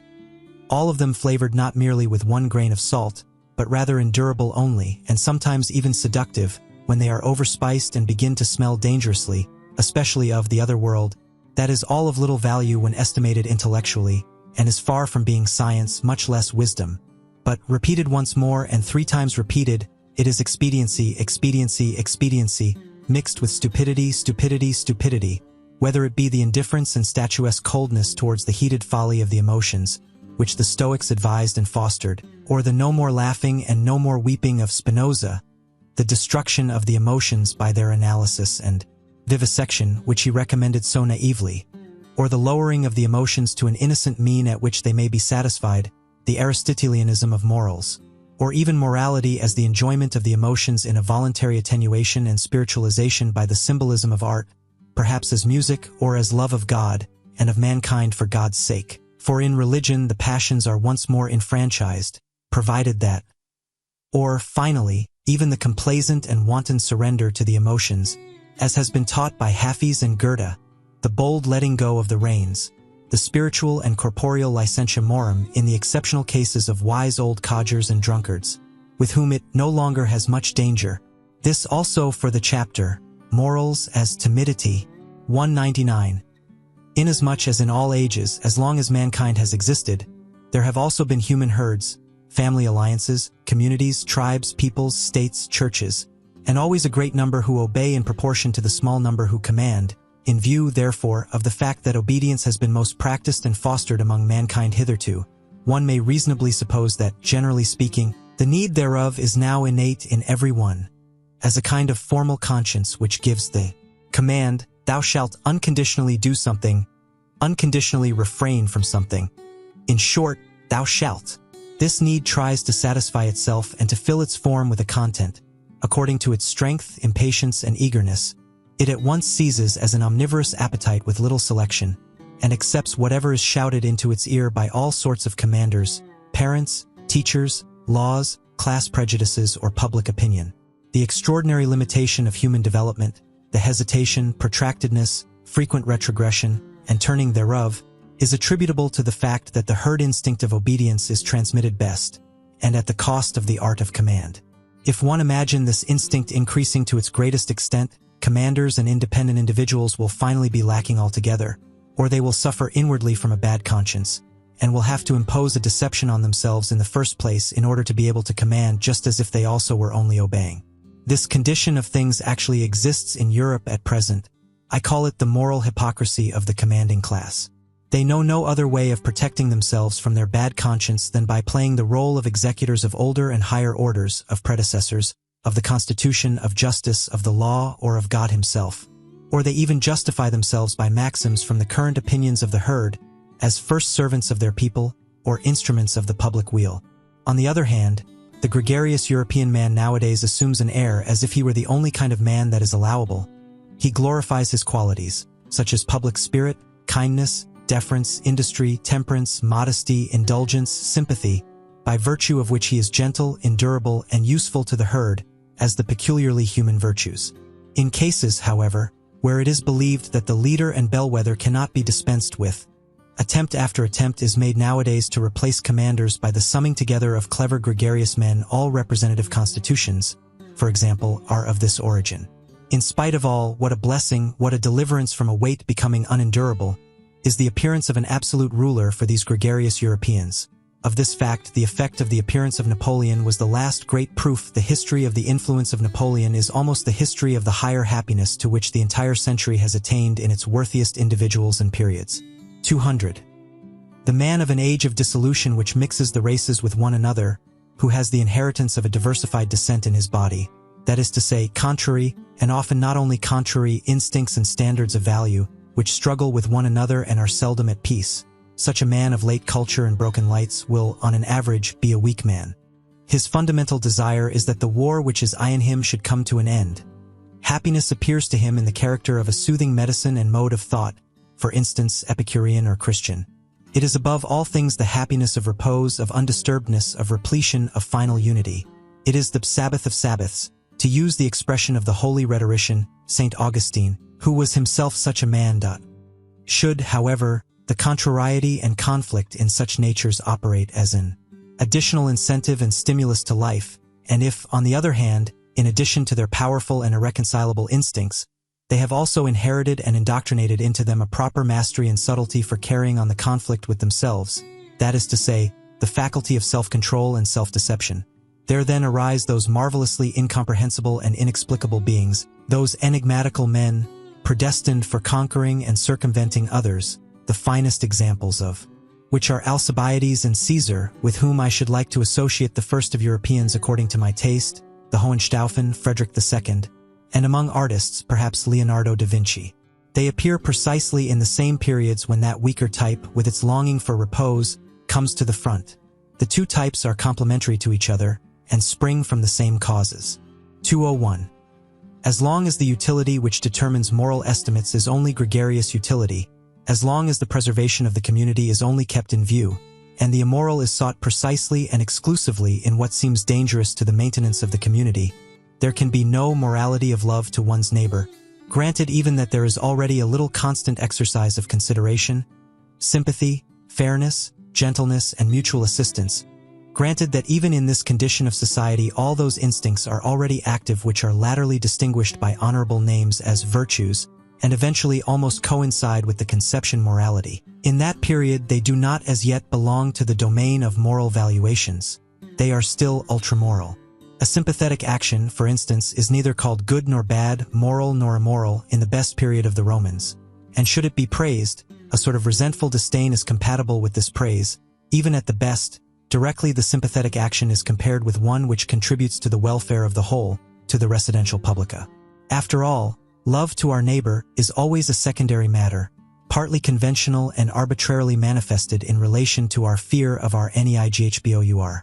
After the fabric of society seems on the whole established and secured against external dangers, it is this fear of our neighbor which again creates new perspectives of moral valuation.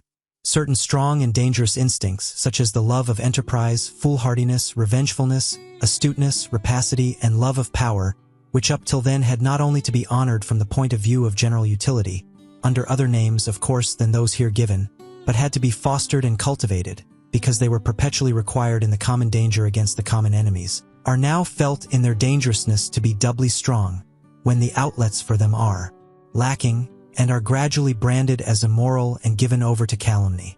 The contrary instincts and inclinations now attain to moral honor. The gregarious instinct gradually draws its conclusions.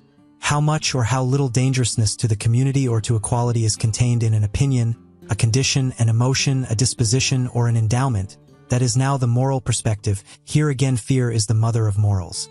It is by the loftiest and strongest instincts, when they break out passionately and carry the individual far above and beyond the average, and the low level of the gregarious conscience, that the self-reliance of the community is destroyed, its belief in itself, its backbone, as it were, breaks. Consequently, these very instincts will be most branded and defamed. The lofty independent spirituality, the will to stand alone, and even the cogent reason, are felt to be dangers. Everything that elevates the individual above the herd, and is a source of fear to the neighbor, is henceforth called evil. The tolerant, unassuming, self-adapting, self-equalizing disposition, the mediocrity of desires, attains to moral distinction and honor. Finally, under very peaceful circumstances, there is always less opportunity and necessity for training the feelings to severity and rigor, and now every form of severity, even injustice, begins to disturb the conscience. A lofty and rigorous nobleness and self-responsibility almost offends, and awakens distrust. The lamb, and still more, the sheep, wins respect. There is a point of diseased mellowness and effeminacy in the history of society, at which society itself takes the part of him who injures it, the part of the criminal, and does so, in fact, seriously and honestly. To punish appears to it to be somehow unfair. It is certain that the idea of punishment and the obligation to punish are then painful and alarming to people. Is it not sufficient if the criminal be rendered harmless? Why should we still punish? Punishment itself is terrible. With these questions, gregarious morality, the morality of fear, draws its ultimate conclusion. If one could at all do away with danger, the cause of fear, one would have done away with this morality at the same time. It would no longer be necessary. It would not consider itself any longer necessary. Whoever examines the conscience of the present-day European will always elicit the same imperative from its thousand moral folds and hidden recesses, the imperative of the timidity of the her. We wish that some time or other there may be nothing more to fear. Some time or other, the will and the way thereto is nowadays called progress all over Europe. 202. Let us at once say again what we have already said 100 times. For people's ears nowadays are unwilling to hear such truths, our truths. We know well enough how offensive it sounds when anyone plainly, and without metaphor, counts man among the animals, but it will be accounted to us almost a crime, that it is precisely in respect to men of modern idea that we have constantly applied the terms herd instincts, and such like expressions. What avail is it? We cannot do otherwise, for it is precisely here that our new insight is. We have found that in all the principal moral judgments, Europe has become unanimous, including likewise the countries where European influence prevails. In Europe, people evidently know what Socrates thought he did not know, and what the famous serpent of old once promised to teach. They know today what is good and evil.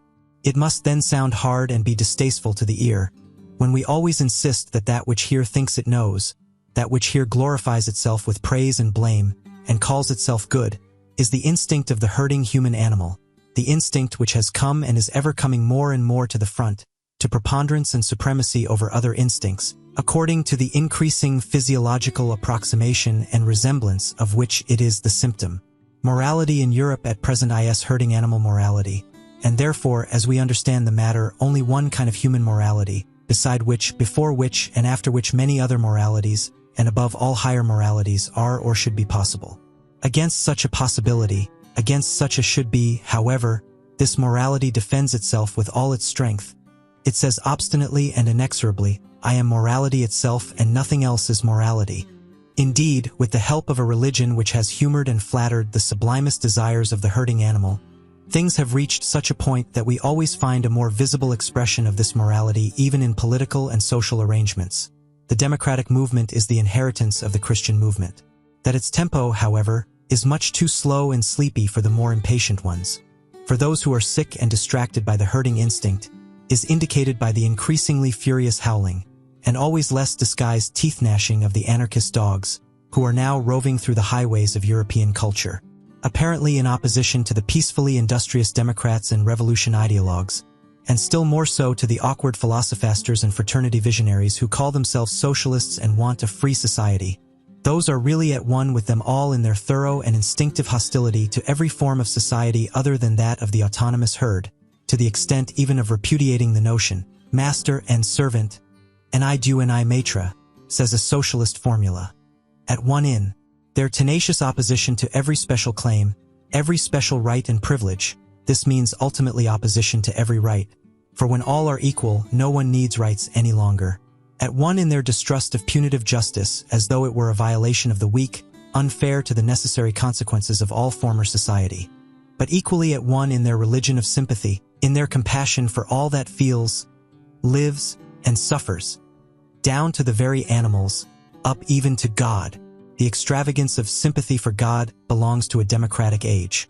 Altogether at one in the cry and impatience of their sympathy, in their deadly hatred of suffering generally, in their almost feminine incapacity for witnessing it or allowing it, at one in their involuntary beg-looming and heart-softening, under the spell of which Europe seems to be threatened with a new Buddhism, at one in their belief in the morality of mutual sympathy, as though it were morality in itself, the climax, the attained climax of mankind, the sole hope of the future, the consolation of the present, the great discharge from all the obligations of the past.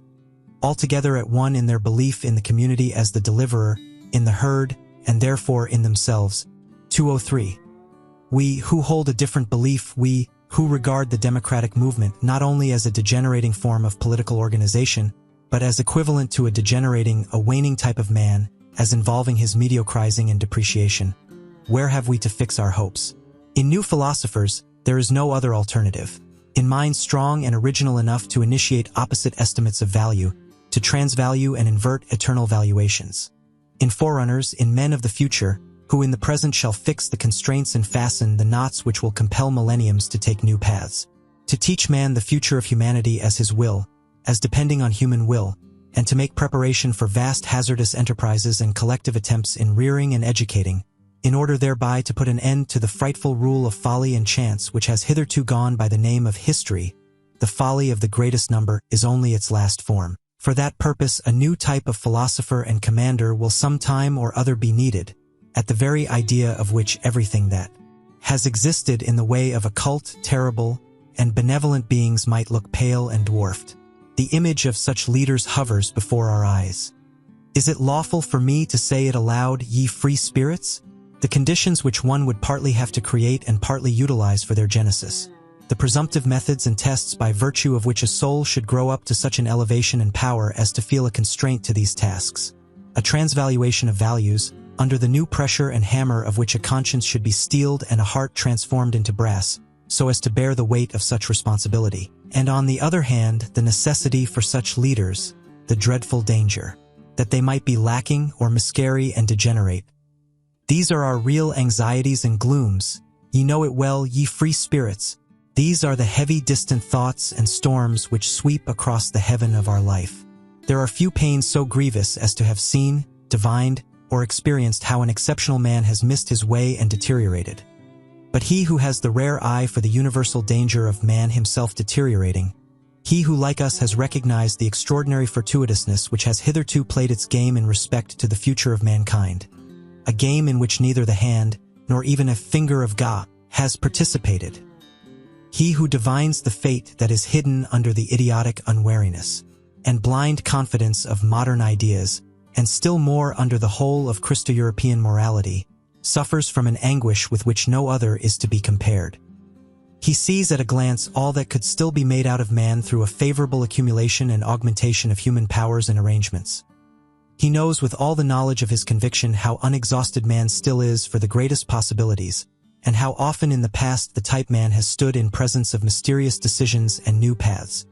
He knows still better from his painfulest recollections on what wretched obstacles promising developments of the highest rank have hitherto usually gone to pieces, broken down, sunk, and become contemptible. The universal degeneracy of mankind to the level of the man of the future, as idealized by the socialistic fools and shallow-pates, this degeneracy and dwarfing of man to an absolutely gregarious animal, or as they call it, to a man of free society. This brutalizing of man into a pygmy with equal rights and claims is undoubtedly possible. He who has thought out this possibility to its ultimate conclusion knows another loathing unknown to the rest of mankind, and perhaps also a new mission. Chapter 6. We Scholars. 204. At the risk that moralizing may also reveal itself here as that which it has always been, namely, resolutely Montmorency's plays, according to Balzac, I would venture to protest against an improper and injurious alteration of rank, which quite unnoticed, and as if with the best conscience, threatens nowadays to establish itself in the relations of science and philosophy. I mean to say that one must have the right out of one's own experience. Experience, as it seems to me, always implies unfortunate experience. To treat of such an important question of rank, so as not to speak of color like the blind, or against science like women and artists, this dreadful science, sigh their instinct and their shame, it always finds things out. The declaration of independence of the scientific man, his emancipation from philosophy, is one of the subtler after-effects of democratic organization and disorganization. The self-glorification and self-conceitedness of the learned man is now everywhere in full bloom, and in its best springtime, which does not mean to imply that in this case self-praise smells sweet. Here also the instinct of the populace cries, freedom from all masters, and after science has, with the happiest results, resisted theology, whose handmaid it had been too long, it now proposes in its wantonness and indiscretion to lay down laws for philosophy, and in its turn to play the master. What am I saying? To play the philosopher on its own account. My memory, the memory of a scientific man, if you please, teems with the naivete of insolence which I have heard about philosophy and philosophers from young naturalists and old physicians, not to mention the most cultured and most conceited of all learned men, the philologists and schoolmasters, who are both the one and the other by profession. On one occasion it was the specialist and the Jack Horner who instinctively stood on the defensive against all synthetic tasks and capabilities. At another time it was the industrious worker who had got a scent of odium and refined luxuriousness in the internal economy of the philosopher, and felt himself aggrieved and belittled thereby. On another occasion it was the color blindness of the utilitarian, who sees nothing in philosophy but a series of refuted systems, and an extravagant expenditure which does nobody any good. At another time the fear of disguised mysticism and of the boundary adjustment of knowledge became conspicuous. At another time the disregard of individual philosophers, which had involuntarily extended to disregard of philosophy generally. In fine, I found most frequently, behind the proud disdain of philosophy in young scholars, the evil after effect of some particular philosopher, to whom on the whole obedience had been forsworn, without, however, the spell of his scornful estimates of other philosophers having been got rid of, the result being a general ill will to all philosophy. Such seems to me, for instance, the after effect of Schopenhauer on the most modern Germany. By his unintelligent rage against Hegel, he has succeeded in severing the whole of the last generation of Germans from its connection with German culture, which culture, all things considered, has been an elevation and a divining refinement of the historical sense, but precisely at this point Schopenhauer himself was poor, irreceptive, and un-German to the extent of ingenuousness. On the whole, speaking generally, it may just have been the humanness, all too humanness of the modern philosophers themselves, in short, their contemptibleness, which has injured most radically the reverence for philosophy and opened the doors to the instinct of the populace. Let it but be acknowledged to what an extent our modern world diverges from the whole style of the world of Heraclitus, Plato, Empedocles, and whatever else all the royal and magnificent anchorites of the spirit were called, and with what justice an honest man of science may feel himself of a better family and origin, in view of such representatives of philosophy, who, owing to the fashion of the present day, are just as much aloft as they are down below. In Germany, for instance, the two lions. Of Berlin, the anarchist Eugen Düring and the amalgamist Eduard von Hartmann. It is especially the site of those hodgepodge philosophers who call themselves realists or positivists, which is calculated to implant a dangerous distrust in the soul of a young and ambitious scholar. Those philosophers, at the best, are themselves but scholars and specialists. That is very evident. All of them are persons who have been vanquished and brought back again under the dominion of science, who at one time or another claimed more from themselves, without having a right to the more and its responsibility, and who now, creditably, rancorously, and vindicatively, represent in word and deed disbelief in the master task and supremacy of philosophy. After all, how could it be otherwise?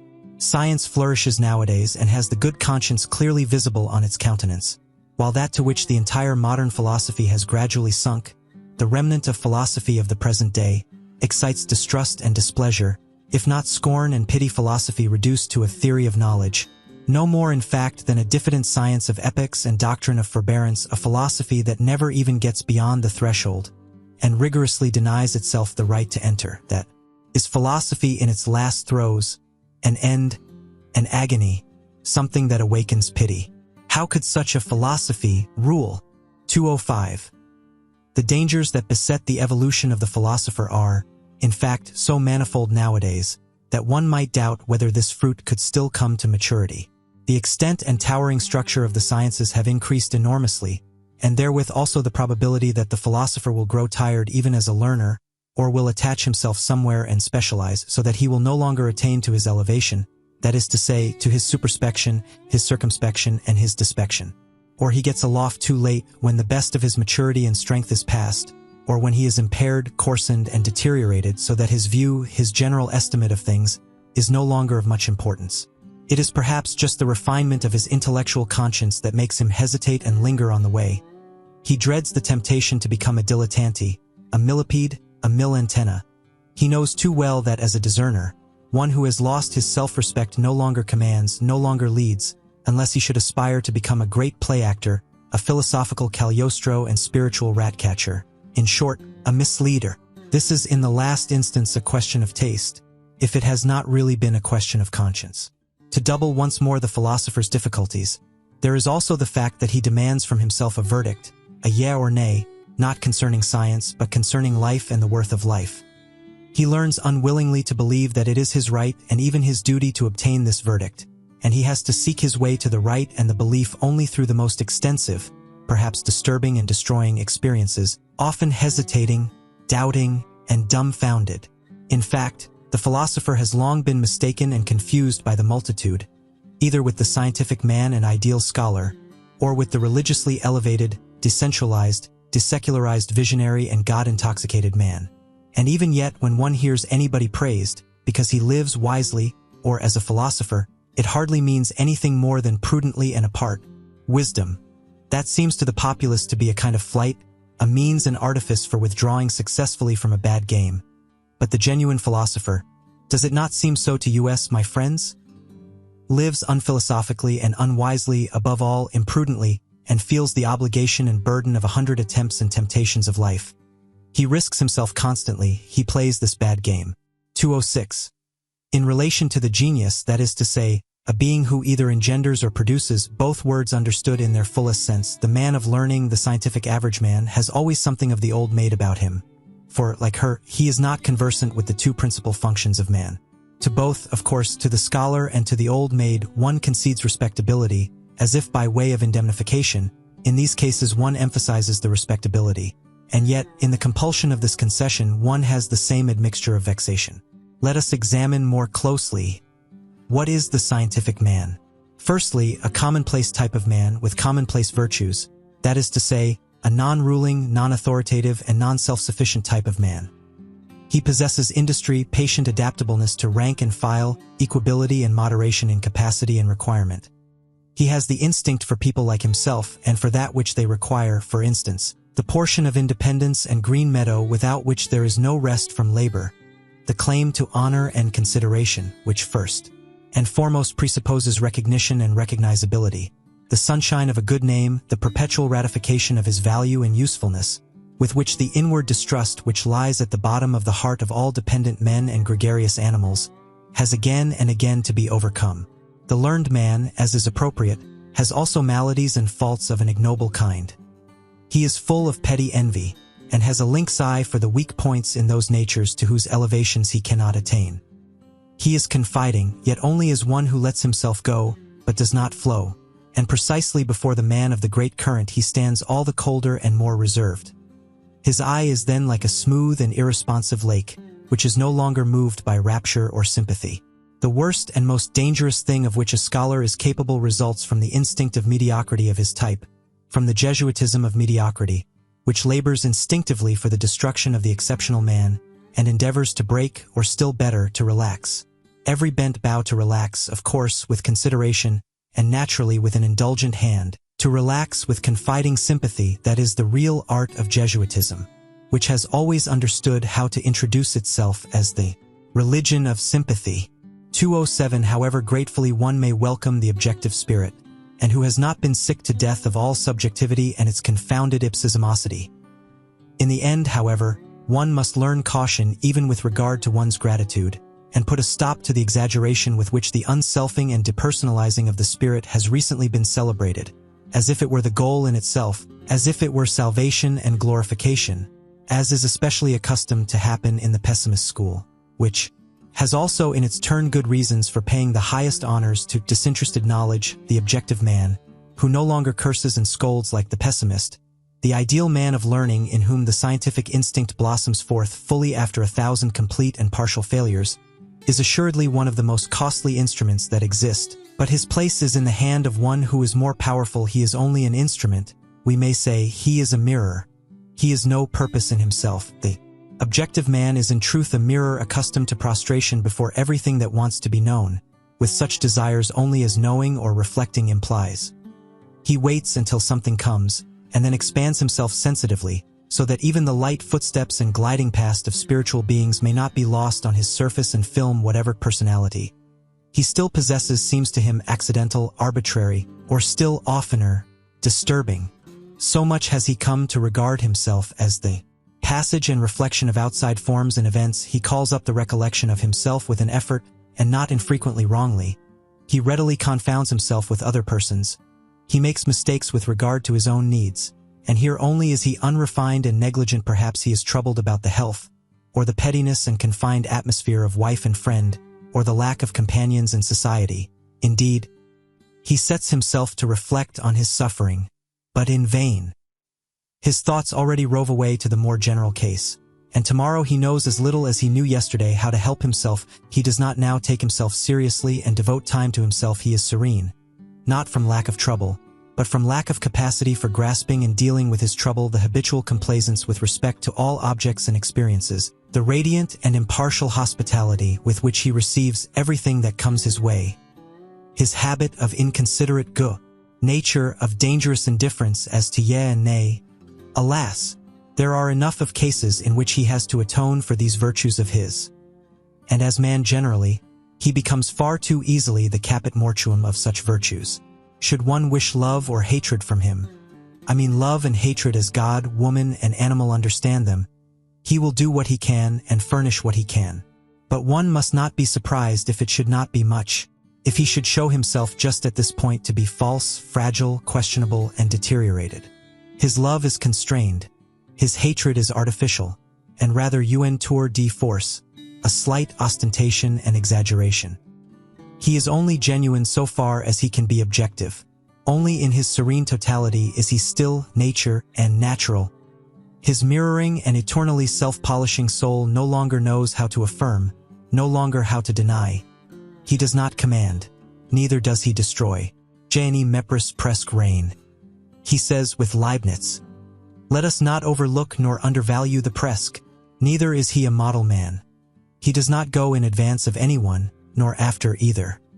He places himself generally too far off to have any reason for espousing the cause of either good or evil. If he has been so long confounded with the philosopher, with the Caesarean trainer and dictator of civilization, he has had far too much honor, and what is more essential in him has been overlooked. He is an instrument, something of a slave, though certainly the sublimest sort of slave, but nothing in himself, presque rein. The objective man is an instrument, a costly, easily injured, easily tarnished measuring instrument and mirroring apparatus, which is to be taken care of and respected. But he is no goal, not outgoing nor upgoing, no complementary man in whom the rest of existence justifies itself, no termination, and still less a commencement, an engendering or primary cause, nothing hardy, powerful, self-centered, that wants to be master, but rather only a soft, inflated, delicate, movable potter's form, that must wait for some kind of content and frame to shape itself thereto, for the most part a man without frame and content, a selfless man. Consequently, also, nothing for women in parenthesi. 208. When a philosopher nowadays makes known that he is not a skeptic, I hope that has been gathered from the foregoing description of the objective spirit. People all hear it impatiently. They regard him on that account with some apprehension. They would like to ask so many questions. Indeed, among timid hearers, of whom there are now so many, he is henceforth said to be dangerous. With his repudiation of skepticism, it seems to them as if they heard some evil threatening sound in the distance, as if a new kind of explosive were being tried somewhere, a dynamite of the spirit, perhaps a newly discovered Russian nihilene, a pessimism boni voluntatis, that not only denies, means denial, but dreadful thought, practices denial. Against this kind of goodwill, a will to the veritable actual negation of life, there is, as is generally acknowledged nowadays, no better soporific and sedative than skepticism, the mild, pleasing, lulling poppy of skepticism. And Hamlet himself is now prescribed by the doctors of the day as an antidote to the spirit and its underground noises. Are not our ears already full of bad sounds? Say the skeptics, as lovers of repose, and almost as a kind of safety police, this subterranean neigh is terrible. Be still, ye pessimistic moles. The skeptic, in effect, that delicate creature, is far too easily frightened. His conscience is schooled so as to start at every nay, and even at that sharp, decided yeah, and feel something like a bite thereby. Yeah, and nay. They seem to him opposed to morality. He loves, on the contrary, to make a festival to his virtue by a noble aloofness, while perhaps he says with Montaigne, "What do I know?" Or with Socrates, "I know that I know nothing," or, "Here I do not trust myself, no door is open to me," or, "Even if the door were open, why should I enter immediately?" Or, "What is the use of any hasty hypotheses? It might quite well be in good taste to make no hypotheses at all. Are you absolutely obliged to straighten at once what is crooked? To stuff every hole with some kind of oakum? Is there not time enough for that? Has not the time leisure? O ye demons, can ye not at all wait? The uncertain also has its charms. The Sphinx, too, is a Circe, and Circe, too, was a philosopher. Thus does a skeptic console himself. And in truth, he needs some consolation. For skepticism is the most spiritual expression of a certain many-sided physiological temperament, which in ordinary language is called nervous debility and sickliness. It arises whenever races or classes which have been long separated, decisively and suddenly blend with one another. In the new generation, which has inherited as it were different standards and valuations in its blood, everything is disquiet, derangement, doubt, and tentativeness. The best powers operate restrictively. The very virtues prevent each other growing and becoming strong, equilibrium, ballast and perpendicular stability are lacking in body and soul. That, however, which is most diseased and degenerated in such nondescripts is the will. They are no longer familiar with independence of decision or the courageous feeling of pleasure in willing. They are doubtful of the freedom of the will. Even in their dreams are present-day Europe, the scene of a senseless, precipitate attempt at a radical blending of classes, and consequently of races, is therefore skeptical in all its heights and depths, sometimes exhibiting the mobile skepticism which springs impatiently and wantonly from branch to branch, sometimes with gloomy aspect, like a cloud overcharged with interrogative signs, and often sick unto death of its will, paralysis of will. Where do we not find this cripple sitting nowadays? And yet how bedecked oftentimes, how seductively ornamented. There are the finest gala dresses and disguises for this disease, and that, for instance, most of what places itself nowadays in the showcases as objectiveness, the scientific spirit, l'art pour l'art, and pure voluntary knowledge, is only decked out skepticism and paralysis of will. I am ready to answer for this diagnosis of the European disease. The disease of the will is diffused unequally over Europe. It is worst and most varied where civilization has longest prevailed. It decreases, according as the barbarian still or again asserts his claims under the loose drapery of Western culture. It is therefore in the France of today, as can be readily disclosed and comprehended, that the will is most infirm, and France, which has always had a masterly aptitude for converting even the portentous crises of its spirit into something charming and seductive, now manifests emphatically its intellectual ascendancy over Europe, by being the school and exhibition of all the charms of skepticism. The power to will and to persist, moreover, in a resolution is already somewhat stronger in Germany, and again in the north of Germany it is stronger than in central Germany. It is considerably stronger in England, Spain, and Corsica, associated with phlegm in the former and with hard skulls in the latter, not to mention Italy, which is too young yet to know what it wants, and must first show whether it can exercise will, but it is strongest and most surprising of all in that immense Middle Empire where Europe as it were flows back to Asia, namely, in Russia. There the power to will has been long stored up and accumulated. There the will, uncertain whether to be negative or affirmative, waits threateningly to be discharged, to borrow their pet phrase from our physicists. Perhaps not only Indian wars and complications in Asia would be necessary to free Europe from its greatest danger, but also internal subversion, the shattering of the empire into small states, and above all the introduction of parliamentary imbecility, together with the obligation of everyone to read his newspaper at breakfast. I do not say this as one who desires it. In my heart I should rather prefer the contrary.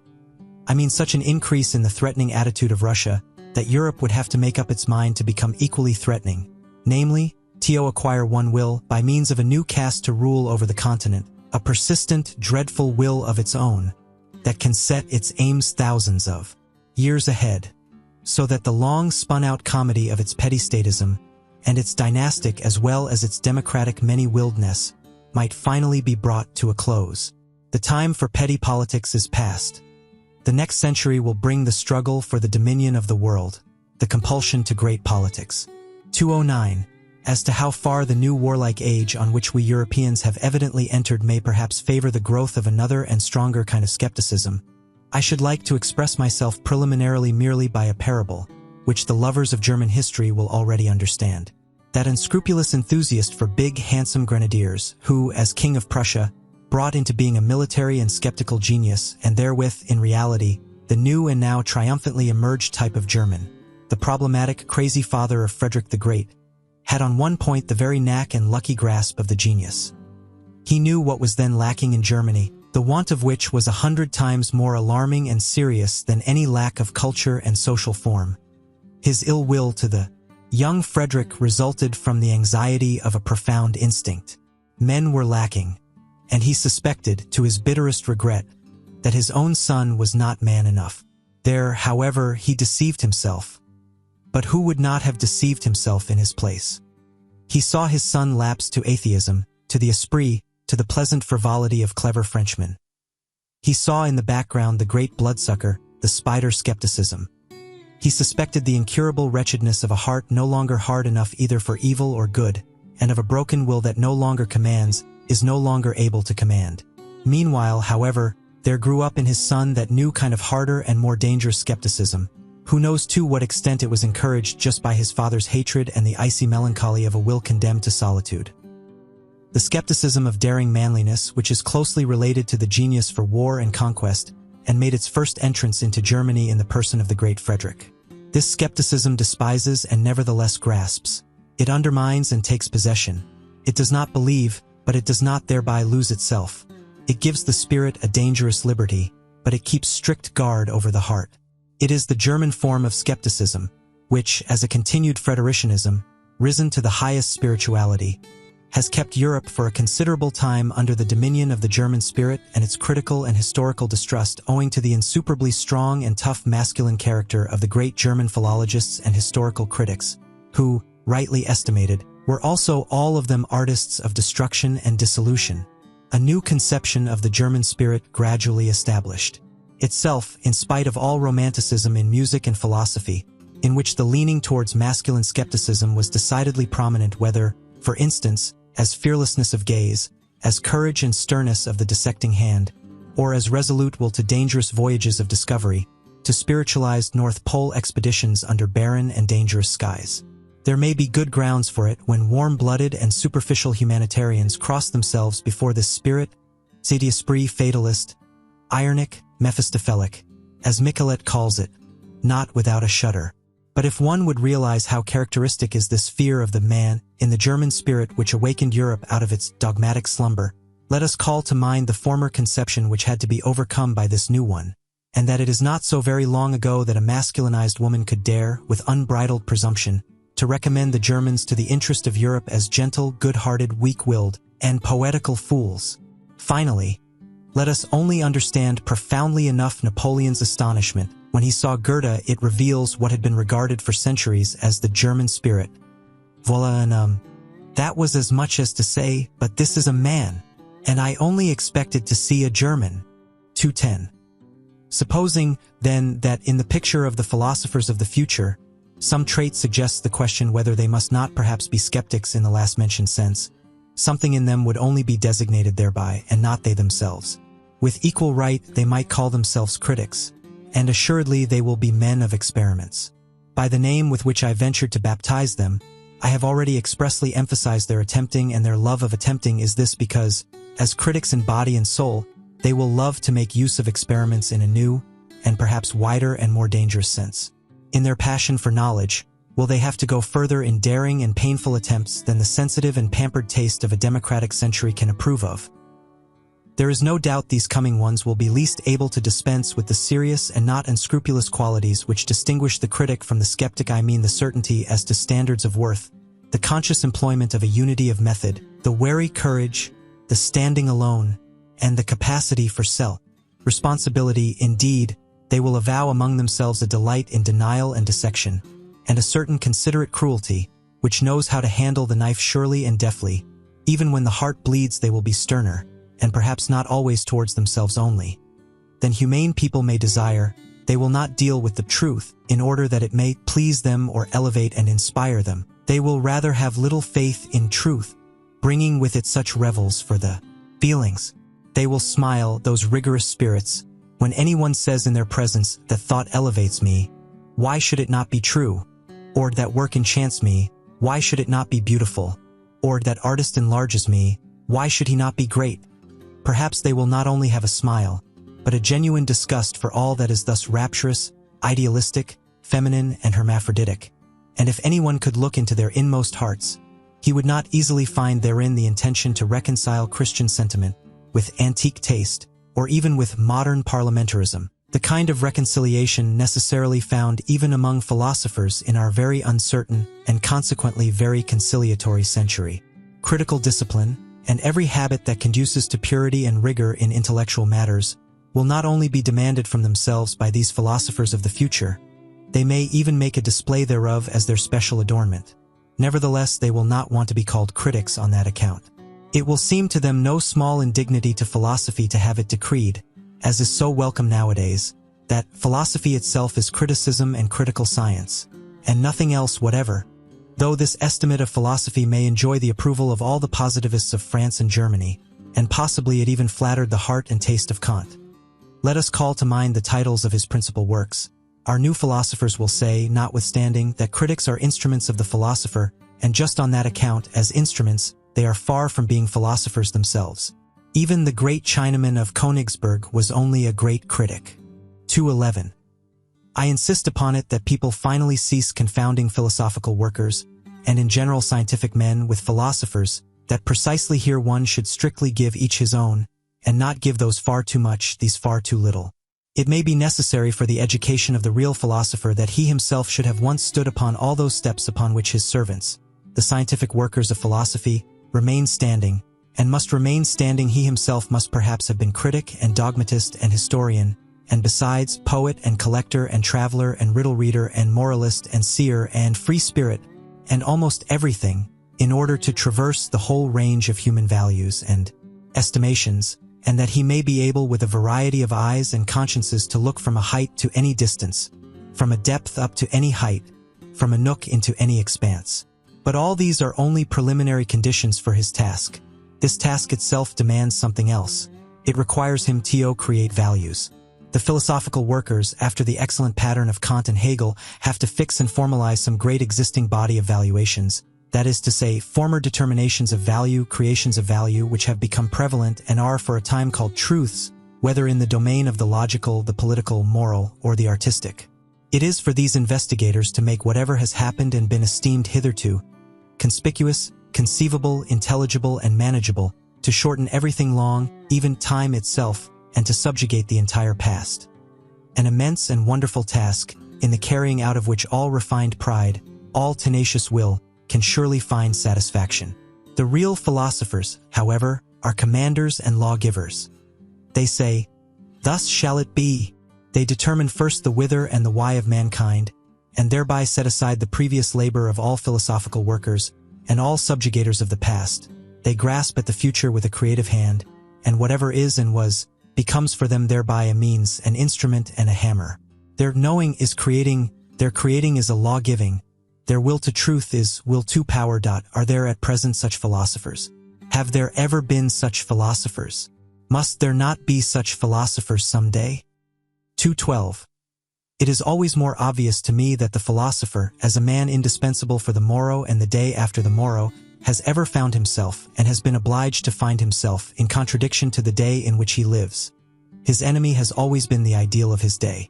Hitherto all those extraordinary furtherers of humanity whom one calls philosophers, who rarely regarded themselves as lovers of wisdom, but rather as disagreeable fools and dangerous interrogators, have found their mission, their hard, involuntary, imperative mission, in the end, however, the greatness of their mission, in being the bad conscience of their age. In putting the vivisector's knife to the breast of the very virtues of their age, they have betrayed their own secret.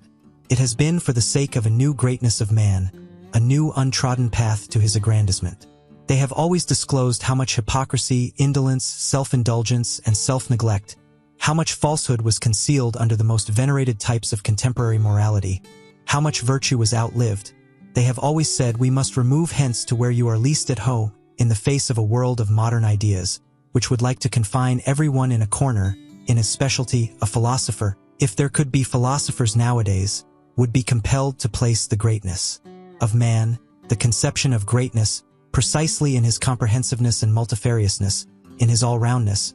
He would even determine worth and rank according to the amount and variety of that which a man could bear and take upon himself, according to the extent to which a man could stretch his responsibility. Nowadays the taste and virtue of the age weaken and attenuate the will. Nothing is so adapted to the spirit of the age as weakness of will. Consequently, in the ideal of the philosopher, strength of will, sternness, and capacity for prolonged resolution must specially be included in the conception of greatness, with as good a right as the opposite doctrine, with its ideal of a silly, renouncing, humble, selfless humanity, was suited to an opposite age, such as the 16th century, which suffered from its accumulated energy of will, and from the wildest torrents and floods of selfishness in the time of Socrates, among men only of worn-out instincts, old, conservative Athenians who let themselves go, for the sake of happiness, as they said, for the sake of pleasure, as their conduct indicated, and who had continually on their lips the old pompous words to which they had long forfeited the right by the life they led.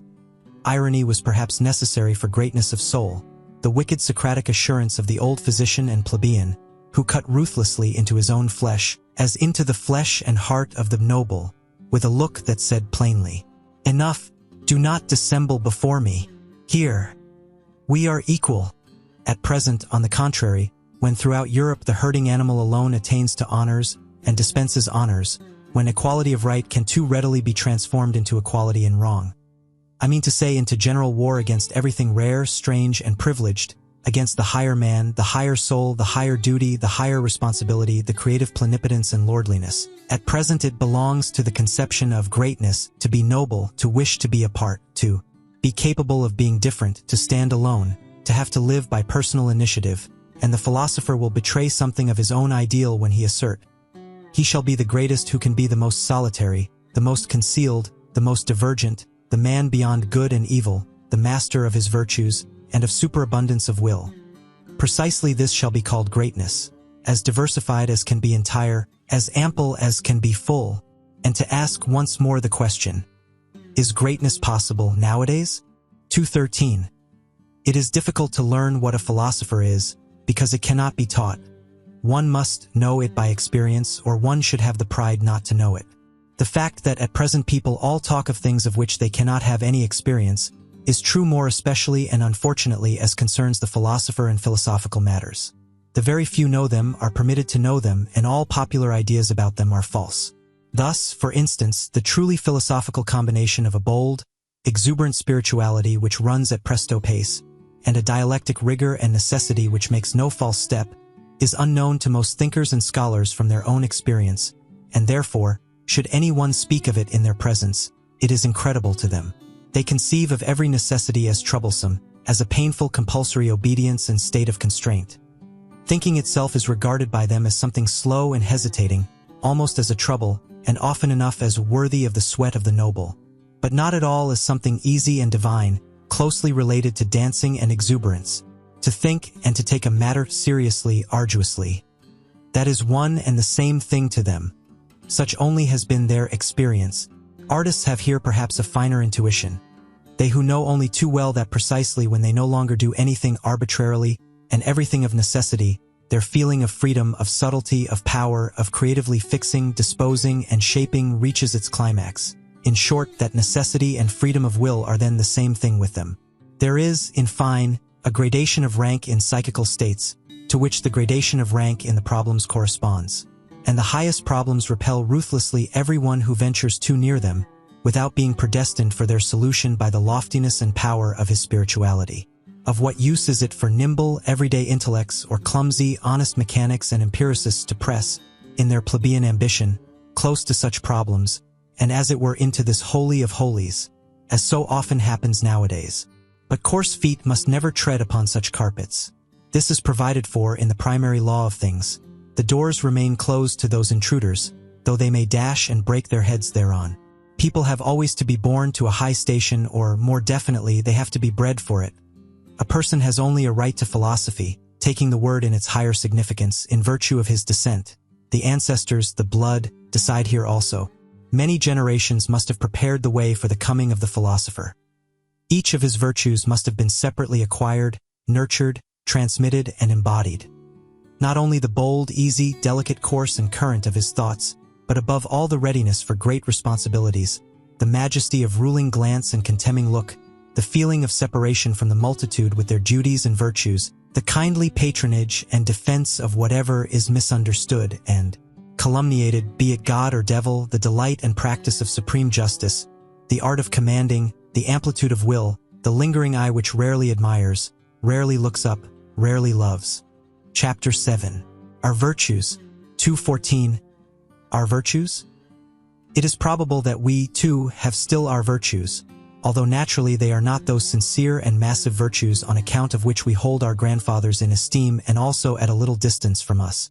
We Europeans of the day after tomorrow, we firstlings of the 20th century, with all our dangerous curiosity, our multifariousness and art of disguising, our mellow and seemingly sweetened cruelty in sense and spirit, we shall presumably, if we must have virtues, have those only which have come to agreement with our most secret and heartfelt inclinations, with our most ardent requirements. Well, then, let us look for them in our labyrinths, where, as we know, so many things lose themselves, so many things get quite lost. And is there anything finer than to search for one's own virtues? Is it not almost to believe in one's own virtues? But this believing in one's own virtues, is it not practically the same as what was formerly called one's good conscience, that long, respectable pigtail of an idea, which our grandfathers used to hang behind their heads, and often enough also behind their understandings? It seems, therefore, that however little we may imagine ourselves to be old-fashioned and grandfatherly respectable in other respects, in one thing we are nevertheless the worthy grandchildren of our grandfathers, we last Europeans with good consciences. We also still wear their pigtailed data. If you only knew how soon, so very soon, it will be different. 2:15. As in the stellar firmament there are sometimes two suns which determine the path of one planet, and in certain cases suns of different colors shine around a single planet, now with red light, now with green, and then simultaneously illumine and flood it with motley colors.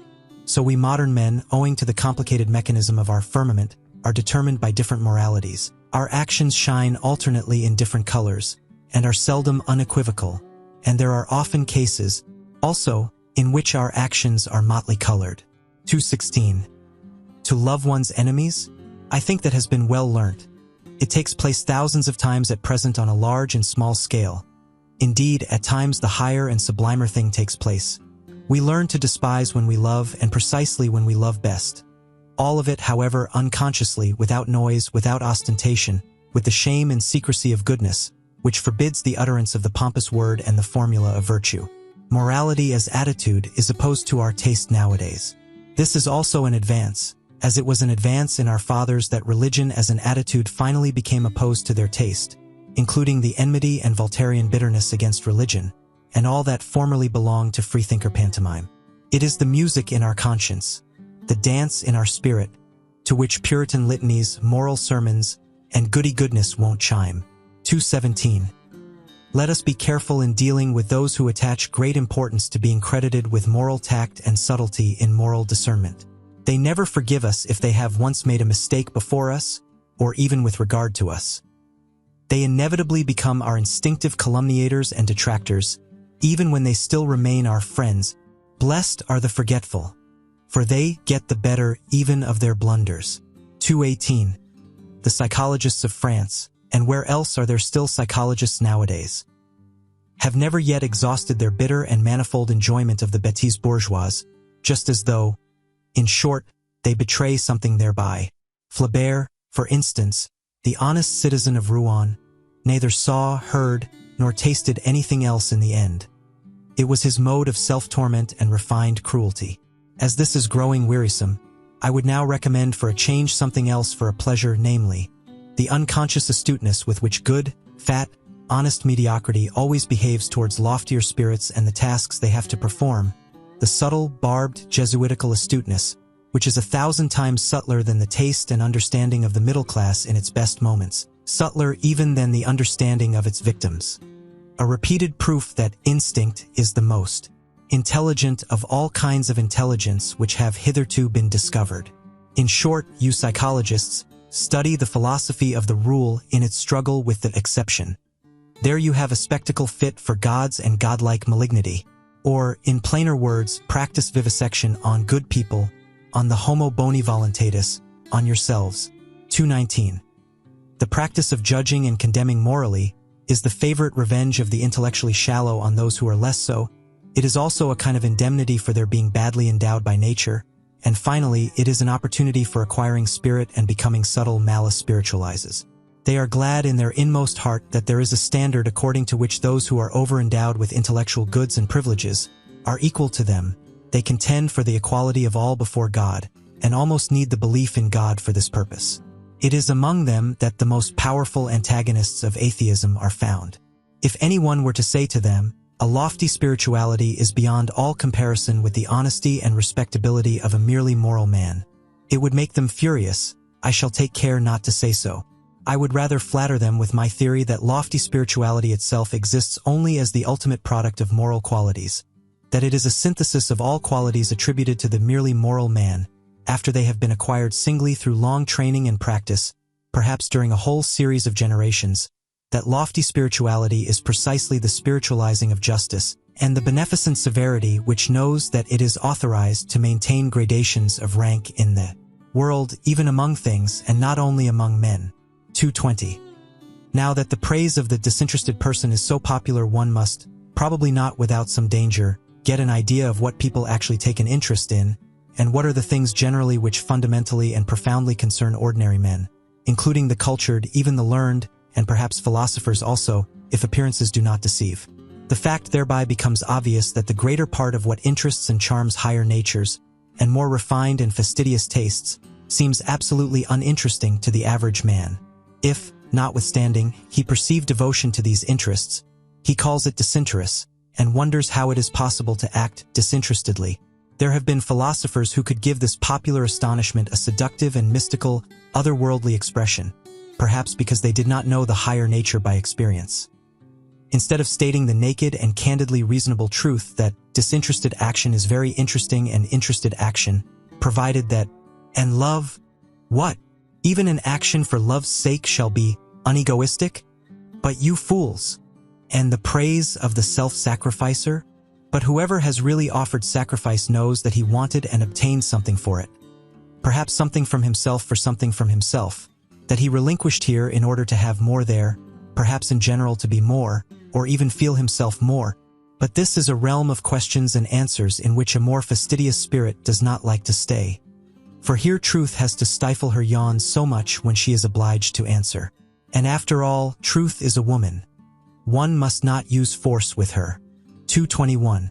It sometimes happens, said a moralistic pedant and trifle retailer, that I honor and respect an unselfish man. Not, however, because he is unselfish, but because I think he has a right to be useful to another man at his own expense. In short, the question is always who he is and who the other is.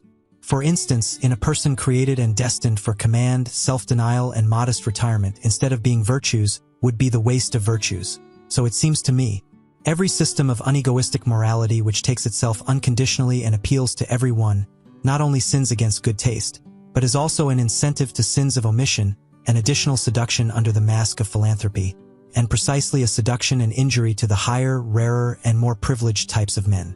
Moral systems must be compelled first of all to bow before the gradations of rank. Their presumption must be driven home to their conscience, until they thoroughly understand at last that it is immoral to say that what is right for one is proper for another. So said my moralistic pedant and bonhomme. Did he perhaps deserve to be laughed at when he thus exhorted systems of morals to practice morality? But one should not be too much in the right if one wishes to have the laughers on one's own side. A grain of wrong pertains even to good taste. 222. Wherever sympathy, fellow suffering, is preached nowadays, and, if I gather rightly, no other religion is any longer preached. Let the psychologist have his ears open through all the vanity, through all the noise which is natural to these preachers as to all preachers. He will hear a hoarse, groaning, genuine note of self-contempt. It belongs to the overshadowing and uglifying of Europe, which has been on the increase for a century, the first symptoms of which are already specified documentarily in a thoughtful letter of Galliani to Madame d'Épinay. If it is not really the cause thereof, the man of modern ideas, the conceited ape, is excessively dissatisfied with himself. This is perfectly certain. He suffers, and his vanity wants him only to suffer with his fellows. 223. The hybrid European, a tolerably ugly plebeian, taken all in all, absolutely requires a costume. He needs history as a storeroom of costumes. To be sure, he notices that none of the costumes fit him properly. He changes and changes. Let us look at the 19th century with respect to these hasty preferences and changes in its masquerades of style, and also with respect to its moments of desperation on account of nothing suiting us. It is in vain to get ourselves up as romantic, or classical, or Christian, or Florentine, or Barocco, or national, in moribus itiardibus. It does not clothe us, but the spirit, especially the historical spirit, profits even by this desperation. Once and again a new sample of the past or of the foreign is tested, put on, taken off, packed up, and above all studied. We are the first studious age in puncto of costumes, as concerns morals, articles of belief, artistic tastes, and religions. We are prepared as no other age has ever been for a carnival in the grand style, for the most spiritual festival, laughter and arrogance, for the transcendental height of supreme folly and Aristophanic ridicule of the world.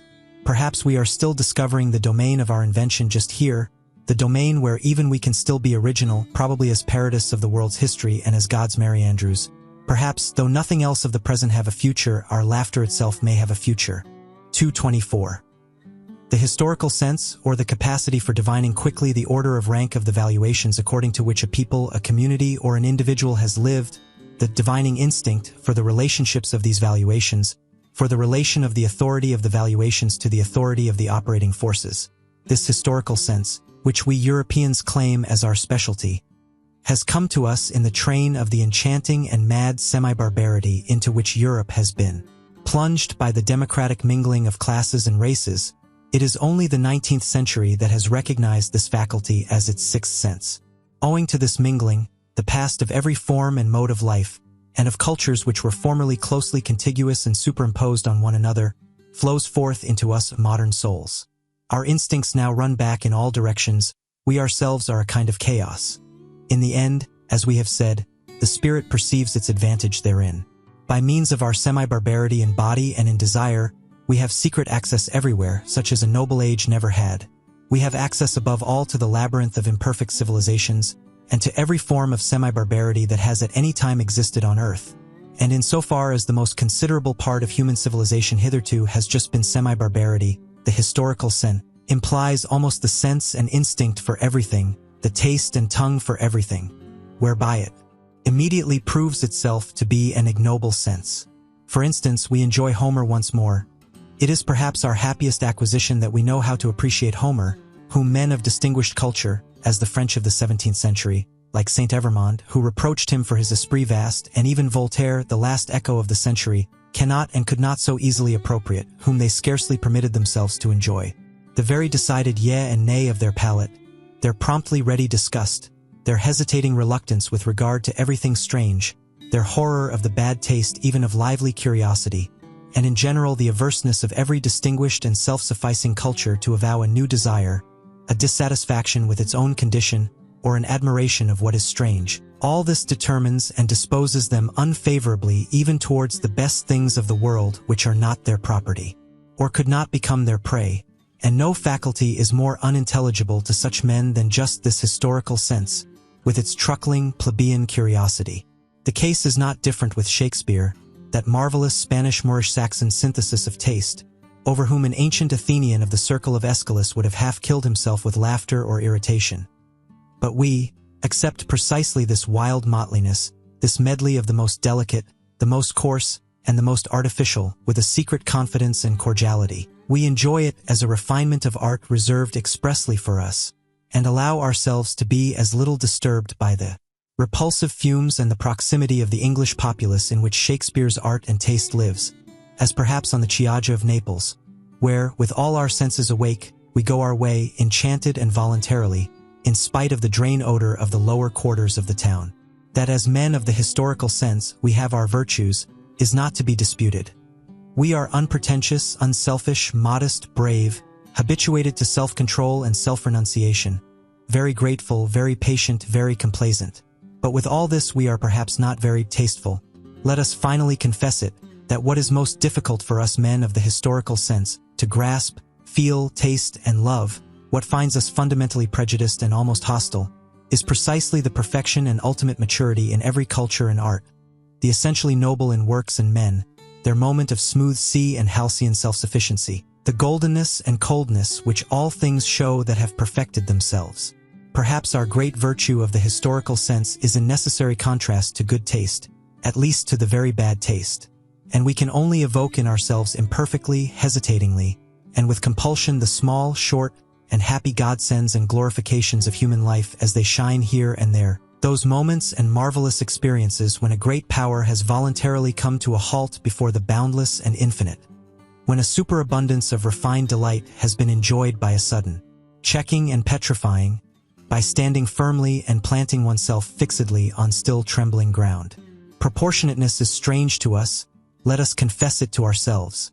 Our itching is really the itching for the infinite, the immeasurable. Like the rider on his forward panting horse, we let the reins fall before the infinite, we modern men, we semi-barbarians, and are only in our highest bliss when we are in most danger. 225. Whether it be hedonism, pessimism, utilitarianism, or eudaimonism, All those modes of thinking which measure the worth of things according to pleasure and pain, that is, according to accompanying circumstances and secondary considerations, are plausible modes of thought and naivete, which every one conscious of creative powers and an artist's conscience will look down upon with scorn, though not without sympathy. Sympathy for you. To be sure, that is not sympathy as you understand it. It is not sympathy for social distress, for society with its sick and misfortuned, for the hereditarily vicious and defective who lie on the ground around us. Still less is it sympathy for the grumbling, vexed, revolutionary slave classes who strive after power. They call it freedom. Our sympathy is a loftier and further-sighted sympathy. We see how man dwarfs himself, how you dwarf him, and there are moments when we view your sympathy with an indescribable anguish, when we resist it, when we regard your seriousness as more dangerous than any kind of levity. You want, if possible, and there is not a more foolish, if possible, to do away with suffering, and we? It really seems that we would rather have it increased and made worse than it has ever been. Well-being, as you understand it, is certainly not a goal. It seems to us an end, a condition which at once renders man ludicrous and contemptible, and makes his destruction desirable. The discipline of suffering, of great suffering.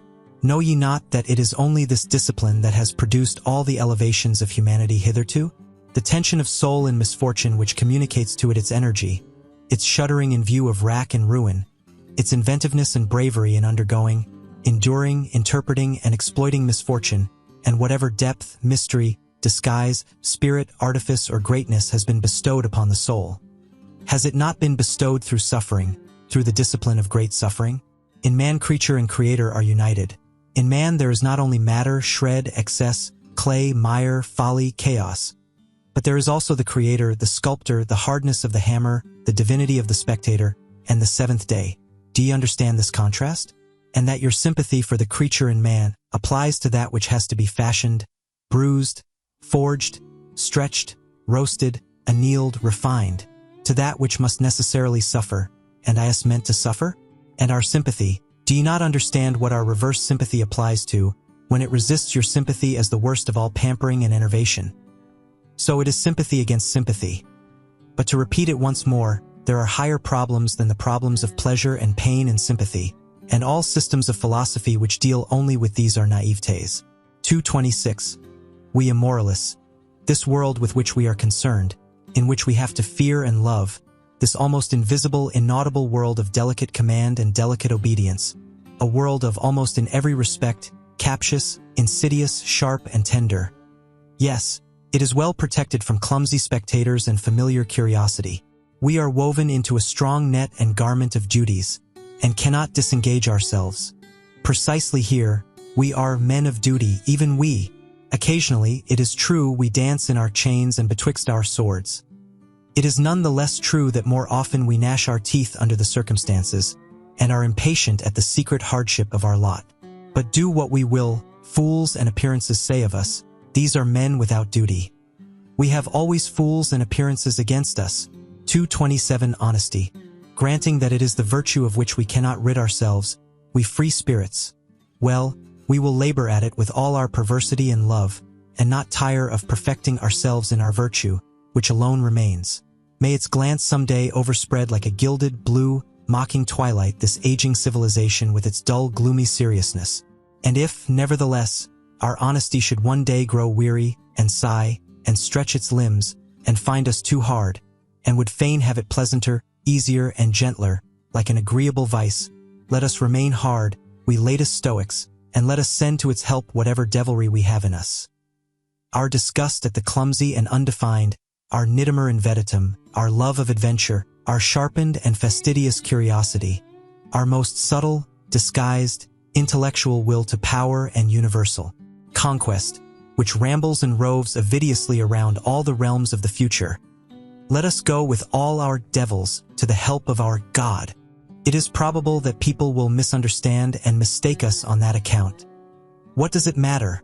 They will say, their honesty. That is their devilry and nothing else. What does it matter? And even if they were right, have not all gods hitherto been such sanctified, rebaptized devils? And after all, what do we know of ourselves? And what the spirit that leads us wants to be called? It is a question of names, and how many spirits we harbor. Our honesty, we free spirits. Let us be careful lest it become our vanity, our ornament and ostentation, our limitation, our stupidity. Every virtue inclines to stupidity, every stupidity to virtue, stupid to the point of sanctity, they say in Russia. Let us be careful lest out of pure honesty we eventually become saints and bores. Is not life 100 times too short for us to bore ourselves? One would have to believe in eternal life in order to. 228. I hope to be forgiven for discovering that all moral philosophy hitherto has been tedious and has belonged to the soporific appliances, and that virtue, in my opinion, has been more injured by the tediousness of its advocates than by anything else. At the same time, however, I would not wish to overlook their general usefulness. It is desirable that as few people as possible should reflect upon morals, and consequently it is very desirable that morals should not someday become interesting. But let us not be afraid. Things still remain today as they have always been. I see no one in Europe who has, or discloses, an idea of the fact that philosophizing concerning morals might be conducted in a dangerous, captious, and ensnaring manner, that calamity might be involved therein. Observe, for example, the indefatigable, inevitable English utilitarians. How ponderously and respectably they stalk along, a Homeric metaphor expresses it better, in the footsteps of Bentham, just as he had already stalked in the footsteps of the respectable Helvidius. No, he was not a dangerous man, Helvidius, see Senator Pococaranti, to use an expression of Galliani. No new thought, nothing of the nature of a finer turning or better expression of an old thought, not even a proper history of what has been previously thought on the subject. An impossible literature, taking it all in all unless one knows how to leaven it with some mischief. In effect, the old English vice called cant, which is moral Tartuffism, has insinuated itself also into these moralists, whom one must certainly read with an eye to their motives if one must read them, concealed this time under the new form of the scientific spirit.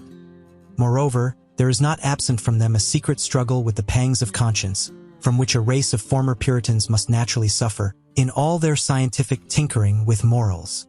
Is not a moralist the opposite of a Puritan? That is to say, as a thinker who regards morality as questionable, as worthy of interrogation, in short, as a problem. Is moralizing not immoral? In the end, they all want English morality to be recognized as authoritative, inasmuch as mankind, or the general utility, or the happiness of the greatest number. No, the happiness of England will be best served thereby. They would like, by all means, to convince themselves that the striving after English happiness, I mean after comfort and fashion, and in the highest instance a seat in Parliament, is at the same time the true path of virtue. In fact, that in so far as there has been virtue in the world hitherto, it has just consisted in such striving.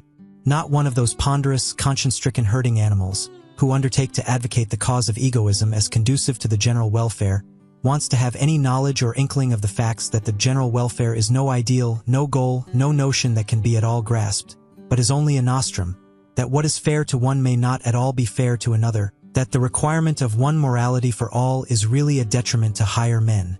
In short, that there is a distinction of rank between man, and consequently between morality and morality.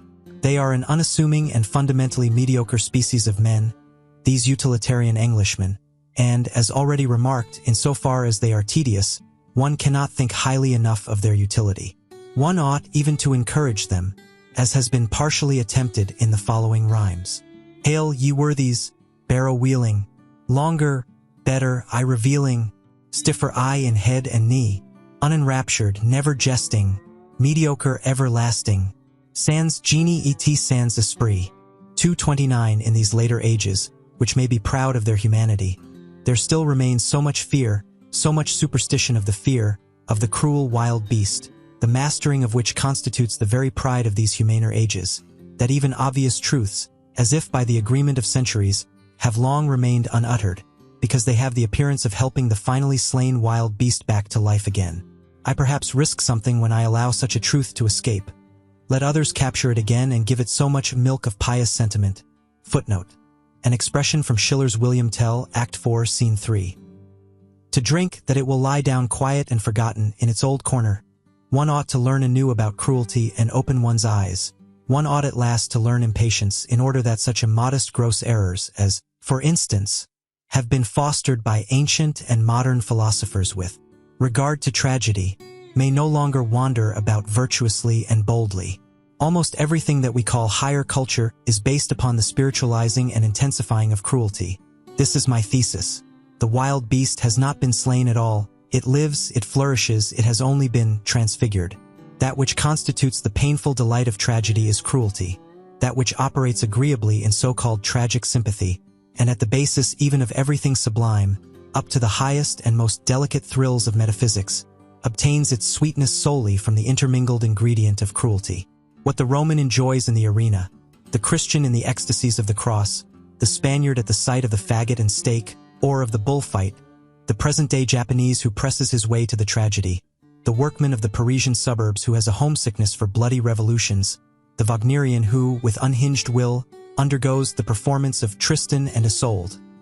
What all these enjoy, and strive with mysterious ardor to drink in, is the filter of the great source, cruelty. Here, to be sure, we must put aside entirely the blundering psychology of former times, which could only teach with regard to cruelty that it originated at the sight of the suffering of others.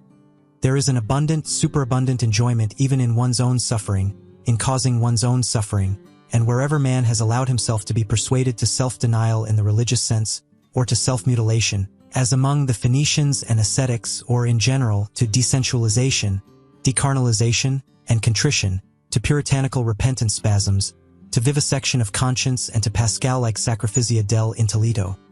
He is secretly allured and impelled forwards by his cruelty, by the dangerous thrill of cruelty towards himself. Finally, let us consider that even the seeker of knowledge operates as an artist and glorifier of cruelty, in that he compels his spirit to perceive against its own inclination, and often enough against the wishes of his heart. He forces it to say nay where he would like to affirm, love, and adore. Indeed, every instance of taking a thing profoundly and fundamentally is a violation, an intentional injuring of the fundamental will of the spirit, which instinctively aims at appearance and superficiality. Even in every desire for knowledge there is a drop of cruelty. 230 Perhaps what I have said here about a fundamental will of the spirit may not be understood without further details. I may be allowed a word of explanation. That imperious something which is popularly called the spirit wishes to be master internally and externally, and to feel itself master. It has the will of a multiplicity for a simplicity, a binding, taming, imperious, and essentially ruling will.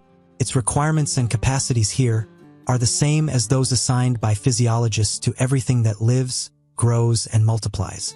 The power of the spirit to appropriate foreign elements reveals itself in a strong tendency to assimilate the new to the old, to simplify the manifold, to overlook or repudiate the absolutely contradictory.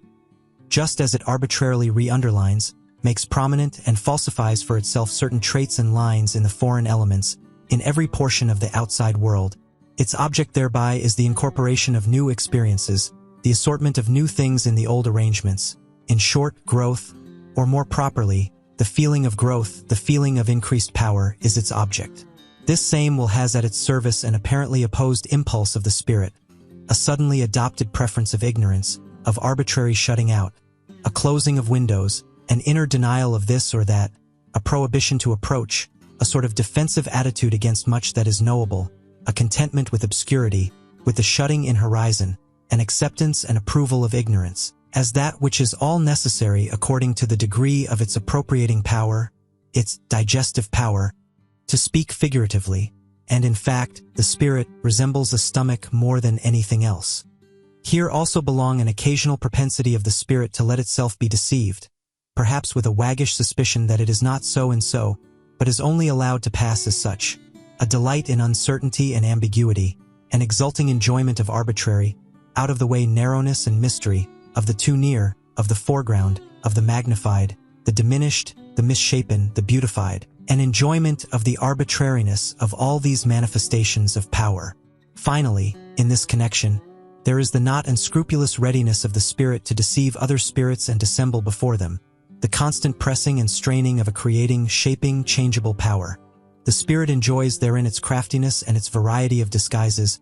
It enjoys also its feeling of security therein. It is precisely by its protean arts that it is best protected and concealed. Counter to this propensity for appearance, for simplification, for a disguise, for a cloak, In short, for every outside is a cloak. There operates the sublime tendency of the man of knowledge, which takes and insists on taking things profoundly, variously, and thoroughly. As a kind of cruelty of the intellectual conscience and taste, which every courageous thinker will acknowledge in himself, provided, as it ought to be, that he has sharpened and hardened his eye sufficiently long for introspection, and is accustomed to severe discipline and even severe words. He will say, "There is something cruel in the tendency of my spirit." Let the virtuous and amiable try to convince him that it is not so. In fact, it would sound nicer if, instead of our cruelty, perhaps our extravagant honesty were talked about, whispered about, and glorified, we very free spirits, and someday perhaps such will actually be our posthumous glory. Meanwhile, for there is plenty of time until then, we should be least inclined to deck ourselves out in such florid and fringed moral verbiage. Our whole former work has just made us sick of this taste and its sprightly exuberance. They are beautiful, glistening, jingling, festive words. Honesty, love of truth, love of wisdom, sacrifice for knowledge, heroism of the truthful. There is something in them that makes one's heart swell with pride. But we anchorites and marmots have long ago persuaded ourselves in all the secrecy of an anchorite's conscience that this worthy parade of verbiage also belongs to the old false adornment, frippery, and gold dust of unconscious human vanity, and that even under such flattering color and repainting, the terrible original text homo natura must again be recognized. In effect, to translate man back again into nature. To master the many vain and visionary interpretations and subordinate meanings which have hitherto been scratched and daubed over the eternal original text, homo natura. To bring it about that man shall henceforth stand before man as he now, hardened by the discipline of science, stands before the other forms of nature, with fearless Oedipus eyes and stopped Ulysses ears, deaf to the enticements of old metaphysical birdcatchers, who have piped to him far too long. Thou art more, thou art higher. Thou hast a different origin. This may be a strange and foolish task, but that it is a task, who can deny? Why did we choose it, this foolish task? Or, to put the question differently, why knowledge at all? Everyone will ask us about this. And thus pressed, we, who have asked ourselves the question 100 times, have not found and cannot find any better answer. 231. Learning alters us, it does what all nourishment does, that does not merely conserve, as the physiologist knows. But at the bottom of our souls, quite down below, there is certainly something unteachable, a granite of spiritual fate, of predetermined decision and answer to predetermined, chosen questions. In each cardinal problem there speaks an unchangeable I am this. A thinker cannot learn anew about man and woman, for instance, but can only learn fully. He can only follow to the end what is fixed about them in himself. Occasionally we find certain solutions of problems which make strong beliefs for us. Perhaps they are henceforth called convictions. Later on one sees in them only footsteps to self-knowledge, guideposts to the problem which we ourselves are, or more correctly to the great stupidity which we embody, our spiritual fate, the unteachable in us quite down below. In view of this liberal compliment which I have just paid myself, permission will perhaps be more readily allowed me to utter some truths about woman as she is, provided that it is known at the outset how literally they are merely my truths. 232. Woman wishes to be independent, and therefore she begins to enlighten men about woman as she is. This is one of the worst developments of the general uglifying of Europe. For what must these clumsy attempts of feminine scientificality and self-exposure bring to light? Woman has so much cause for shame. In woman there is so much pedantry, superficiality, schoolmasterliness, petty presumption, unbridledness, and indiscretion concealed. Study only woman's behavior towards children, which has really been best restrained and dominated hitherto by the fear of man. Alas, if ever the eternally tedious in woman, she has plenty of it, is allowed to venture forth. If she begins radically and on principle to unlearn her wisdom and art of charming, of playing, of frightening away sorrow, of alleviating and taking easily. If she forgets her delicate aptitude for agreeable desires, female voices are already raised, which, by Saint Aristophanes, make one afraid. With medical explicitness it is stated in a threatening manner what woman first and last requires from man. Is it not in the very worst taste that woman thus sets herself up to be scientific? Enlightenment hitherto has fortunately been men's affair, men's gift, we remained therewith among ourselves. And in the end, in view of all that women write about woman, we may well have considerable doubt as to whether woman really desires enlightenment about herself, and can desire it. If woman does not thereby seek a new ornament for herself, I believe ornamentation belongs to the eternally feminine. Why, then, she wishes to make herself feared. Perhaps she thereby wishes to get the mastery. But she does not want truth. What does woman care for truth? From the very first, nothing is more foreign, more repugnant, or more hostile to woman than truth. Her great art is falsehood. Her chief concern is appearance and beauty. Let us confess it, we men. We honor and love this very art and this very instinct in woman. We who have the hard task, and for our recreation gladly seek the company of beings under whose hands, glances, and delicate follies, our seriousness, our gravity, and profundity appear almost like follies to us. Finally, I ask the question, did a woman herself ever acknowledge profundity in a woman's mind, or justice in a woman's heart? And is it not true that on the whole woman has hitherto been most despised by woman herself and not at all by us? We men desire that woman should not continue to compromise herself by enlightening us, just as it was man's care and the consideration for woman, when the Church decreed, mulier tacit in ecclesia. It was to the benefit of woman when Napoleon gave the too eloquent Madame de Staël to understand, mulier tacit in politicis. And in my opinion, he is a true friend of woman who calls out to women today, mulier tacit de mulieral. 233. It betrays corruption of the instincts, apart from the fact that it betrays bad taste, when a woman refers to Madame Roland or Madame de Staël or Monsieur George Sand, as though something were proved thereby in favor of woman as she is. Among men, these are the three comical women as they are, nothing more, and just the best involuntary counter-arguments against feminine emancipation and autonomy. 234. Stupidity in the kitchen. Woman as cook. The terrible thoughtlessness with which the feeding of the family and the master of the house is managed. Woman does not understand what food means, and she insists on being cook. If woman had been a thinking creature, she should certainly, as cook for thousands of years, have discovered the most important physiological facts, and should likewise have got possession of the healing art. Through bad female cooks, through the entire lack of reason in the kitchen, the development of mankind has been longest retarded and most interfered with. Even today matters are very little better. A word to high school girls. 235. There are turns and casts of fancy, there are sentences, little handfuls of words, in which a whole culture, a whole society suddenly crystallizes itself. Among these is the incidental remark of Madame de Lambert to her son, Mon ami, vous permettez jamais que des folies, que vous feront grand plaisir. The motherliest and wisest remark, by the way, that was ever addressed to a son. 236. I have no doubt that every noble woman will oppose what Dante and Goethe believed about woman, the former when he sang, Ella guardava suso, edio in lei, and the latter when he interpreted it, the eternally feminine draws us aloft. For this is just what she believes of the eternally masculine. 237. 7 apothegms for women. How the longest ennui flees, when a man comes to our knees. Age, alas, and science stayed, furnish even weak virtue aid. Somber garb and silence meet, dress for every dame, discreet, whom I thank when in my bliss. God, and my good tailoress, young, a flower-decked cavern home, old, a dragon thence doth roam. Noble title, leg that's fine, man as well, oh, were he mine. Speech in brief and sense in mass. Slippery for the genius. 237a. Woman has hitherto been treated by men like birds, which, losing their way, have come down among them from an elevation. As something delicate, fragile, wild, strange, sweet, and animating, but as something also which must be cooped up to prevent it flying away. 238. To be mistaken in the fundamental problem of man and woman, to deny here the profoundest antagonism and the necessity for an eternally hostile tension, to dream here perhaps of equal rights, equal training, equal claims and obligations.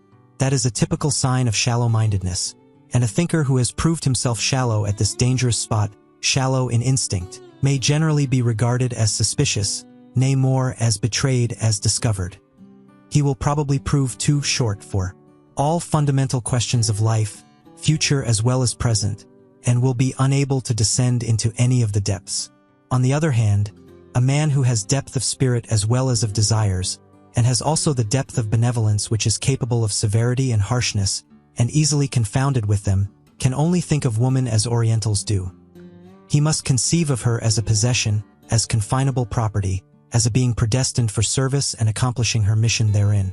He must take his stand in this matter upon the immense rationality of Asia, upon the superiority of the instinct of Asia, as the Greeks did formerly, those best heirs and scholars of Asia who, as is well known, with their increasing culture and amplitude of power, from Homer to the time of Pericles, became gradually stricter towards woman, in short, more oriental. How necessary, how logical, even how humanely desirable this was, let us consider for ourselves. 239. The weaker sex has in no previous age been treated with so much respect by men as at present. This belongs to the tendency and fundamental taste of democracy, in the same way as disrespectfulness to old age. What wonder is it that abuse should be immediately made of this respect? They want more, they learn to make claims. The tribute of respect is at last felt to be well-nigh galling. Rivalry for rights, indeed actual strife itself, would be preferred. In a word, woman is losing modesty. And let us immediately add that she is also losing taste. She is unlearning to fear man. But the woman who unlearns to fear sacrifices her most womanly instincts. That woman should venture forward when the fear-inspiring quality in man, or more definitely, the man in man, is no longer either desired or fully developed, is reasonable enough and also intelligible enough. What is more difficult to understand is that precisely thereby woman deteriorates. This is what is happening nowadays. Let us not deceive ourselves about it. Wherever the industrial spirit has triumphed over the military and aristocratic spirit, woman strives for the economic and legal independence of a clerk. Woman as clerkess is inscribed on the portal of the modern society which is in course of formation. While she thus appropriates new rights, aspires to be master, and inscribes progress of woman on her flags and banners, the very opposite realizes itself with terrible obviousness. Woman retrogrades. Since the French Revolution, the influence of woman in Europe has declined in proportion as she has increased her rights and claims, and the emancipation of woman, insofar as it is desired and demanded by women themselves, and not only by masculine shallowpates, thus proves to be a remarkable symptom of the increased weakening and deadening of the most womanly instincts. There is stupidity in this movement, an almost masculine stupidity, of which a well-reared woman, who is always a sensible woman, might be heartily ashamed. To lose the intuition as to the ground upon which she can most surely achieve victory. To neglect exercise in the use of her proper weapons. To let herself go before man, perhaps even to the book, where formerly she kept herself in control and in refined, artful humility. To neutralize with her virtuous audacity man's faith in a veiled, fundamentally different ideal in woman, something eternally, necessarily feminine. To emphatically and loquaciously dissuade man from the idea that woman must be preserved, cared for, protected, and indulged, like some delicate, strangely wild, and often pleasant domestic animal. The clumsy and indignant collection of everything of the nature of servitude and bondage which the position of woman in the hitherto existing order of society has entailed and still entails, as though slavery were a counter-argument, and not rather a condition of every higher culture, of every elevation of culture. What does all this betoken, if not a disintegration of womanly instincts, a defeminising?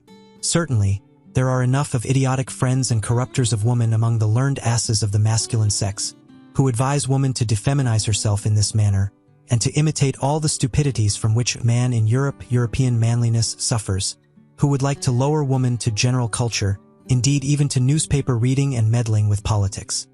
Here and there they wish even to make women into free spirits and literary workers, as though a woman without piety would not be something perfectly obnoxious or ludicrous to a profound and godless man. Almost everywhere her nerves are being ruined by the most morbid and dangerous kind of music, our latest German music, and she is daily being made more hysterical and more incapable of fulfilling her first and last function, that of bearing robust children.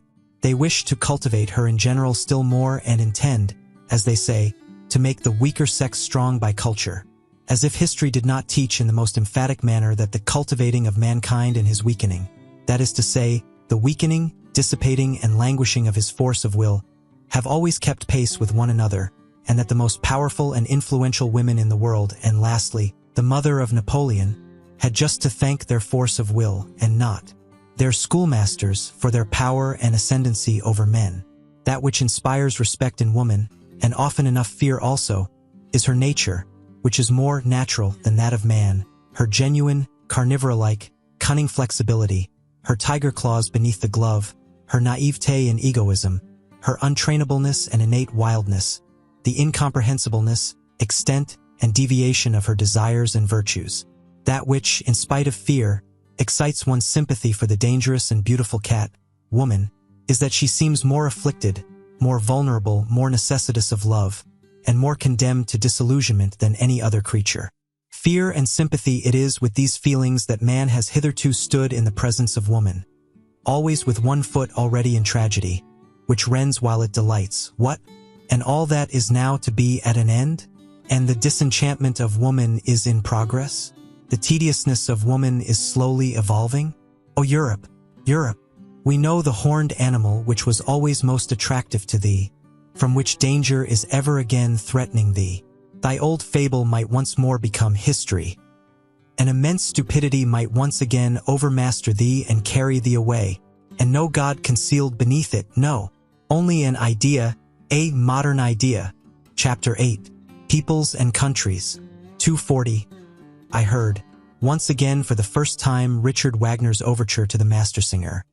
It is a piece of magnificent, gorgeous, heavy latter-day art, which has the pride to presuppose 2 centuries of music as still living, in order that it may be understood.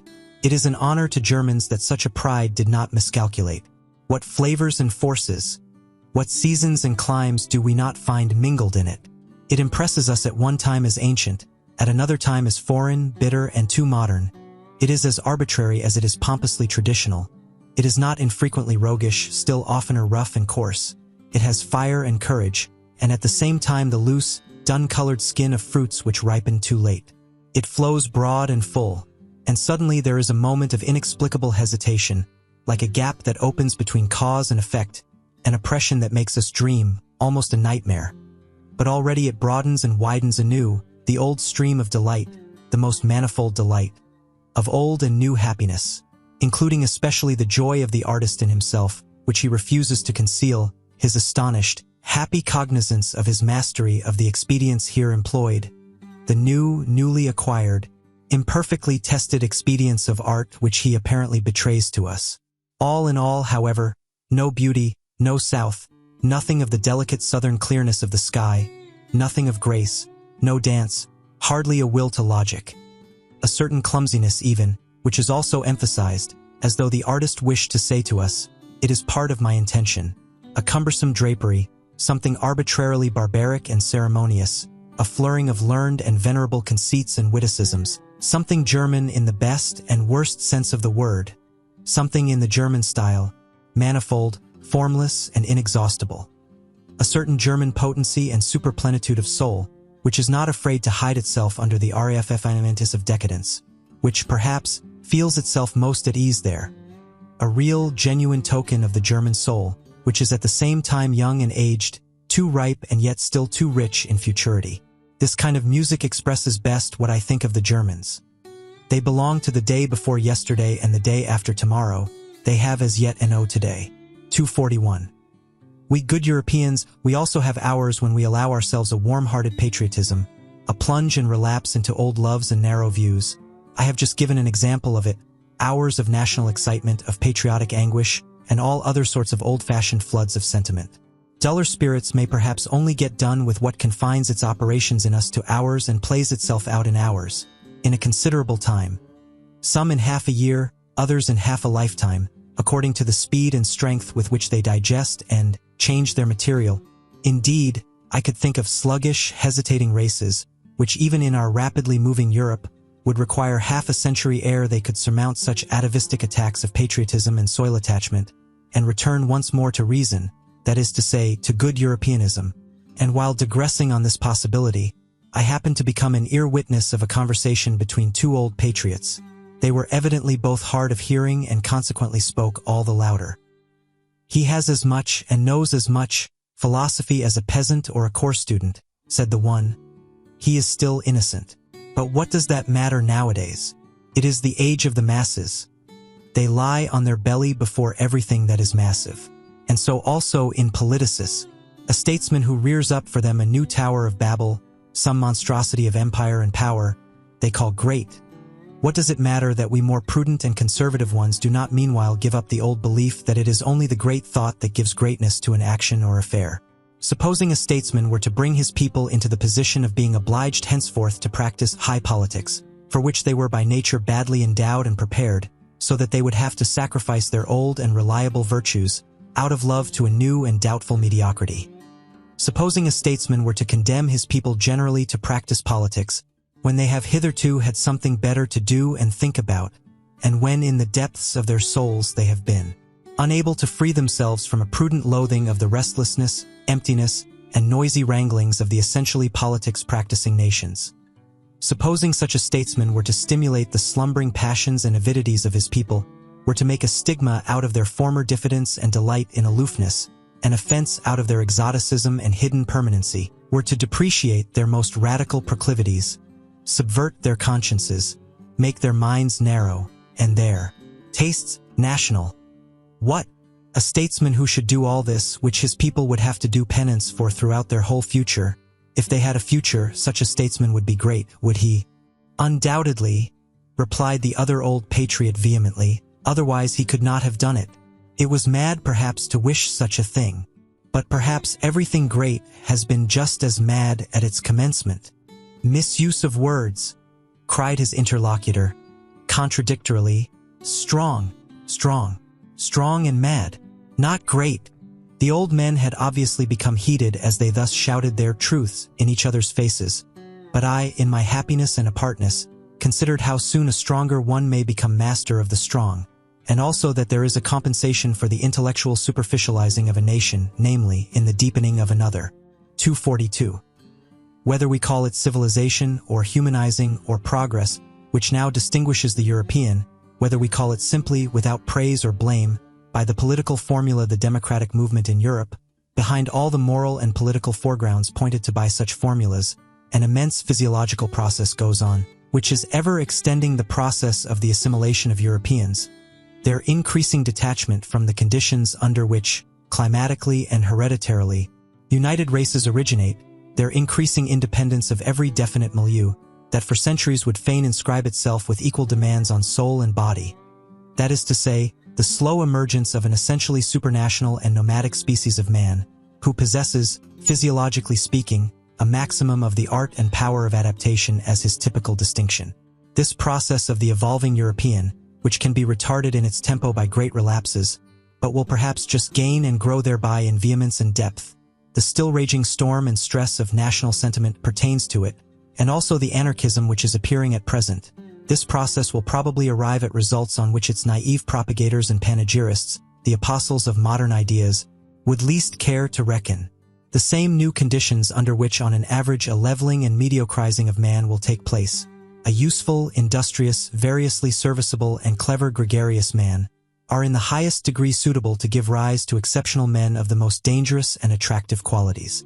For, while the capacity for adaptation, which is every day trying changing conditions, and begins a new work with every generation, almost with every decade, makes the powerfulness of the type impossible, while the collective impression of such future Europeans will probably be that of numerous, talkative, weak-willed, and very handy workmen who require a master, a commander, as they require their daily bread.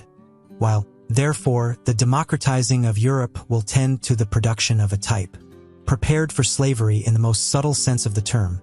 The strong man will necessarily, in individual and exceptional cases, become stronger and richer than he has perhaps ever been before, owing to the unprejudicedness of his schooling, owing to the immense variety of practice, art, and disguise. I meant to say that the democratizing of Europe is at the same time an involuntary arrangement for the rearing of tyrants, taking the word in all its meanings, even in its most spiritual sense. 243. I hear with pleasure that our sun is moving rapidly towards the constellation Hercules, and I hope that the men on this earth will do like the sun, and we foremost, we good Europeans. 244. There was a time when it was customary to call Germans deep by way of distinction, but now that the most successful type of new Germanism is covetous of quite other honors, and perhaps misses smartness in all that has depth, it is almost opportune and patriotic to doubt whether we did not formerly deceive ourselves with that commendation. In short, whether German depth is not at bottom something different and worse, and something from which, thank God, we are on the point of successfully ridding ourselves. Let us try, then, to relearn with regard to German depth. The only thing necessary for the purpose is a little vivisection of the German soul. The German soul is above all manifold, varied in its source, aggregated and superimposed, rather than actually built. This is owing to its origin. A German who would embolden himself to assert, "Two souls, alas, dwell in my breast," would make a bad guess at the truth, or, more correctly, he would come far short of the truth about the number of souls.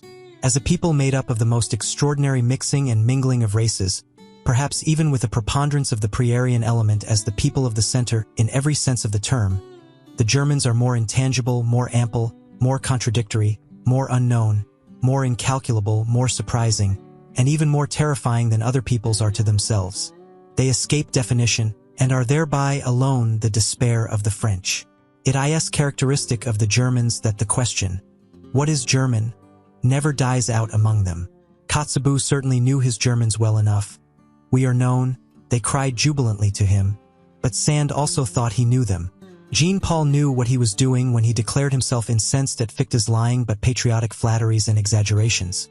But it is probable that Goethe thought differently about Germans from Jean-Paul, even though he acknowledged him to be right with regard to Fichte. It is a question what Goethe really thought about the Germans. But about many things around him he never spoke explicitly, and all his life he knew how to keep an astute silence. Probably he had good reason for it. It is certain that it was not the wars of independence that made him look up more joyfully, any more than it was the French Revolution, the event on account of which he reconstructed his Faust, and indeed the whole problem of man, was the appearance of Napoleon. There are words of Goethe in which he condemns with impatient severity, as from a foreign land, that which Germans take a pride in. He once defined the famous German turn of mind as indulgence towards its own and others' weaknesses. Was he wrong? It is characteristic of Germans that one is seldom entirely wrong about them. The German soul has passages and galleries in it. There are caves, hiding places, and dungeons therein. Its disorder has much of the charm of the mysterious. The German is well acquainted with the bypaths to chaos. And as everything loves its symbol, so the German loves the clouds and all that is obscure, evolving, crepuscular, damp, and shrouded. It seems to him that everything uncertain, undeveloped, self-displacing, and growing is deep. The German himself does not exist. He is becoming. He is developing himself. Development is therefore the essentially German discovery and hit in the great domain of philosophical formulas. A ruling idea, which, together with German beer and German music, is laboring to Germanize all Europe. Foreigners are astonished and attracted by the riddles which the conflicting nature at the basis of the German soul propounds to them. Riddles which Hegel systematized and Richard Wagner has in the end set to music. Good-natured and spiteful. Such a juxtaposition, preposterous in the case of every other people, is unfortunately only too often justified in Germany. One has only to live for a while among Swabians to know this. The clumsiness of the German scholar and his social distastefulness agree alarmingly well with his physical rope dancing and nimble boldness, of which all the gods have learnt to be afraid. If anyone wishes to see the German soul demonstrated ad oculos, let him only look at German taste, at German arts and manners. What boorish indifference to taste! How the noblest and the commonest stand there in juxtaposition! How disorderly and how rich is the whole constitution of this soul! The German drags at his soul, he drags at everything he experiences. He digests his events badly. He never gets done with them, and German depth is often only a difficult, hesitating digestion, and just as all chronic invalids, all dyspeptics like what is convenient, so the German loves frankness and honesty. It is so convenient to be frank and honest. This confidingness, this complaisance, this showing the cards of German honesty, is probably the most dangerous and most successful disguise which the German is up to nowadays. It is his proper Mephistophelian art. With this he can still achieve much. The German lets himself go, and thereby gazes with faithful, blue, empty German eyes, and other countries immediately confound him with his dressing gown. I meant to say that, let German depth be what it will. Among ourselves alone we perhaps take the liberty to laugh at it. We shall do well to continue henceforth to honor its appearance and good name, and not barter away too cheaply our old reputation as a people of depth for Prussian smartness and Berlin wit and sand. It is wise for a people to pose, and let itself be regarded, as profound, clumsy, good-natured, honest, and foolish. It might even be profound to do so. Finally, we should do honor to our name. We are not called the evoke, deceptive people, for nothing. 245. The good old time is past. It sang itself out in Mozart. How happy are we that his Rococo still speaks to us, that his good company, his tender enthusiasm, his childish delight in the Chinese and its flourishes, his courtesy of heart, his longing for the elegant, the amorous, the tripping, the tearful, and his belief in the South can still appeal to something left in us. Sometime or other it will be over with it. But who can doubt that it will be over still sooner with the intelligence and taste for Beethoven? For he was only the last echo of a break and transition in style, and not, like Mozart, the last echo of a great European taste which had existed for centuries. Beethoven is the intermediate event between an old mellow soul that is constantly breaking down and a future over-young soul that is always coming. There is spread over his music the twilight of eternal loss and eternal extravagant hope, the same light in which Europe was bathed when it dreamed with Rousseau, when it danced round the tree of liberty of the Revolution, and finally almost fell down in adoration before Napoleon. But how rapidly does this very sentiment now pale, how difficult nowadays is even the apprehension of this sentiment, how strangely does the language of Rousseau, Schiller, Shelley, and Byron sound to our ear, in whom collectively the same fate of Europe was able to speak, which knew how to sing in Beethoven. Whatever German music came afterwards belongs to Romanticism, that is to say, to a movement which, historically considered, was still shorter, more fleeting, and more superficial than that great interlude, the transition of Europe from Rousseau to Napoleon, and to the rise of democracy. Weber. But what do we care nowadays for Freischütz and Oberon, or Marskner's, Hans Heiling, and Vampire, or even Wagner's Tannhauser? That is extinct, although not yet forgotten music. This whole music of Romanticism, besides, was not noble enough, was not musical enough, to maintain its position anywhere but in the theater and before the masses. From the beginning it was second-rate music, which was little thought of by genuine musicians. It was different with Felix Mendelssohn, that halcyon master, who, on account of his lighter, purer, happier soul, quickly acquired admiration, and was equally quickly forgotten, as the beautiful episode of German music. But with regard to Robert Schumann, who took things seriously and has been taken seriously from the first, he was the last that founded a school. Do we not now regard it as a satisfaction, a relief, a deliverance that this very romanticism of Schumann's has been surmounted? Schumann, fleeing into the Saxon Switzerland of his soul, with a half-Werther-like, half-Jean-Paul-like nature, assuredly not like Beethoven, assuredly not like Byron. His Manfred music is a mistake and a misunderstanding to the extent of injustice. Schumann, with his taste, which was fundamentally a petty taste, that is to say, a dangerous propensity, doubly dangerous among Germans, for quiet lyricism and intoxication of the feelings, going constantly apart, timidly withdrawing and retiring, a noble weakling who reveled in nothing but anonymous joy and sorrow, from the beginning a sort of girl and Nolly me Tannherr.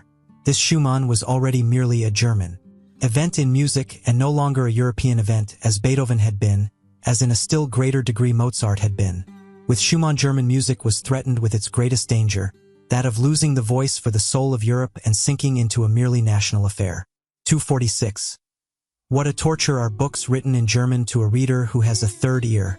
How indignantly he stands beside the slowly turning swamp of sounds without tune and rhythms without dance, which Germans call a book, and even the German who reads books. How lazily, how reluctantly, how badly he reads. How many Germans know, and consider it obligatory to know, that there is art in every good sentence, art which must be divined, if the sentence is to be understood. If there is a misunderstanding about its tempo, for instance, the sentence itself is misunderstood. That one must not be doubtful about the rhythm-determining syllables, that one should feel the breaking of the too rigid symmetry as intentional and as a charm, that one should lend a fine and patient ear to every staccato and every rubato, that one should divine the sense in the sequence of the vowels and diphthongs, and how delicately and richly they can be tinted and retinted in the order of their arrangement. Who among book-reading Germans is complaisant enough to recognize such duties and requirements and to listen to so much art and intention in language? After all, one just has no ear for it, and so the most marked contrasts of style are not heard, and the most delicate artistry is as it were squandered on the deaf. These were my thoughts when I noticed how clumsily and unintuitively two masters in the art of prose writing have been confounded. One, whose words drop down hesitatingly and coldly, as from the roof of a damp cave. He counts on their dull sound and echo, and another who manipulates his language like a flexible sword, and from his arm down into his toes feels the dangerous bliss of the quivering, over-sharp blade, which wishes to bite, hiss, and cut. 247. How little the German style has to do with harmony and with the ear is shown by the fact that precisely our good musicians themselves write badly. The German does not read aloud, he does not read for the ear, but only with his eyes. He has put his ears away in the drawer for the time. In antiquity, when a man read, which was seldom enough, he read something to himself and in a loud voice. They were surprised when anyone read silently, and sought secretly the reason of it. In a loud voice. That is to say, with all the swellings, inflections, and variations of key and changes of tempo, in which the ancient public world took delight. The laws of the written style were then the same as those of the spoken style, and these laws depended partly on the surprising development and refined requirements of the ear and larynx, partly on the strength, endurance, and power of the ancient lungs. In the ancient sense, a period is above all a physiological whole, inasmuch as it is comprised in one breath. Such periods as occur in Demosthenes and Cicero, swelling twice and sinking twice, and all in one breath, were pleasures to the men of antiquity, who knew by their own schooling how to appreciate the virtue therein, the rareness and the difficulty in the deliverance of such a period. We have really no right to the big period, we modern men, who are short of breath in every sense.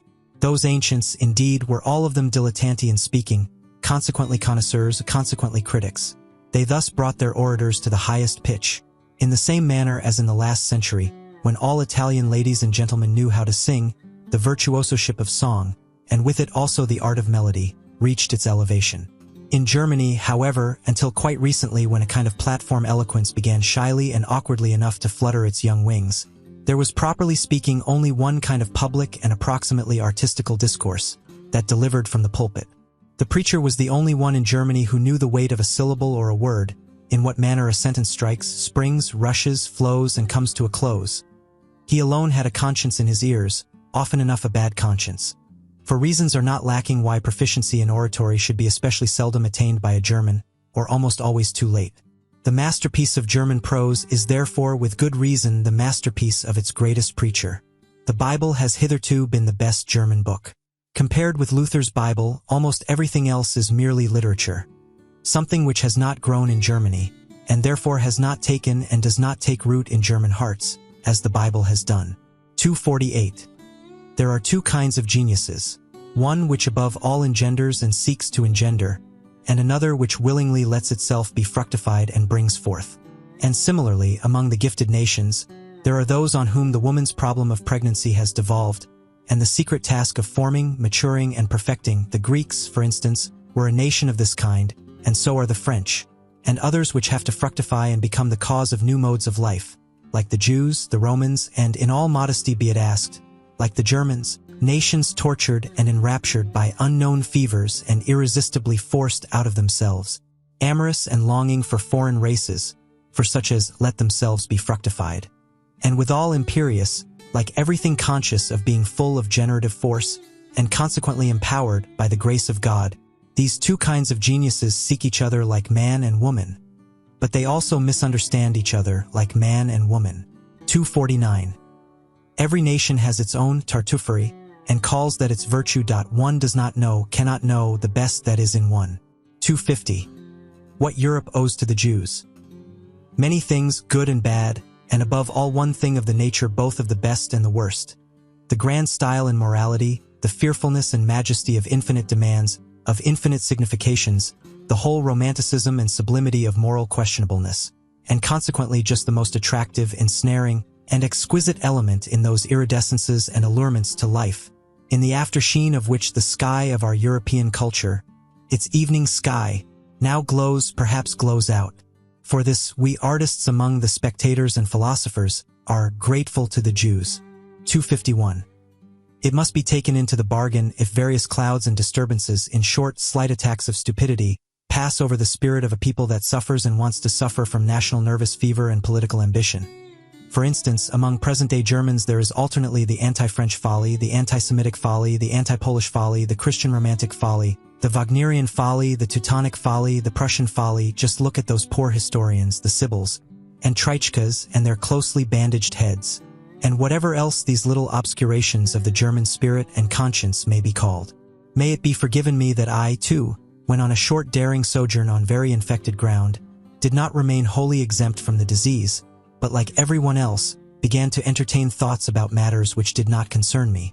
The first symptom of political infection. About the Jews, for instance, listen to the following. I have never yet met a German who was favorably inclined to the Jews, and however decided the repudiation of actual anti-Semitism may be on the part of all prudent and political men, this prudence and policy is not perhaps directed against the nature of the sentiment itself, but only against its dangerous excess, and especially against the distasteful and infamous expression of this excess of sentiment. On this point we must not deceive ourselves, that Germany has amply sufficient Jews, that the German stomach, the German blood, has difficulty and will long have difficulty in disposing only of this quantity of Jew, as the Italian, the Frenchman, and the Englishman have done by means of a stronger digestion. That is the unmistakable declaration and language of a general instinct, to which one must listen and according to which one must act. Let no more Jews come in, and shut the doors, especially towards the east, also towards Austria. Thus commands the instinct of a people whose nature is still feeble and uncertain, so that it could be easily wiped out, easily extinguished by a stronger race. The Jews, however, are beyond all doubt the strongest, toughest, and purest race at present living in Europe. They know how to succeed even under the worst conditions, in fact better than under favorable ones, by means of virtues of some sort, which one would like nowadays to label as vices, owing above all to a resolute faith which does not need to be ashamed before modern ideas.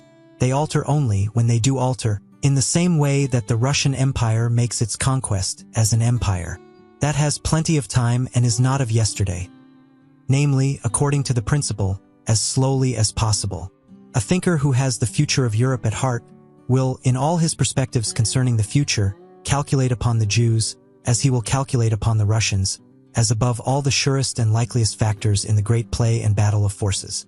That which is at present called a nation in Europe, and is really rather a residential facta than nata, indeed, sometimes confusingly similar to a residential ficta et picta, is in every case something evolving, young, easily displaced, and not yet a race, much less such a race air perennis. As the Jews are such nations, should most carefully avoid all hot-headed rivalry and hostility. It is certain that the Jews, if they desired or if they were driven to it, as the anti-Semites seem to wish, could now have the ascendancy, nay, literally the supremacy over Europe. That they are not working and planning for that end is equally certain. Meanwhile, they rather wish and desire, even somewhat importunely, to be absorbed and absorbed by Europe.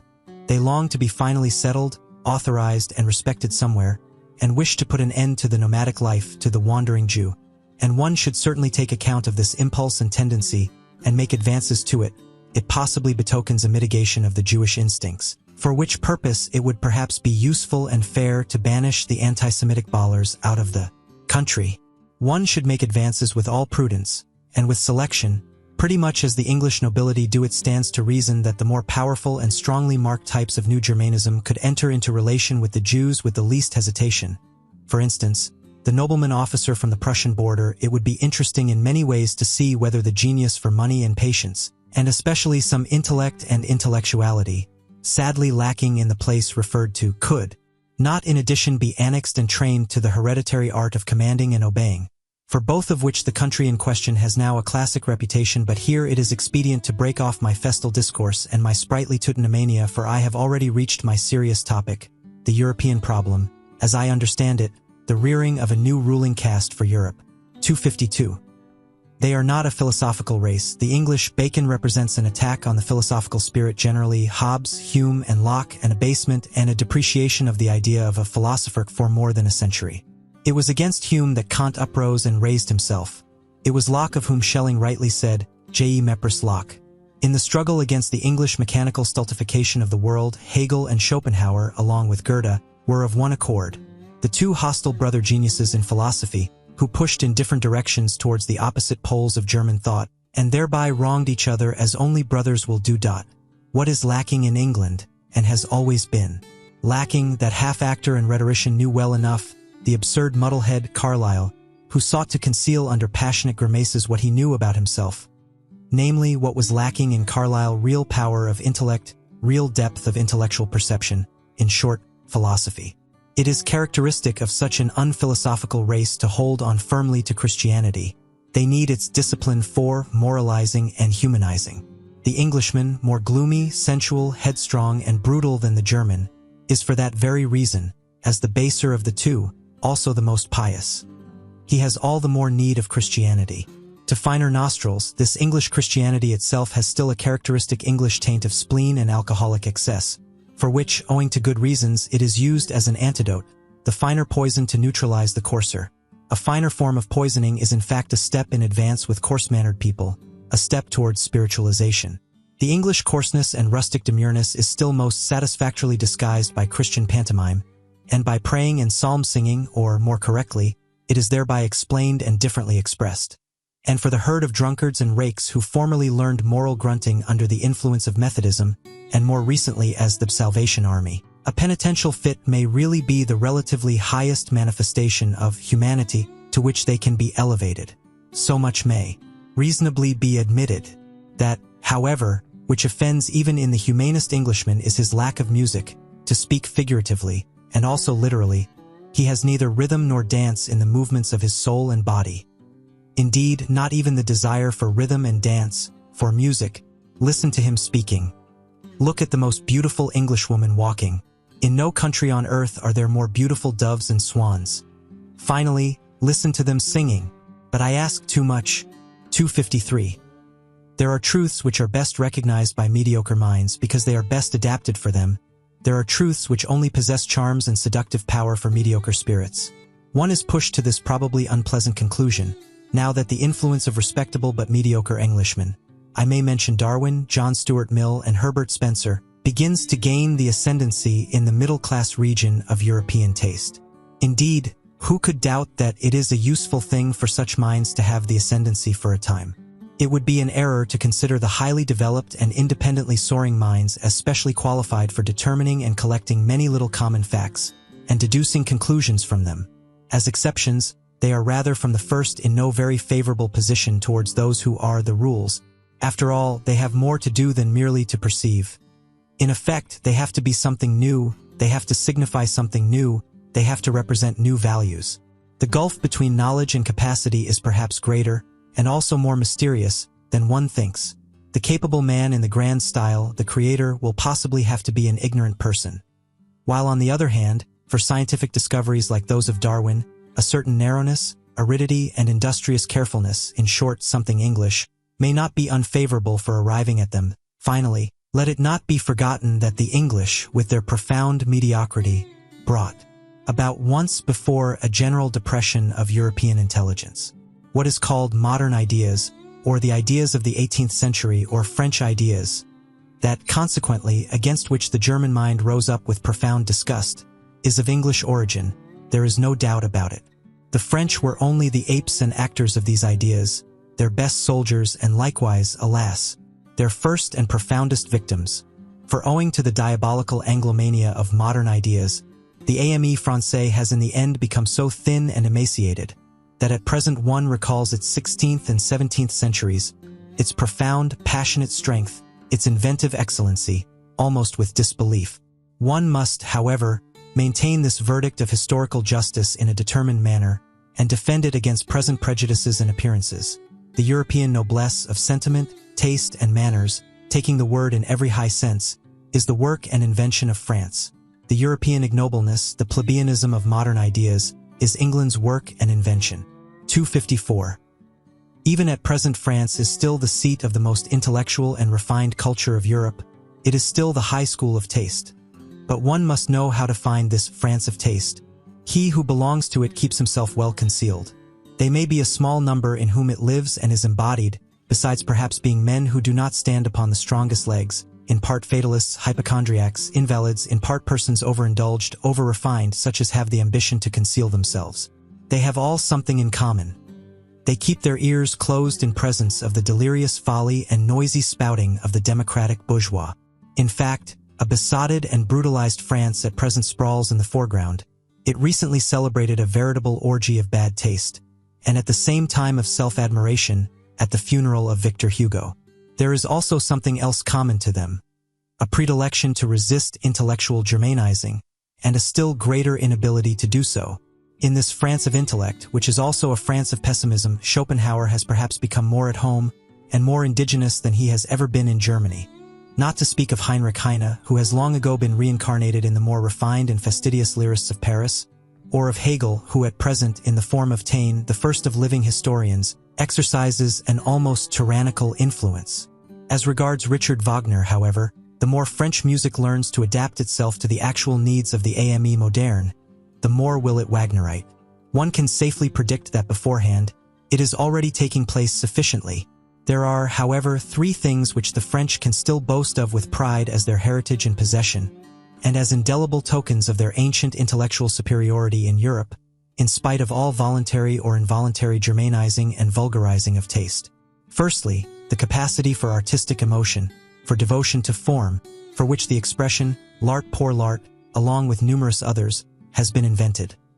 Such capacity has not been lacking in France for 3 centuries, and owing to its reverence for this small number, it has again and again made a sort of chamber music of literature possible, which is sought for in vain elsewhere in Europe. The second thing whereby the French can lay claim to a superiority over Europe is their ancient, many-sided moralistic culture, owing to which one finds on an average, even in the petty romanciers of the newspapers and chance boulevardiers de Paris, a psychological sensitiveness and curiosity, of which, for example, one has no conception, to say nothing of the thing itself.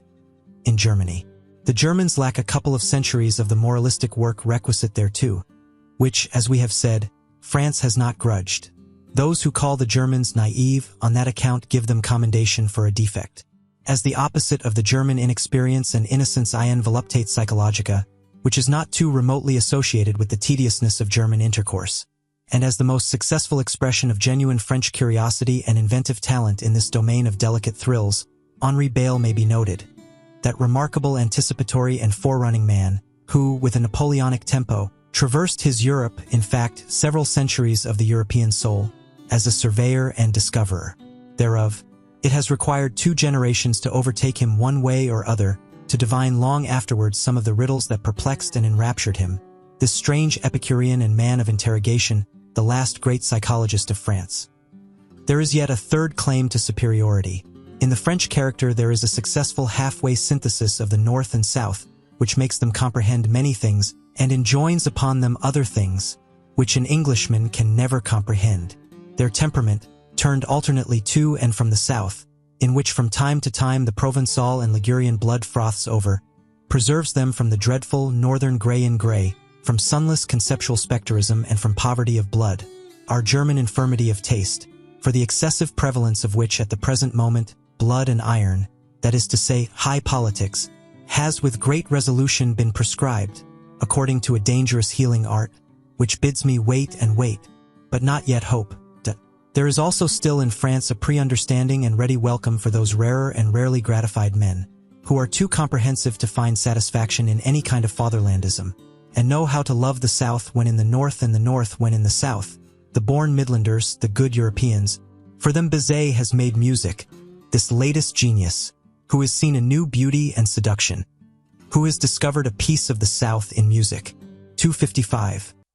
I hold that many precautions should be taken against German music.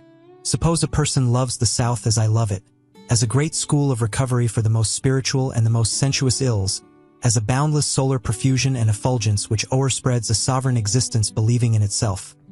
Well, such a person will learn to be somewhat on his guard against German music, because in injuring his taste anew, it will also injure his health anew. Such a southerner not by origin but by belief, if he should dream of the future of music, must also dream of it being freed from the influence of the North, and must have in his ears the prelude to a deeper, mightier, and perhaps more perverse and mysterious music, a super-German music, which does not fade, pale, and die away, as all German music does, at the sight of the blue, wanton sea and the Mediterranean clearness of sky, a super-European music, which holds its own even in presence of the brown sunsets of the desert, whose soul is akin to the palm tree, and can be at home and can roam with big, beautiful, lonely beasts of prey. I could imagine a music of which the rarest charm would be that it knew nothing more of good and evil, only that here and there perhaps some sailor's homesickness, some golden shadows and tender weaknesses might sweep lightly over it. An art which, from the far distance, would see the colors of a sinking and almost incomprehensible moral world fleeing towards it, and would be hospitable enough and profound enough to receive such belated fugitives. 256. Owing to the morbid estrangement which the nationality craze has induced and still induces among the nations of Europe, owing also to the short-sighted and hasty-handed politicians, who with the help of this craze, are at present in power, and do not suspect to what extent the disintegrating policy they pursue must necessarily be only an interlude policy. Owing to all this and much else that is altogether unmentionable at present, the most unmistakable signs that Europe wishes to be one are now overlooked or arbitrarily and falsely misinterpreted. With all the more profound and large-minded men of this century, the real general tendency of the mysterious labor of their souls was to prepare the way for that new synthesis and tentatively to anticipate the European of the future. Only in their simulations or in their weaker moments, in old age perhaps, did they belong to the fatherlands. They only wrested from themselves when they became patriots. I think of such men as Napoleon, Goethe, Beethoven, Stendhal, Heinrich Heine, Schopenhauer. It must not be taken amiss if I also count Richard Wagner among them, about whom one must not let oneself be deceived by his own misunderstandings. Geniuses like him have seldom the right to understand themselves, still less, of course, by the unseemly noise with which he is now resisted and opposed in France. The fact remains, nevertheless, that Richard Wagner and the later French Romanticism of the 40s are most closely and intimately related to one another. They are akin, fundamentally akin, in all the heights and depths of their requirements. It is Europe, the one Europe, whose soul presses urgently and longingly outwards and upwards, in their multifarious and boisterous art. Whither? Into a new light? Towards a new sun? But who would attempt to express accurately what all these masters of new modes of speech could not express distinctly? It is certain that the same storm and stress tormented them, that they sought in the same manner, these last great seekers, all of them steeped in literature to their eyes and ears, the first artists of universal literary culture, for the most part even themselves writers, poets, intermediaries and blenders of the arts and the senses. Wagner, as musician, is reckoned among painters, as poet among musicians, as artist generally among actors. All of them fanatics for expression at any cost. I specially mention Delacroix, the nearest related to Wagner. All of them great discoverers in the realm of the sublime, also of the loathsome and dreadful, still greater discoverers in effect, in display, in the art of the show shop. All of them talented far beyond their genius, out-and-out virtuosi, with mysterious accesses to all that seduces, allures, constrains, and upsets. Born enemies of logic and of the straight line, hankering after the strange, the exotic, the monstrous, the crooked, and the self-contradictory. As men, Tantaluses of the will, plebeian parvenus, who knew themselves to be incapable of a noble tempo or of a lento in life and action. Think of Balzac, for instance. Unrestrained workers almost destroying themselves by work. Antinomians and rebels in manners, ambitious and insatiable, without equilibrium and enjoyment. All of them finally shattering and sinking down at the Christian cross, and with right and reason, for who of them would have been sufficiently profound and sufficiently original for an anti-Christian philosophy?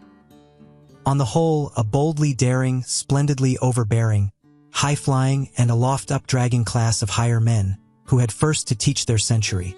And it is the century of the masses, the conception higher man.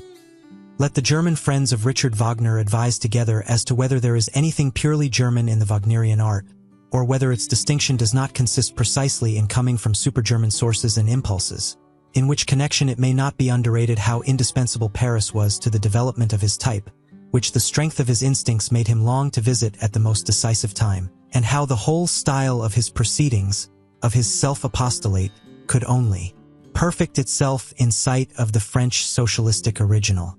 On a more subtle comparison it will perhaps be found, to the honor of Richard Wagner's German nature, that he has acted in everything with more strength, daring, severity, and elevation than a 19th-century Frenchman could have done, owing to the circumstance that we Germans are as yet nearer to barbarism than the French. Perhaps even the most remarkable creation of Richard Wagner is not only at present, but forever inaccessible, incomprehensible, and inimitable to the whole latter-day Latin race. the figure of Siegfried, that very free man, who is probably far too free, too hard, too cheerful, too healthy, too anti-Catholic for the taste of old and mellow civilized nations. He may even have been a sin against romanticism, this anti-Latin Siegfried. Well, Wagner atoned amply for this sin in his old sad days, when, anticipating a taste which has meanwhile passed into politics, he began, with the religious vehemence peculiar to him, to preach, at least, the way to Rome, if not to walk therein. That these last words may not be misunderstood, I will call to my aid a few powerful rhymes, which will even betray to less delicate ears what I mean. What I mean counter to the last Wagner and his Parsifal music. Is this our mode? From German heart came this vexed ululating? From German body, this self-lacerating? Is ours this priestly hand dilation, this incense-fuming exaltation? Is ours this faltering, falling, shambling, this quite uncertain ding-dong dangling? This sly nun ogling, Ave hour bell ringing, this holy false enraptured heaven o'erspringing? Is this our mode? Think well. Ye still wait for admission, for what ye hear is Rome. Rome's faith by intuition. Chapter 9. What is noble? 257. Every elevation of the type man has hitherto been the work of an aristocratic society, and so it will always be, a society believing in a long scale of gradations of rank and differences of worth among human beings, and requiring slavery in some form or other. Without the pathos of distance, such as grows out of the incarnated difference of classes, out of the constant outlooking and downlooking of the ruling caste on subordinates and instruments, and out of their equally constant practice of obeying and commanding, of keeping down and keeping at a distance, that other more mysterious pathos could never have arisen, the longing for an ever-new widening of distance within the soul itself, the formation of ever higher, rarer, further, more extended, more comprehensive states, in short, just the elevation of the type man, the continued self-surmounting of man, to use a moral formula in a supermoral sense. To be sure, one must not resign oneself to any humanitarian illusions about the history of the origin of an aristocratic society, that is to say, of the preliminary condition for the elevation of the type man. The truth is hard. Let us acknowledge unprejudicedly how every higher civilization hitherto has originated. Men with a still natural nature, barbarians in every terrible sense of the word, men of prey, still in possession of unbroken strength of will and desire for power, threw themselves upon weaker, more moral, more peaceful races, perhaps trading or cattle-rearing communities, or upon old mellow civilizations in which the final vital force was flickering out in brilliant fireworks of wit and depravity. At the commencement, the noble caste was always the barbarian caste. Their superiority did not consist first of all in their physical, but in their psychical power. They were more complete men, which at every point also implies the same as more complete beasts. 258. Corruption, as the indication that anarchy threatens to break out among the instincts, and that the foundation of the emotions called life is convulsed, is something radically different according to the organization in which it manifests itself. When, for instance, an aristocracy like that of France at the beginning of the Revolution flung away its privileges with sublime disgust and sacrificed itself to an excess of its moral sentiments, it was corruption. It was really only the closing act of the corruption which had existed for centuries, by virtue of which that aristocracy had abdicated step by step its lordly prerogatives and lowered itself to a function of royalty, in the end even to its decoration and parade dress. The essential thing, however, in a good and healthy aristocracy is that it should not regard itself as a function either of the kingship or the commonwealth, but as the significance and highest justification thereof, that it should therefore accept with a good conscience the sacrifice of a legion of individuals, who, for its sake, must be suppressed and reduced to imperfect men, to slaves and instruments. Its fundamental belief must be precisely that society is not allowed to exist for its own sake, but only as a foundation and scaffolding, by means of which a select class of beings may be able to elevate themselves to their higher duties, and in general to a higher existence. Like those sun-seeking climbing plants in Java, they are called Sippo Matador, which encircle an oak so long and so often with their arms, until at last, high above it, but supported by it, they can unfold their tops in the open light and exhibit their happiness.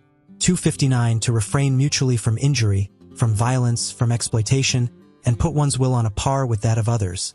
This may result in a certain rough sense in good conduct among individuals when the necessary conditions are given, namely, the actual similarity of the individuals in amount of force and degree of worth, and their correlation within one organization.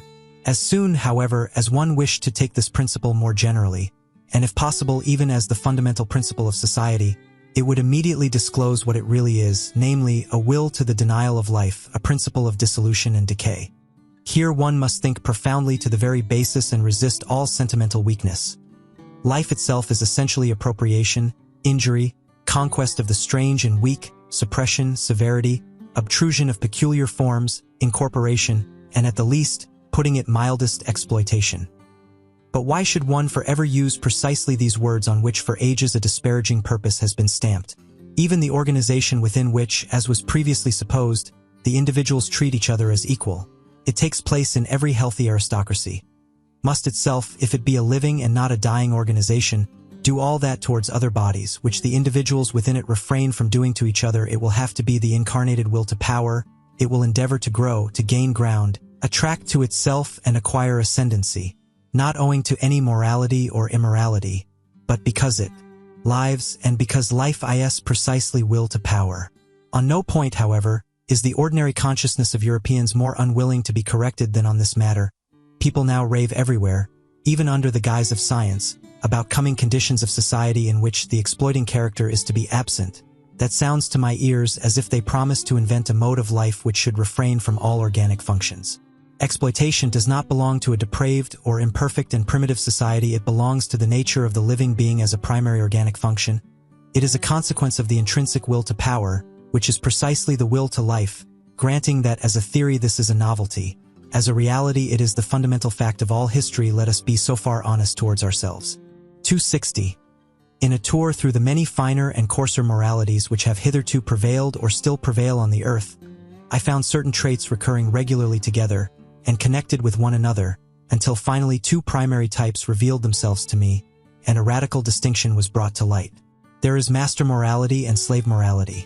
I would at once add, however, that in all higher and mixed civilizations, there are also attempts at the reconciliation of the two moralities, but one finds still oftener the confusion and mutual misunderstanding of them, indeed sometimes their close juxtaposition, even in the same man, within one soul. The distinctions of moral values have either originated in a ruling caste, pleasantly conscious of being different from the ruled, or among the ruled class, the slaves and dependents of all sorts. In the first case, when it is the rulers who determine the conception good, it is the exalted, proud disposition which is regarded as the distinguishing feature, and that which determines the order of rank. The noble type of man separates from himself the beings in whom the opposite of this exalted, proud disposition displays itself. He despises them. Let it at once be noted that in this first kind of morality the antithesis good and bad means practically the same as noble and despicable. The antithesis good and evil is of a different origin. The cowardly, the timid, the insignificant, and those thinking merely of narrow utility are despised. Moreover, also the distrustful, with their constrained glances, the self-abasing, the dog-like kind of men who let themselves be abused, the mendicant flatterers, and above all the liars. It is a fundamental belief of all aristocrats that the common people are untruthful. We truthful ones, the nobility in ancient Greece called themselves. It is obvious that everywhere the designations of moral value were at first applied to men, and were only derivatively and at a later period applied to actions. It is a gross mistake, therefore, when historians of morals start with questions like, why have sympathetic actions been praised? The noble type of man regards himself as a determiner of values. He does not require to be approved of. He passes the judgment. What is injurious to me is injurious in itself. He knows that it is he himself only who confers honor on things. He is a creator of values. He honors whatever he recognizes in himself. Such morality equals self-glorification. In the foreground there is the feeling of plenitude, of power, which seeks to overflow, the happiness of high tension, the consciousness of a wealth which would fain give and bestow. The noble man also helps the unfortunate, but not, or scarcely, out of pity, but rather from an impulse generated by the superabundance of power. The noble man honors in himself the powerful one, him also who has power over himself, who knows how to speak and how to keep silence, who takes pleasure in subjecting himself to severity and hardness, and has reverence for all that is severe and hard. Wotan placed a hard heart in my breast, says an old Scandinavian saga. It is thus rightly expressed from the soul of a proud Viking. Such a type of man is even proud of not being made for sympathy. The hero of the saga therefore adds warningly, "He who has not a hard heart when young will never have one." The noble and brave who think thus are the furthest removed from the morality which sees precisely in sympathy, or in acting for the good of others, or in disinterestment, the characteristic of the moral. Faith in oneself, pride in oneself, a radical enmity and irony towards selflessness, belong as definitely to noble morality, as do a careless scorn and precaution in presence of sympathy and the warm heart.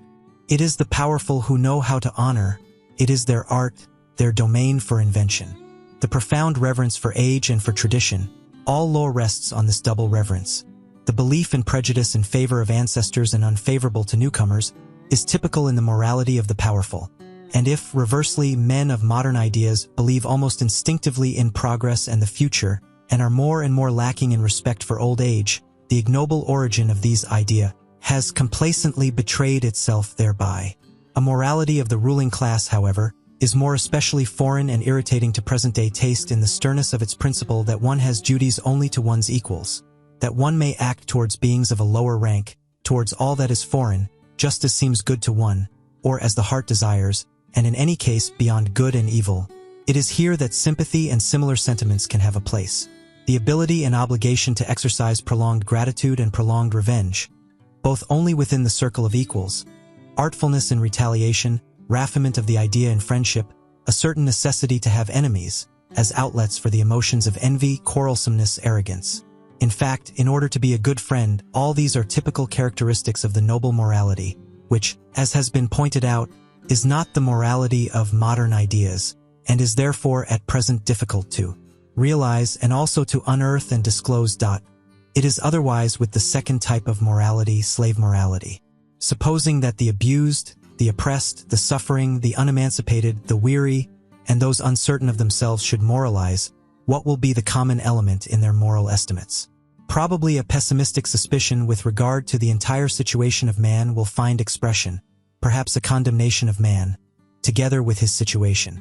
The slave has an unfavorable eye for the virtues of the powerful.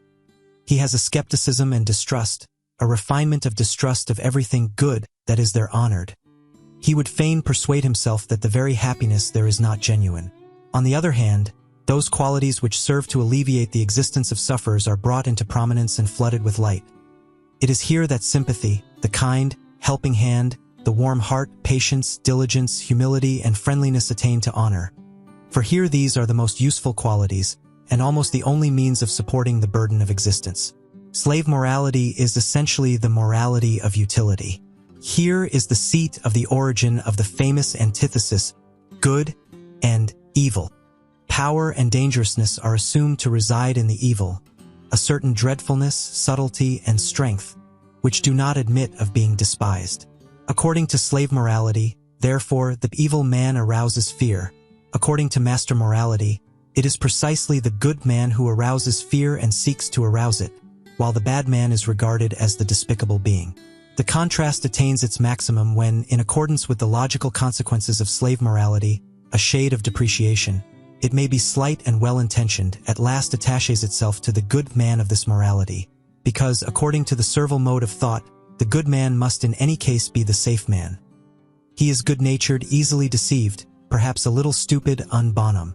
Everywhere that slave morality gains the ascendancy, language shows a tendency to approximate the significations of the words good and stupid. A last fundamental difference, the desire for freedom, the instinct for happiness, and the refinements of the feeling of liberty belong as necessarily to slave morals and morality, as artifice and enthusiasm in reverence and devotion are the regular symptoms of an aristocratic mode of thinking and estimating.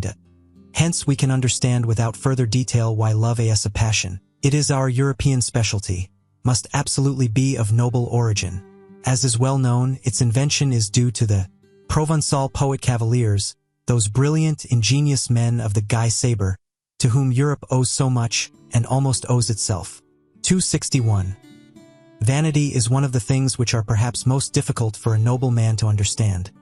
He will be tempted to deny it, where another kind of man thinks he sees it self-evidently. The problem for him is to represent to his mind beings who seek to arouse a good opinion of themselves which they themselves do not possess, and consequently also do not deserve, and who yet believe in this good opinion afterwards. This seems to him on the one hand such bad taste and so self-disrespectful, and on the other hand so grotesquely unreasonable, that he would like to consider vanity an exception, and is doubtful about it in most cases when it is spoken of. He will say, for instance, I may be mistaken about my value, and on the other hand may nevertheless demand that my value should be acknowledged by others precisely as I rate it.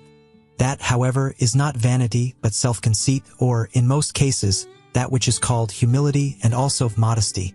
Or he will even say, for many reasons I can delight in the good opinion of others, perhaps because I love and honor them, and rejoice in all their joys, perhaps also because their good opinion endorses and strengthens my belief in my own good opinion, perhaps because the good opinion of others, even in cases where I do not share it, is useful to me or gives promise of usefulness. All this, however, is not vanity. The man of noble character must first bring it home forcibly to his mind, especially with the aid of history, that, from time immemorial, in all social strata in any way dependent, the ordinary man was only that which he passed for. Not being at all accustomed to fixed values, he did not assign even to himself any other value than that which his master assigned to him. It is the peculiar right of masters to create values. It may be looked upon as the result of an extraordinary atavism, that the ordinary man, even at present, is still always waiting for an opinion about himself, and then instinctively submitting himself to it. Yet by no means only to a good opinion, but also to a bad and unjust one. Think, for instance, of the greater part of the self-appreciations and self-depreciations which believing women learn from their confessors, and which in general the believing Christian learns from his church. In fact, conformably to the slow rise of the democratic social order, and its cause, the blending of the blood of masters and slaves, the originally noble and rare impulse of the masters to assign a value to themselves and to think well of themselves will now be more and more encouraged and extended. But it has at all times an older, ampler, and more radically ingrained propensity opposed to it, and in the phenomena, vanity, this older propensity overmasters the younger. The vain person rejoices over every good opinion which he hears about himself, quite apart from the point of view of its usefulness, and equally regardless of its truth or falsehood, just as he suffers from every bad opinion. For he subjects himself to both, he feels himself subjected to both, by that oldest instinct of subjection which breaks forth in him. It is the slave in the vain man's blood, the remains of the slave's craftiness, and how much of the slave is still left in woman, for instance, which seeks to seduce to good opinions of itself. It is the slave, too, who immediately afterwards falls prostrate himself before these opinions, as though he had not called them forth. And to repeat it again, vanity is an atavism. 262. A species originates, and a type becomes established and strong in the long struggle with essentially constant unfavorable conditions. On the other hand, it is known by the experience of breeders that species which receive superabundant nourishment, and in general a surplus of protection and care, immediately tend in the most marked way to develop variations, and are fertile in prodigies and monstrosities, also in monstrous vices. Now look at an aristocratic commonwealth, say an ancient Greek polis or Venice, as a voluntary or involuntary contrivance for the purpose of rearing human beings. There are there men beside one another, thrown upon their own resources, who want to make their species prevail, chiefly because they must prevail or else run the terrible danger of being exterminated. The favor, the superabundance, the protection are there lacking under which variations are fostered. The species needs itself as species, as something which, precisely by virtue of its hardness, its uniformity and simplicity of structure, can in general prevail and make itself permanent in constant struggle with its neighbors, or with rebellious or rebellion-threatening vassals. The most varied experience teaches it what are the qualities to which it principally owes the fact that it still exists, in spite of all gods and men, and has hitherto been victorious. These qualities it calls virtues, and these virtues alone it develops to maturity. It does so with severity, indeed it desires severity.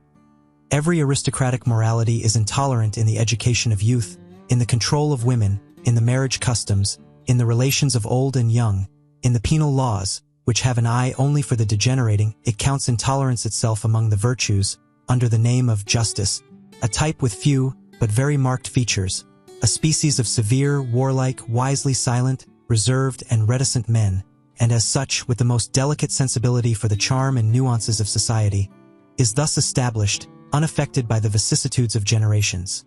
The constant struggle with uniform unfavorable conditions is, as already remarked, the cause of a type becoming stable and hard. Finally, however, a happy state of things results. The enormous tension is relaxed. There are perhaps no more enemies among the neighboring peoples, and the means of life, even of the enjoyment of life, are present in superabundance. With one stroke the bond and constraint of the old discipline severs. It is no longer regarded as necessary, as a condition of existence. If it would continue, it can only do so as a form of luxury, as an archaizing taste. Variations, whether they be deviations into the higher, finer, and rarer, or deteriorations and monstrosities, appear suddenly on the scene in the greatest exuberance and splendor. The individual dares to be individual and detach himself. At this turning point of history there manifest themselves, side by side, and often mixed and entangled together, a magnificent, manifold, virgin forest-like upgrowth and upstriving, a kind of tropical tempo in the rivalry of growth, and an extraordinary decay and self-destruction, owing to the savagely opposing and seemingly exploding egoisms, which strive with one another for sun and light, and can no longer assign any limit, restraint, or forbearance for themselves by means of the hitherto existing morality. It was this morality itself which piled up the strength so enormously, which bent the bow in so threatening a manner. It is now out of date. It is getting out of date. The dangerous and disquieting point has been reached when the greater, more manifold, more comprehensive life is lived beyond the old morality. The individual stands out and is obliged to have recourse to his own law-giving, his own arts and artifices for self-preservation, self-elevation, and self-deliverance. Nothing but new whys, nothing but new hows, no common formulas any longer, misunderstanding and disregard in league with each other, decay, deterioration, and the loftiest desires frightfully entangled, the genius of the race overflowing from all the cornucopias of good and bad, a portentous simultaneousness of spring and autumn, full of new charms and mysteries peculiar to the fresh, still inexhausted, still unwearied corruption. Danger is again present, the mother of morality, great danger. This time shifted into the individual, into the neighbor and friend, into the street, into their own child, into their own heart, into all the most personal and secret recesses of their desires and volitions. What will the moral philosophers who appear at this time have to preach? They discover, these sharp onlookers and loafers, that the end is quickly approaching, that everything around them decays and produces decay, that nothing will endure until the day after tomorrow, except one species of man, the incurably mediocre. The mediocre alone have a prospect of continuing and propagating themselves. They will be the men of the future, the sole survivors. Be like them. Become mediocre is now the only morality which has still a significance, which still obtains a hearing. But it is difficult to preach this morality of mediocrity. It can never avow what it is and what it desires. It has to talk of moderation and dignity and duty and brotherly love. It will have difficulty in concealing its irony. 263. There is an instinct for rank, which more than anything else is already the sign of a high rank. There is a delight in the nuances of reverence which leads one to infer noble origin and habits. The refinement, goodness, and loftiness of a soul are put to a perilous test when something passes by that is of the highest rank, but is not yet protected by the awe of authority from obtrusive touches and incivilities. Something that goes its way like a living touchstone, undistinguished, undiscovered, and tentative, perhaps voluntarily veiled and disguised. He whose task and practice it is to investigate souls will avail himself of many varieties of this very art to determine the ultimate value of a soul, the unalterable, innate order of rank to which it belongs. He will test it by its instinct for reverence. Difference on Jandra Hain. The vulgarity of many a nature spurts up suddenly like dirty water, when any holy vessel, any jewel from closed shrines, any book bearing the marks of great destiny, is brought before it. While on the other hand, there is an involuntary silence, a hesitation of the eye, a cessation of all gestures, by which it is indicated that a soul feels the nearness of what is worthiest of respect. The way in which, on the whole, the reverence for the Bible has hitherto been maintained in Europe is perhaps the best example of discipline and refinement of manners which Europe owes to Christianity. Books of such profoundness and supreme significance require for their protection an external tyranny of authority, in order to acquire the period of thousands of years which is necessary to exhaust and unriddle them.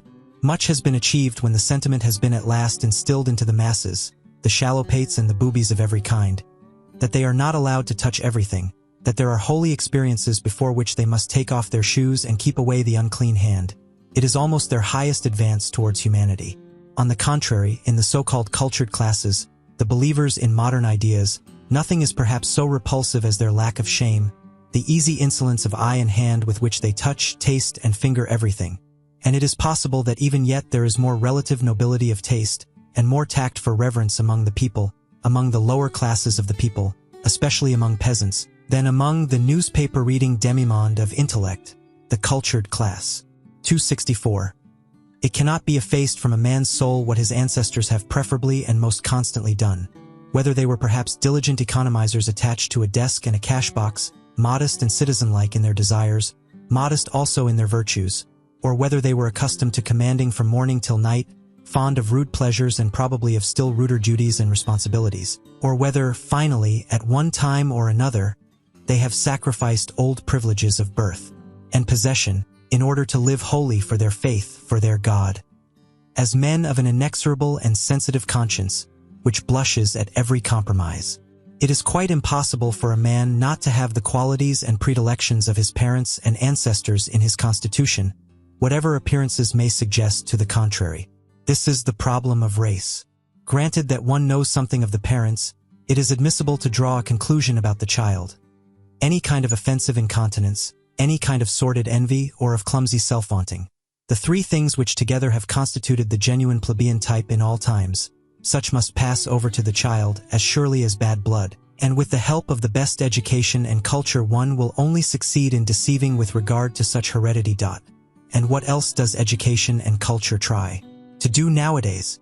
In our very democratic, or rather very plebeian age, education and culture must be essentially the art of deceiving with regard to origin, with regard to the inherited plebeianism in body and soul.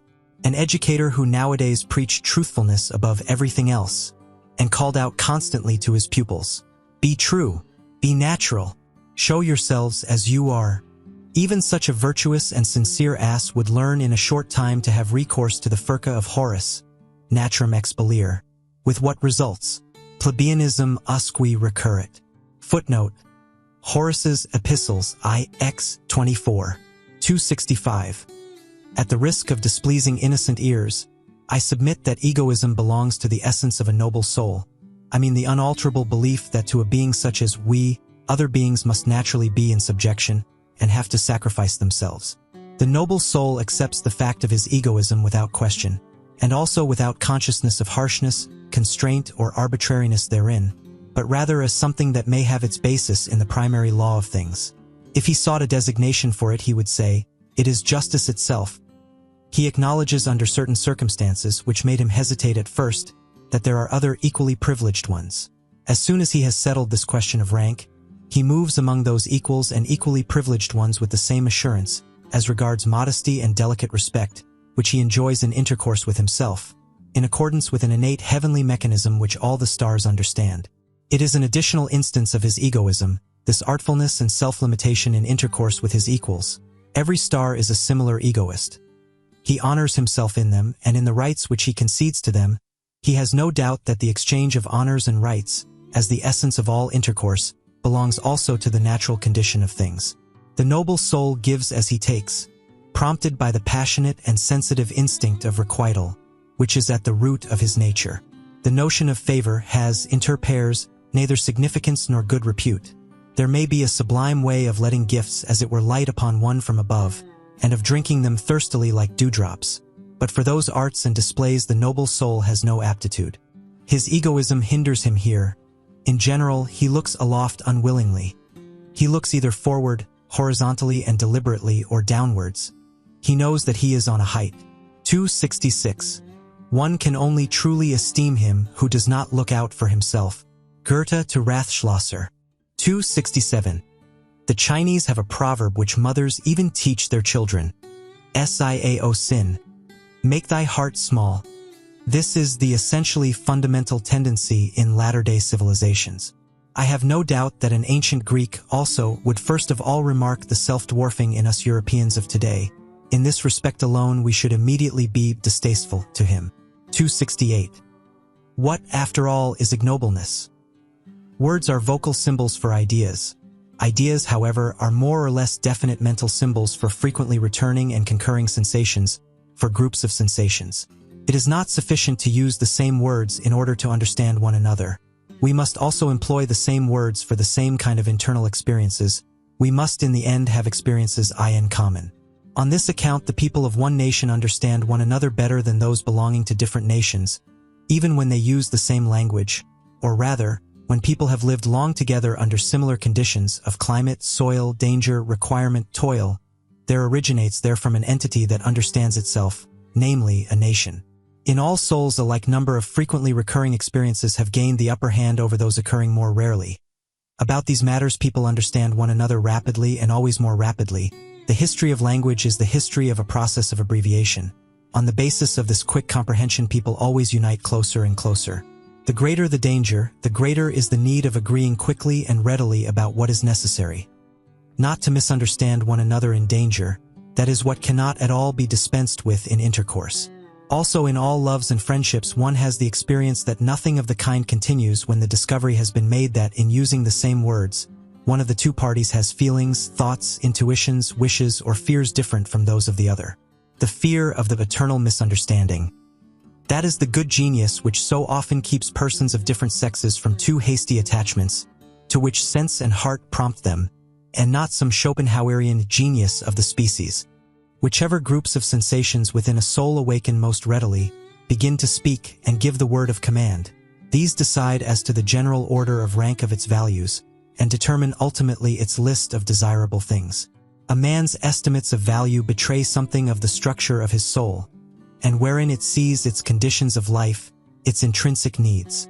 Supposing now that necessity has from all time drawn together only such men as could express similar requirements and similar experiences by similar symbols, it results on the whole that the easy communicability of need, which implies ultimately the undergoing only of average and common experiences, must have been the most potent of all the forces which have hitherto operated upon mankind. The more similar, the more ordinary people have always had and are still having the advantage. The more select, more refined, more unique, and difficultly comprehensible are liable to stand alone. They succumb to accidents in their isolation and seldom propagate themselves. One must appeal to immense opposing forces in order to thwart this natural, all too natural progressus in simile, the evolution of man to the similar, the ordinary, the average, the gregarious, to the ignoble. 269. The more a psychologist, a born and unavoidable psychologist and soul diviner, turns his attention to the more select cases and individuals, the greater is his danger of being suffocated by sympathy. He needs sternness and cheerfulness more than any other man. For the corruption, the ruination of higher men, of the more unusually constituted souls, is in fact the rule. It is dreadful to have such a rule always before one's eyes. The manifold torment of the psychologist who has discovered this ruination, who discovers once, and then discovers almost repeatedly throughout all history, this universal inner desperateness of higher men, this eternal too late, in every sense, may perhaps one day be the cause of his turning with bitterness against his own lot, and of his making an attempt at self-destruction, of his going to ruin himself. One may perceive in almost every psychologist a telltale inclination for delightful intercourse with commonplace and well-ordered men. The fact is thereby disclosed that he always requires healing, that he needs a sort of flight and forgetfulness, away from what his insight and incisiveness, from what his business, has laid upon his conscience. The fear of his memory is peculiar to him. He is easily silenced by the judgment of others. He hears with unmoved countenance how people honor, admire, love, and glorify, where he has perceived, or he even conceals his silence by expressly assenting to some plausible opinion. Perhaps the paradox of his situation becomes so dreadful that, precisely where he has learnt great sympathy, together with great contempt, the multitude, the educated, and the visionaries, have on their part learnt great reverence. Reverence for great men and marvelous animals, for the sake of whom one blesses and honors the fatherland, the earth, the dignity of mankind, and one's own self, to whom one points the young, and in view of whom one educates them, and who knows but in all great instances hitherto just the same happened, that the multitude worshipped a god, and that the god was only a poor sacrificial animal. Success has always been the greatest liar, and the work itself is a success. The great statesman, the conqueror, the discoverer are disguised in their creations until they are unrecognizable. The work of the artist, of the philosopher, only invents him who has created it, is reputed to have created it. The great men, as they are reverenced, are poor little fictions composed afterwards. In the world of historical values, spurious coinage prevails. Those great poets, for example, such as Byron, Musset, Poe, Leopardi, Kleist, Gogol, I do not venture to mention much greater names, but I have them in my mind, as they now appear and were perhaps obliged to be, men of the moment, enthusiastic, sensuous and childish, light-minded and impulsive in their trust and distrust, with souls in which usually some flaw has to be concealed, often taking revenge with their works for an internal defilement, often seeking forgetfulness in their soaring, from a too true memory, often lost in the mud and almost in love with it, until they become like the will-o'-the-wisps around the swamps and pretend to be stars. The people then call them idealists, often struggling with protracted disgust, with an ever-reappearing phantom of disbelief, which makes them cold, and obliges them to languish for gloria and devour faith as it is, out of the hands of intoxicated adulators. What a torment these great artists are, and the so-called higher men in general, to him who has once found them out. It is thus conceivable that it is just from woman, who is clairvoyant in the world of suffering, and also unfortunately eager to help and save to an extent far beyond her powers, that they have learnt so readily those outbreaks of boundless devoted sympathy, which the multitude, above all the reverent multitude, do not understand, and overwhelm with prying and self-gratifying interpretations. This sympathizing invariably deceives itself as to its power. Woman would like to believe that love can do everything. It is the superstition peculiar to her. Alas, he who knows the heart finds out how poor, helpless, pretentious, and blundering even the best and deepest love is. He finds that it rather destroys than saves. It is possible that under the holy fable and travesty of the life of Jesus there is hidden one of the most painful cases of the martyrdom of knowledge about love, the martyrdom of the most innocent and most craving heart, that never had enough of any human love, that demanded inexorably and frantically to be loved and nothing else, with terrible outbursts against those who refused him their love. The story of a poor soul insatiate and insatiable in love, that had to invent hell to send thither those who would not love him, and that at last, enlightened about human love, had to invent a God who is entire love, entire capacity for love, who takes pity on human love because it is so paltry, so ignorant. He who has such sentiments, he who has such knowledge about love, seeks for death. But why should one deal with such painful matters? Provided, of course, that one is not obliged to do so. 270. The intellectual haughtiness and loathing of every man who has suffered deeply. It almost determines the order of rank how deeply men can suffer, the chilling certainty, with which he is thoroughly imbued and colored, that by virtue of his suffering he knows more than the shrewdest and wisest can ever know, that he has been familiar with, and at home in many distant, dreadful worlds of which you know nothing. This silent intellectual haughtiness of the sufferer, this pride of the elect, of knowledge of the initiated, of the almost sacrificed, finds all forms of disguise necessary to protect itself from contact with officious and sympathizing hands, and in general from all that is not its equal in suffering. Profound suffering makes noble. It separates them. One of the most refined forms of disguise is epicurism, along with a certain ostentatious boldness of taste, which takes suffering lightly and puts itself on the defensive against all that is sorrowful and profound. They are gay men who make use of gaiety because they are misunderstood on account of it. They wish to be misunderstood. There are scientific minds who make use of science because it gives a gay appearance, and because scientificness leads to the conclusion that a person is superficial, they wish to mislead to a false conclusion. There are free, insolent minds which would fain conceal and deny that they are broken, proud, incurable hearts, the cynicism of Hamlet, the case of Galliani. And occasionally folly itself is the mask of an unfortunate overassured knowledge, from which it follows that it is the part of a more refined humanity to have reverence for the mask, and not to make use of psychology and curiosity in the wrong place. 271. That which separates two men most profoundly is a different sense and grade of purity. What does it matter about all their honesty and reciprocal usefulness? What does it matter about all their mutual goodwill? The fact still remains. They cannot smell each other. The highest instinct for purity places him who is affected with it in the most extraordinary and dangerous isolation, as a saint, for it is just holiness, the highest spiritualization of the instinct in question. Any kind of cognizance of an indescribable excess in the joy of the bath, any kind of ardor or thirst which perpetually impels the soul out of night into the morning, and out of gloom, out of affliction into clearness, brightness, depth, and refinement. Just as much as such a tendency distinguishes, it is a noble tendency. It also separates. The pity of the saint is pity for the filth of the human, all too human. And there are grades and heights where pity itself is regarded by him as impurity, as filth. 272 Signs of nobility. Never to think of lowering our duties to the rank of duties for everybody. To be unwilling to renounce or to share our responsibilities. To count our prerogatives and the exercise of them among our duties. 273. A man who strives after great things looks upon every one whom he encounters on his way either as a means of advance, or a delay and hindrance, or as a temporary resting place. His peculiar lofty bounty to his fellow men is only possible when he attains his elevation and dominates. Impatience and the consciousness of being always condemned to comedy up to that time, for even strife is a comedy, and conceals the end as every means does, spoil all intercourse for him. This kind of man is acquainted with solitude, and what is most poisonous in it. 274. The problem of those who wait that happy chances are necessary and many incalculable elements, in order that a higher man in whom the solution of a problem is dormant, may yet take action or break forth, as one might say, at the right moment. On an average it does not happen, and in all corners of the earth there are waiting ones sitting who hardly know to what extent they are waiting, and still less that they wait in vain. Occasionally, too, the waking call comes too late, the chance which gives permission to take action, when their best youth and strength for action have been used up in sitting still. And how many a one, just as he sprang up, has found with horror that his limbs are benumbed and his spirits are now too heavy. It is too late, he has said to himself, and has become self-distrustful and henceforth forever useless.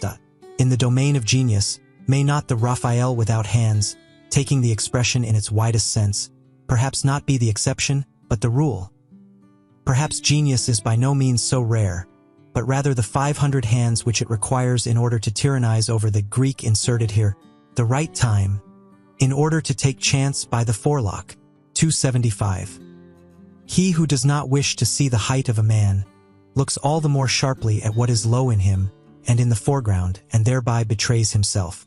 276. In all kinds of injury and loss the lower and coarser soul is better off than the nobler soul. The dangers of the latter must be greater, the probability that it will come to grief and perish is in fact immense, considering the multiplicity of the conditions of its existence. In a lizard a finger grows again which has been lost. Not so in man. 277. It is too bad. Always the old story. When a man has finished building his house, he finds that he has learnt unawares something which he ought absolutely to have known before he began to build. The eternal, fatal, too late. The melancholia of everything completed. 278. Wanderer, who art thou?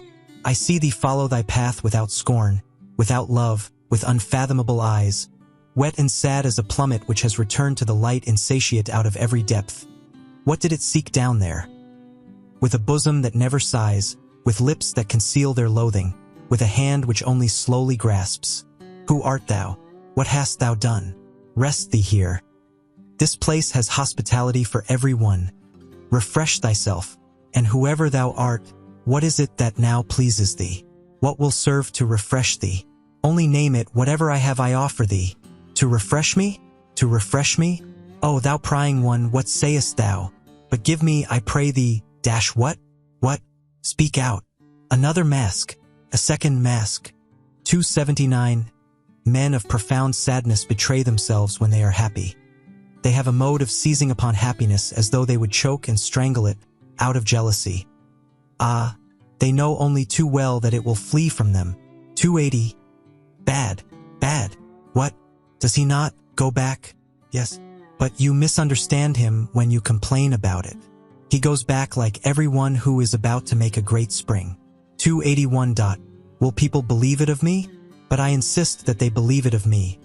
I have always thought very unsatisfactorily of myself and about myself, only in very rare cases, only compulsorily, always without delight in the subject, ready to digress from myself, and always without faith in the result, owing to an unconquerable distrust of the possibility of self-knowledge, which has led me so far as to feel a contradictio in ejecto even in the idea of direct knowledge, which theorists allow themselves.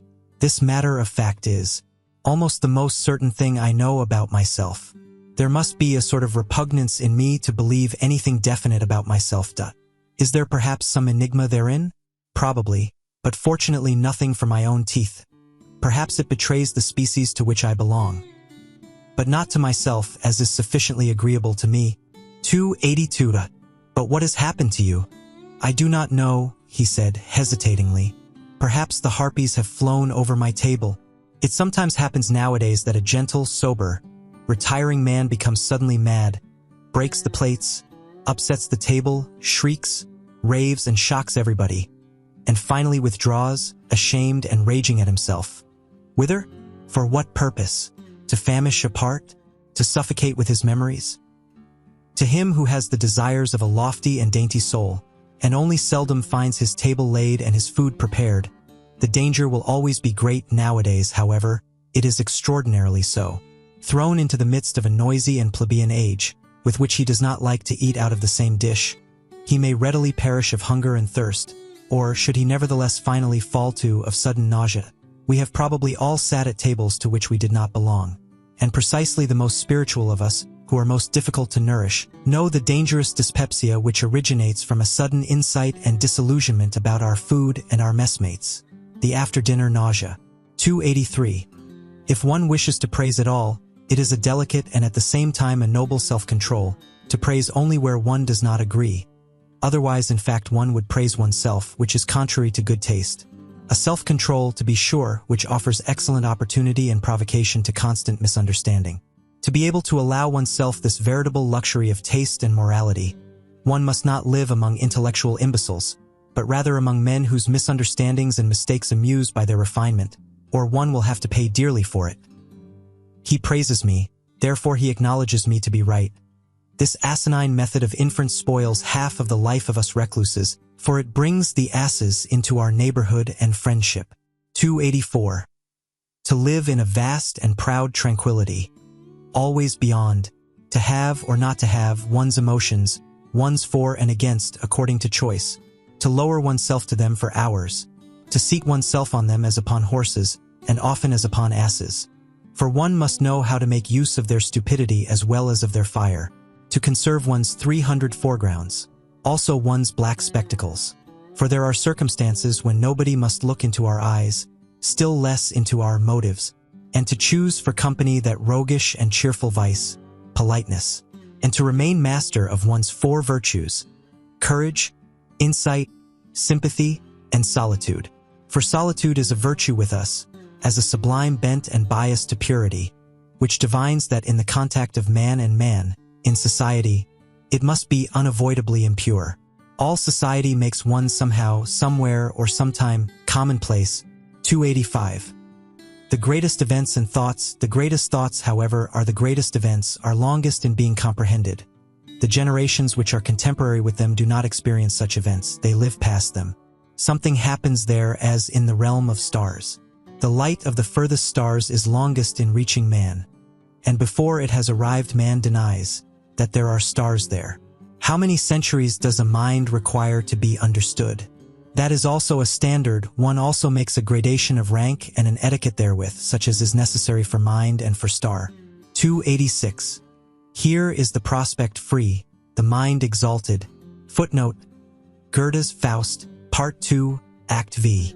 The words of Dr. Marianus.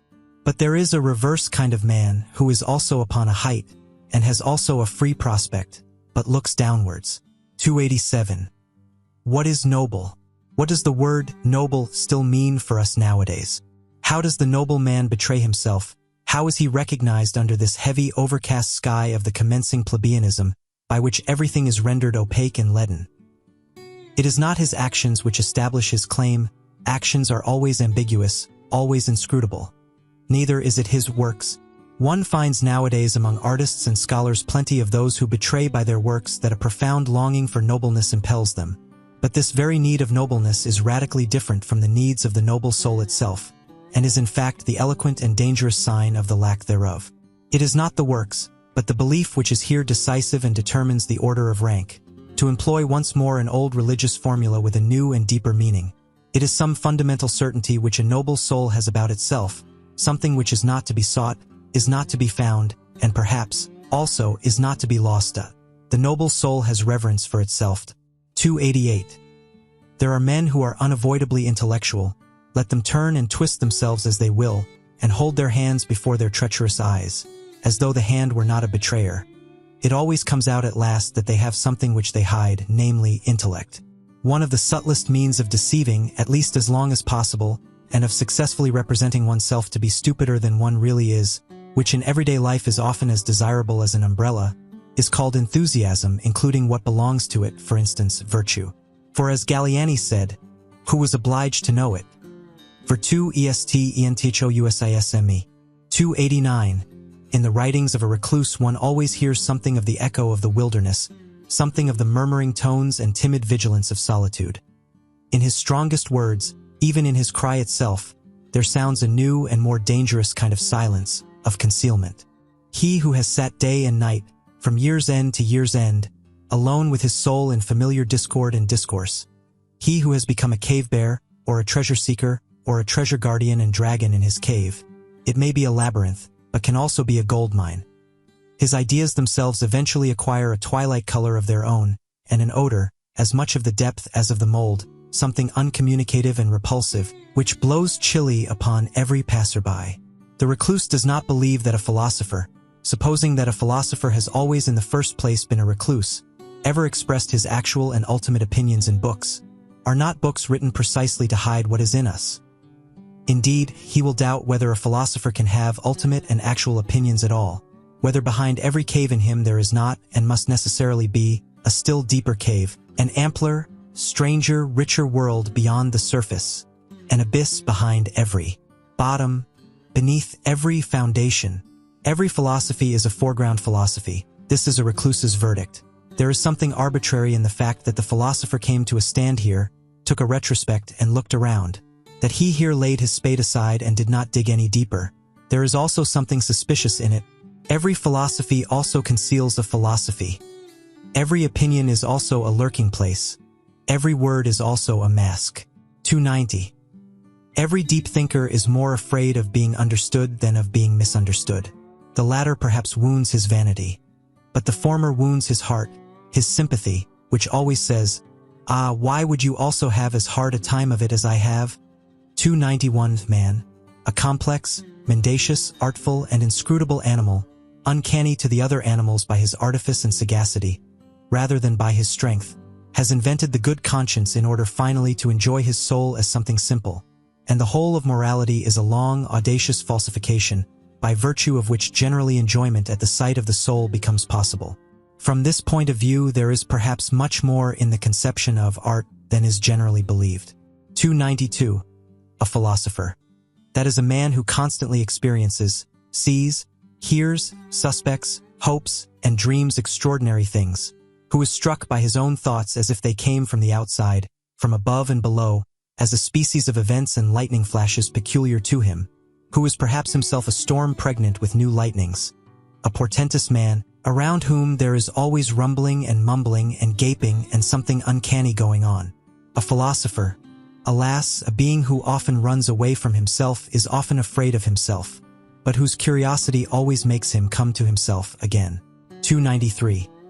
A man who says, "I like that, I take it for my own and mean to guard and protect it from everyone." A man who can conduct a case, carry out a resolution, remain true to an opinion, keep hold of a woman, punish and overthrow insolence. A man who has his indignation and his sword, and to whom the weak, the suffering, the oppressed, and even the animals willingly submit and naturally belong. In short, a man who is a master by nature. When such a man has sympathy, well, that sympathy has value. But of what account is the sympathy of those who suffer, or of those even who preach sympathy? There is nowadays, throughout almost the whole of Europe, a sickly irritability and sensitiveness towards pain, and also a repulsive irrestrainableness in complaining and effeminizing which, with the aid of religion and philosophical nonsense, seeks to deck itself out as something superior. There is a regular cult of suffering. The unmanliness of that which is called sympathy by such groups of visionaries is always, I believe, the first thing that strikes the eye. One must resolutely and radically taboo this latest form of bad taste. And finally, I wish people to put the good amulet GI saber, gay science in ordinary language, on heart and neck as a protection against it. 294. The Olympian vice Despite the philosopher who, as a genuine Englishman, tried to bring laughter into bad repute in all thinking minds, laughing is a bad infirmity of human nature, which every thinking mind will strive to overcome, Hobbes. I would even allow myself to rank philosophers according to the quality of their laughing, up to those who are capable of golden laughter. And supposing that gods also philosophize, which I am strongly inclined to believe owing to many reasons, I have no doubt that they also know how to laugh thereby in an overman-like and new fashion, and at the expense of all serious things. Gods are fond of ridicule. It seems that they cannot refrain from laughter even in holy matters. 295. The genius of the heart, as that great mysterious one possesses it, the tempter god and born rat-catcher of consciences, whose voice can descend into the netherworld of every soul, who neither speaks a word nor casts a glance in which there may not be some motive or touch of allurement, to whose perfection it pertains that he knows how to appear, not as he is, but in a guise which acts as an additional constraint on his followers to press ever closer to him, to follow him more cordially and thoroughly. The genius of the heart, which imposes silence and attention on everything loud and self-conceited, which smooths rough souls and makes them taste a new longing, to lie placid as a mirror, that the deep heavens may be reflected in them. The genius of the heart, which teaches the clumsy and too hasty hand to hesitate, and to grasp more delicately, which scents the hidden and forgotten treasure, the drop of goodness and sweet spirituality under thick dark ice, and is a divining rod for every grain of gold, long buried and imprisoned in mud and sand. The genius of the heart, from contact with which everyone goes away richer, not favored or surprised, not as though gratified and oppressed by the good things of others, but richer in himself, newer than before, broken up, blown upon, and sounded by a thawing wind. More uncertain, perhaps, more delicate, more fragile, more bruised, but full of hopes which as yet lack names, full of a new will and current, full of a new ill will and countercurrent. But what am I doing, my friends? Of whom am I talking to you? Have I forgotten myself so far that I have not even told you his name? Unless it be that you have already divined of your own accord who this questionable God and Spirit is, that wishes to be praised in such a manner? For, as it happens to every one who from childhood onward has always been on his legs, and in foreign lands, I have also encountered on my path many strange and dangerous spirits. Above all, however, and again, the one of whom I have just spoken. In fact, no less a personage than the god Dionysus, the great equivocator and tempter, to whom, as you know, I once offered in all secrecy and reverence my firstfruits. The last, as it seems to me, who has offered a sacrifice to him, for I have found no one who could understand what I was then doing. In the meantime, however, I have learned much, far too much, about the philosophy of this god, and, as I said, from mouth to mouth, I, the last disciple and initiate of the god Dionysus, and perhaps I might at last begin to give you, my friends, as far as I am allowed, a little taste of this philosophy, in a hushed voice, as is but seemly. For it has to do with much that is secret, new, strange, wonderful, and uncanny. The very fact that Dionysus is a philosopher, and that therefore gods also philosophize, seems to me a novelty which is not unensnaring, and might perhaps arouse suspicion precisely among philosophers. Among you, my friends, there is less to be said against it, except that it comes too late and not at the right time. For, as it has been disclosed to me, you are loath nowadays to believe in God and gods. It may happen, too, that in the frankness of my story I must go further than is agreeable to the strict usages of your ears. Certainly the god in question went further, very much further, in such dialogues, and was always many paces ahead of me. Indeed, if it were allowed, I should have to give him, according to human usage, fine ceremonious tides of luster and merit. I should have to extol his courage as investigator and discoverer, his fearless honesty, truthfulness, and love of wisdom. But such a god does not know what to do with all that respectable trumpery and pomp. Keep that, he would say, for thyself and those like thee, and whoever else require it. I have no reason to cover my nakedness. One suspects that this kind of divinity and philosopher perhaps lacks shame. He once said, under certain circumstances I love mankind, and referred thereby to Ariadne, who was present. In my opinion, man is an agreeable, brave, inventive animal that has not his equal upon earth. He makes his way even through all labyrinths. I like man, and often think how I can still further advance him, and make him stronger, more evil, and more profound. Stronger, more evil, and more profound? I asked in horror. Yes, he said again, stronger, more evil and more profound, also more beautiful. And thereby the tempter god smiled with his halcyon smile, as though he had just paid some charming compliment. One here sees at once that it is not only shame that this divinity lacks. And in general there are good grounds for supposing that in some things the gods could all of them come to us men for instruction. We men are more human. 296. Alas, what are you, after all, my written and painted thoughts? Not long ago you were so variegated, young and malicious, so full of thorns and secret spices, that you made me sneeze and laugh, and now? You have already doffed your novelty, and some of you, I fear, are ready to become truths, so immortal do they look, so pathetically honest, so tedious. And was it ever otherwise? What then do we write and paint, we mandarins with Chinese brush, we immortalizers of things which lend themselves to writing? What are we alone capable of painting? Alas, only that which is just about to fade and begins to lose its odor. Alas, only exhausted and departing storms and belated yellow sentiments. Alas, only birds strayed and fatigued by flight, which now let themselves be captured with the hand. With our hand, we immortalize what cannot live and fly much longer, things only which are exhausted and mellow. And it is only for your afternoon, you, my written and painted thoughts, for which alone I have colors, perhaps, many variegated softenings, and 50 yellows and browns and greens and reds. But nobody will divine thereby how ye looked in your morning, you sudden sparks and marvels of my solitude, you, my old, beloved evil thoughts. From the Heights, by F.W. Nietzsche, translated by L.A. Magnus. 1. Midday of life. Oh, season of delight, my summer's park, uneaseful joy to look, to lurk, to hark. I peer for friends, am ready day and night. Where linger ye, my friends? The time is right. 2.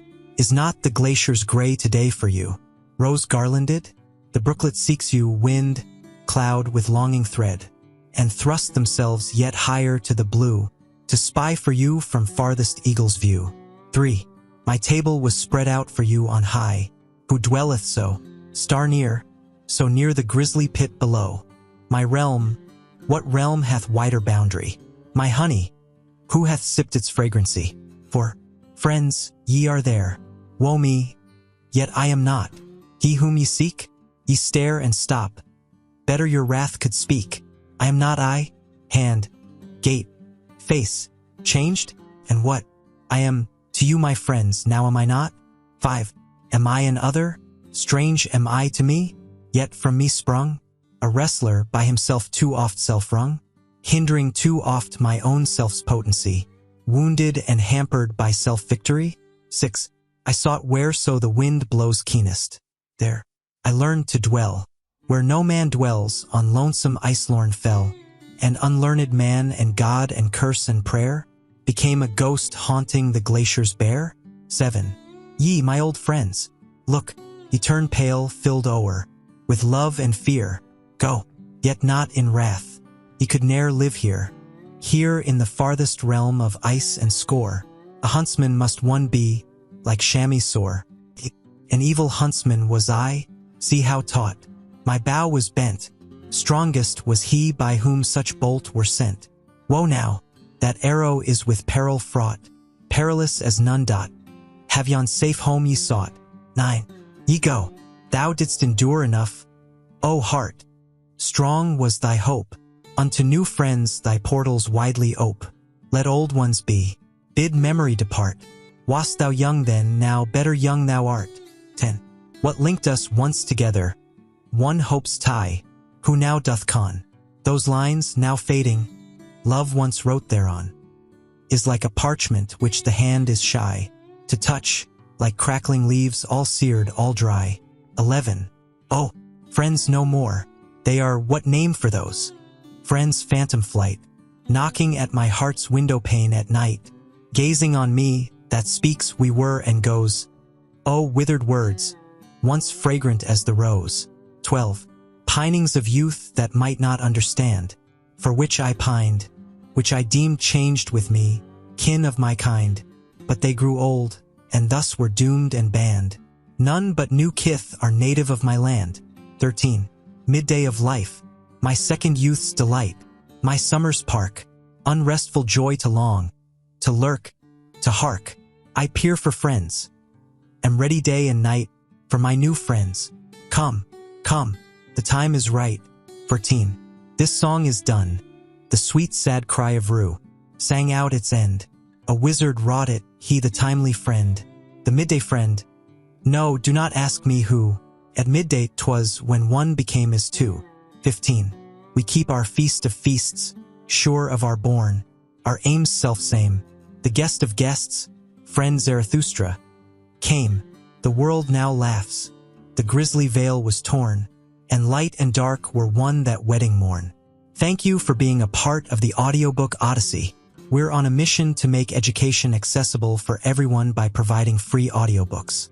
If you'd like to support us, consider buying me a coffee, buying a book, or contributing via UPI. Links are in the description. Your support means the world to us, so don't forget to subscribe and join our ever-growing community of learners and book lovers. Stay tuned for more incredible stories and knowledge. Until next time, keep exploring the world of audiobooks with us, and remember, the journey of learning never ends.